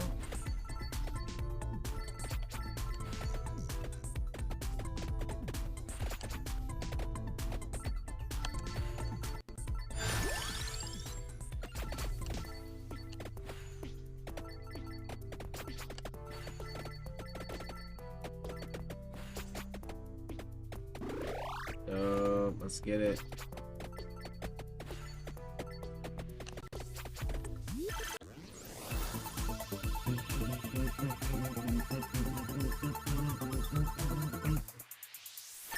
Sweet McGarlic.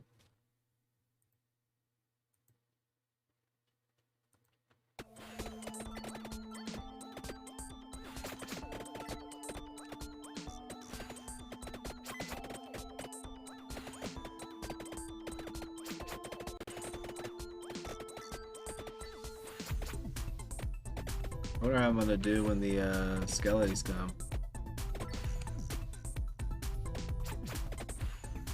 Oh, here they are.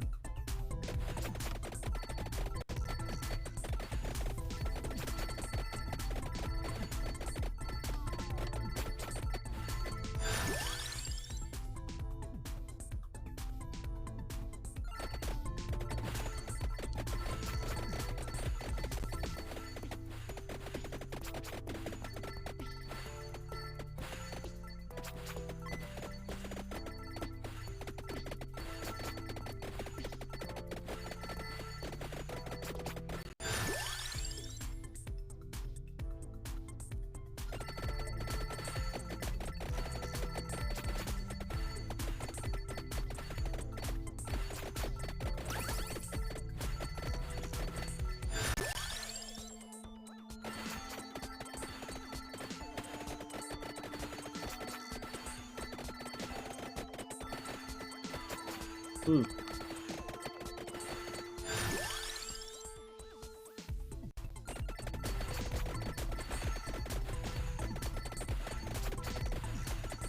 That damage, boy.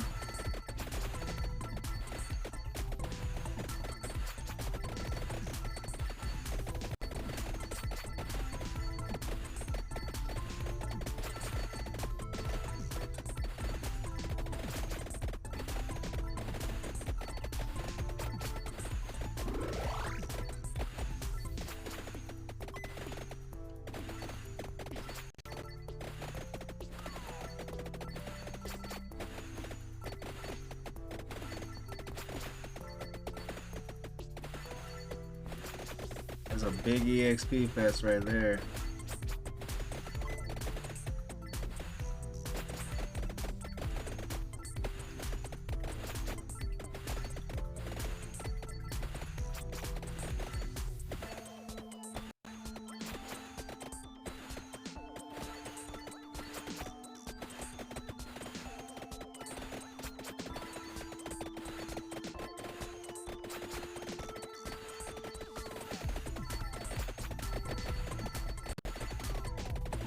Damn.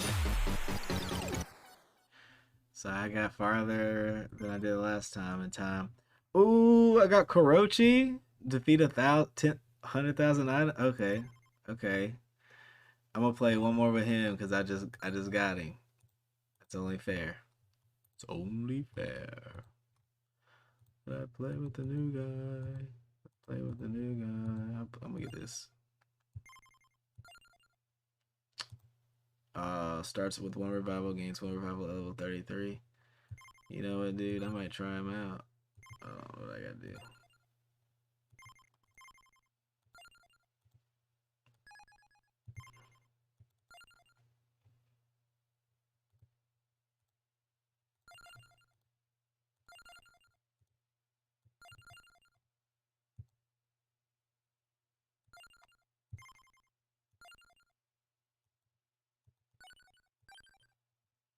Let's try him out. I want to see what he's like. Oh, dude, he seems pretty cool. Alright. He's pretty fast, too, ain't gonna lie.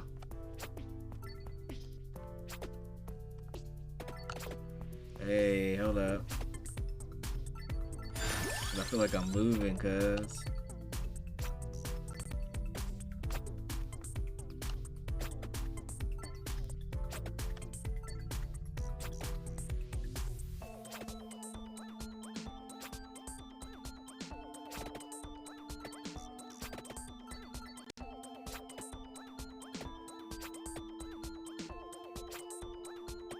So he like throws it at the nearest one and then it like goes behind him. Okay. It's like a boomerang, but I don't catch it.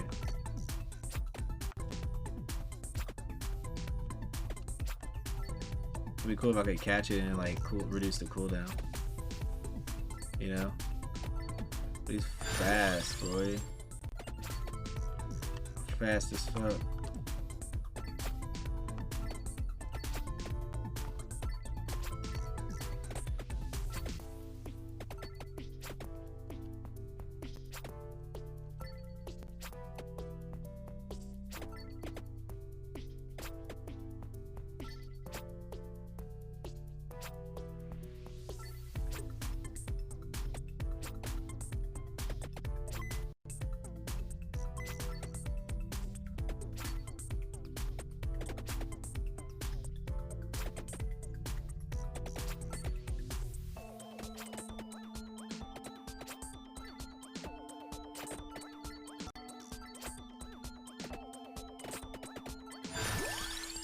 Look at that.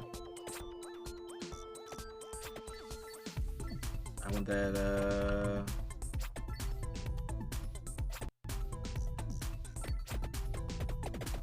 I want that garlic, boy.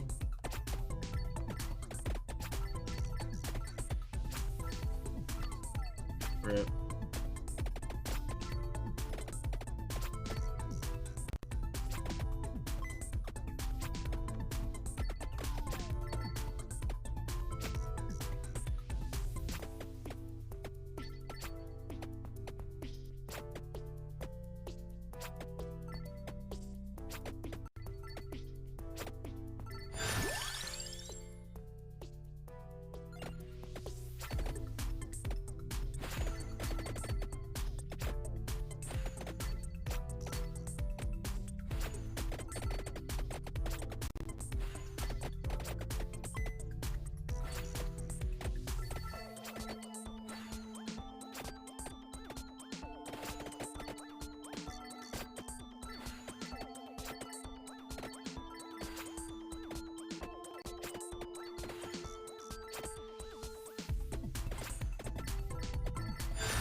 Okay, let's get another cross.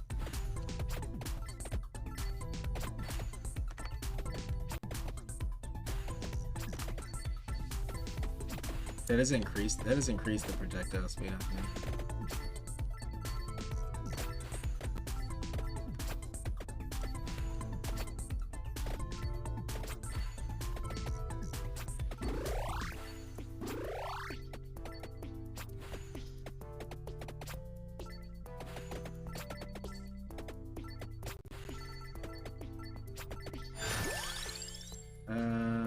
Let's do this.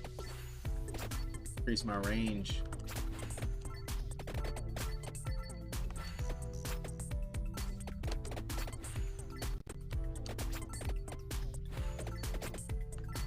Let me hit more items, boy.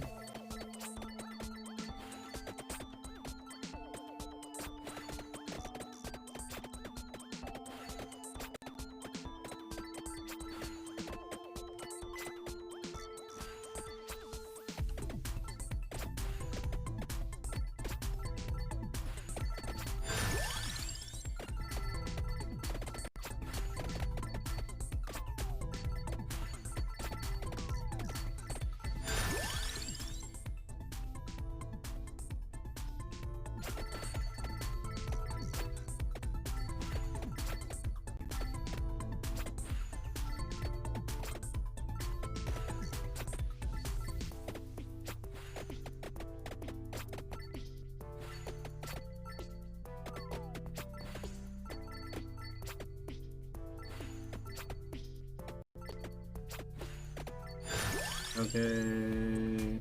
Let me get this. So I can get items from further. Ooh.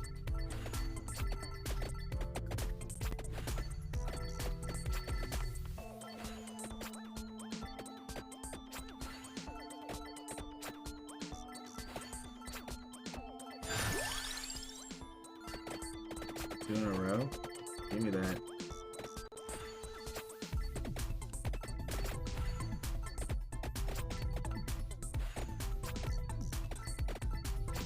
Let's be good.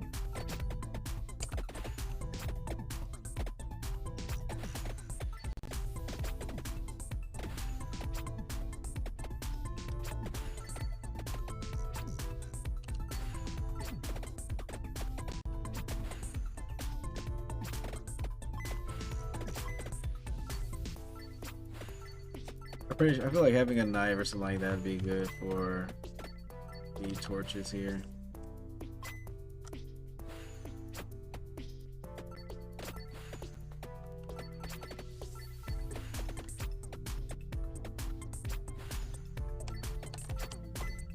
I wish I could just like run over them.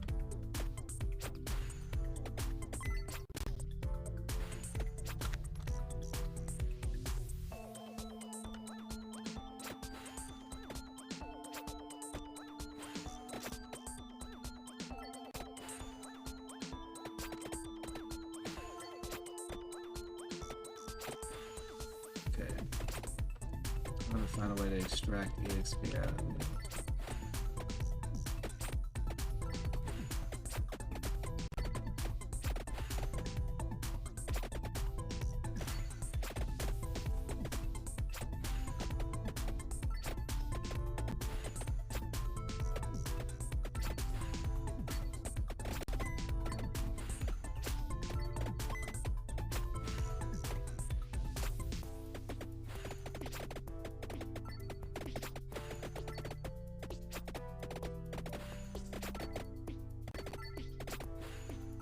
This thing never gonna let me get a garlic.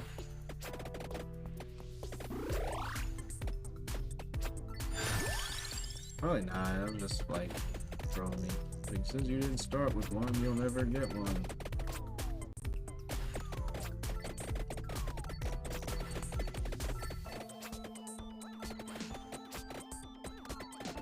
Shoot, shoot, shoot.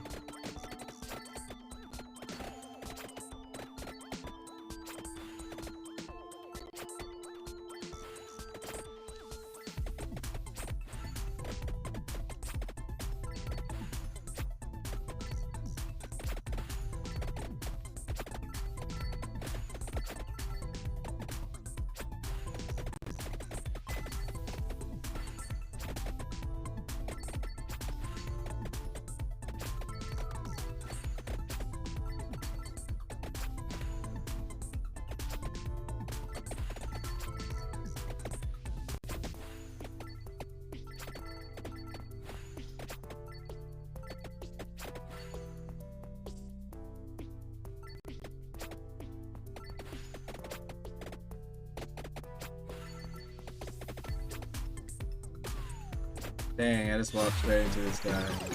No revive. Dope. Oh, this guy's pretty cool.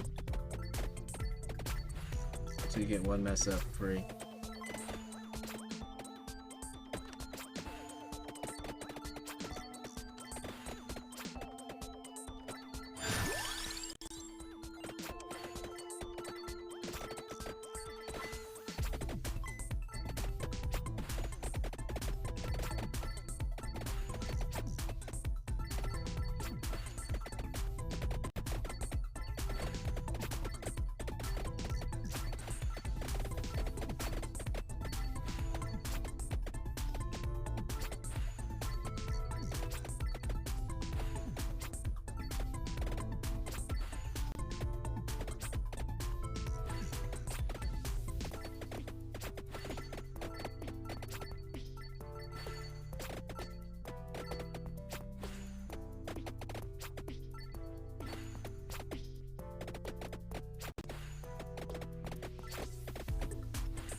Way to break free.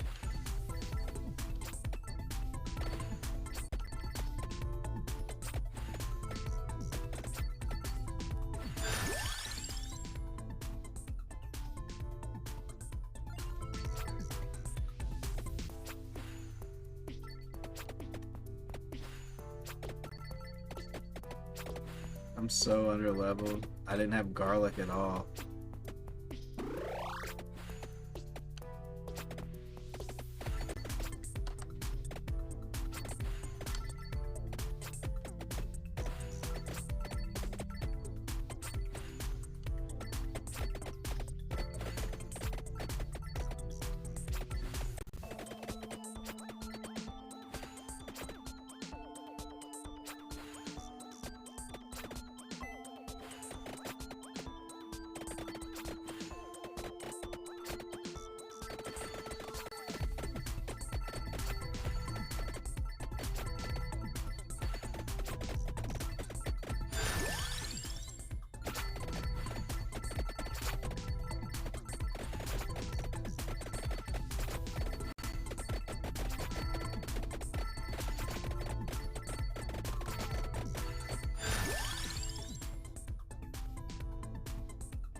Okay.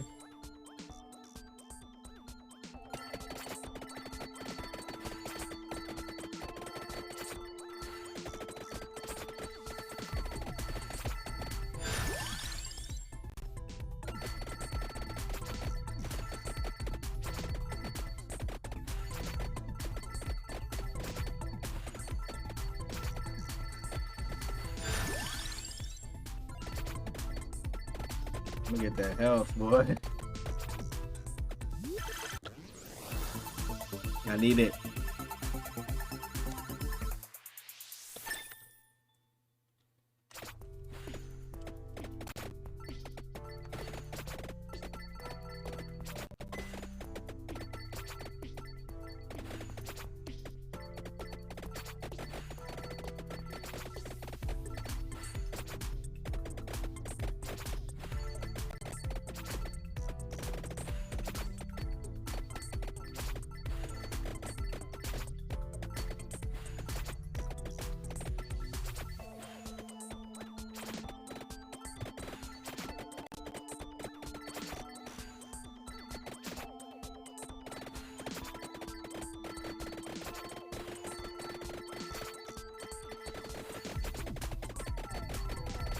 Damn. I did a little bit better. Died around the same level. Yeah, I like this Kurochi. I think it would have been done better if I would have been able to stay alive until then. That'd have been cool. All right, you all. Thank you all for tuning in. I had a wonderful night. I played some Vampire Survivors. Unlocked a new character, you know. They're pretty dope. I want to play with them some more. I'll probably play with some Friday. For real. If I'm not doing anything. I stream Mondays, Wednesdays, and Fridays. Sometimes on the weekends, depending on the time I have. But I normally stream around I'm gonna try to get back in the schedule where it's 6:30. I've been hitting 7:30, but I'm gonna try to move everything up an hour earlier. I like to play a variety of games. I like to play roguelikes like this. I like to play story-based games, RPGs. I like to do reaction videos, and I like to build my websites and everything like that while I'm live as well, and talk about any wild things on the internet. If you all like what you see, please make sure you follow and check out my link tree. that way you can see my YouTube, my like other projects, and any other referrals that I have available that you all can have access to. But yeah, thank you all for tuning in. I'm going to go to sleep here. It's like 12:30 for me. So yeah, I'm getting ready to wrap it up. Thank you all again for tuning in. I had a wonderful evening, had a lot of fun. Yeah, I really enjoyed Vampire Survivors. I should have probably tried streaming this a little bit earlier and see how people liked it. I got pretty far. I got some unlocks. I need to get this Rune Tracer. I want to get Rune Tracer to 7 because I hear that item Spellbinder is pretty good. I don't know what a lot of these other items do. I'm kind of hyped that I got a total. Okay, so I got a total of 100,000 enemies. Okay, dope. So I wonder if there's any quests with this guy. Oh, yeah, I gotta evolve. Oh, I want to evolve Garlic. Okay, so yeah, I do. I probably do need to follow this like little build that I was doing. Oh yeah, and it levels up King Bible. Yeah, I'm gonna stick to what I was doing and see if I can knock out, because I'm gonna keep running that forest level until I beat it. Because I think when I beat it, I get an upgraded version of it. On any yeah.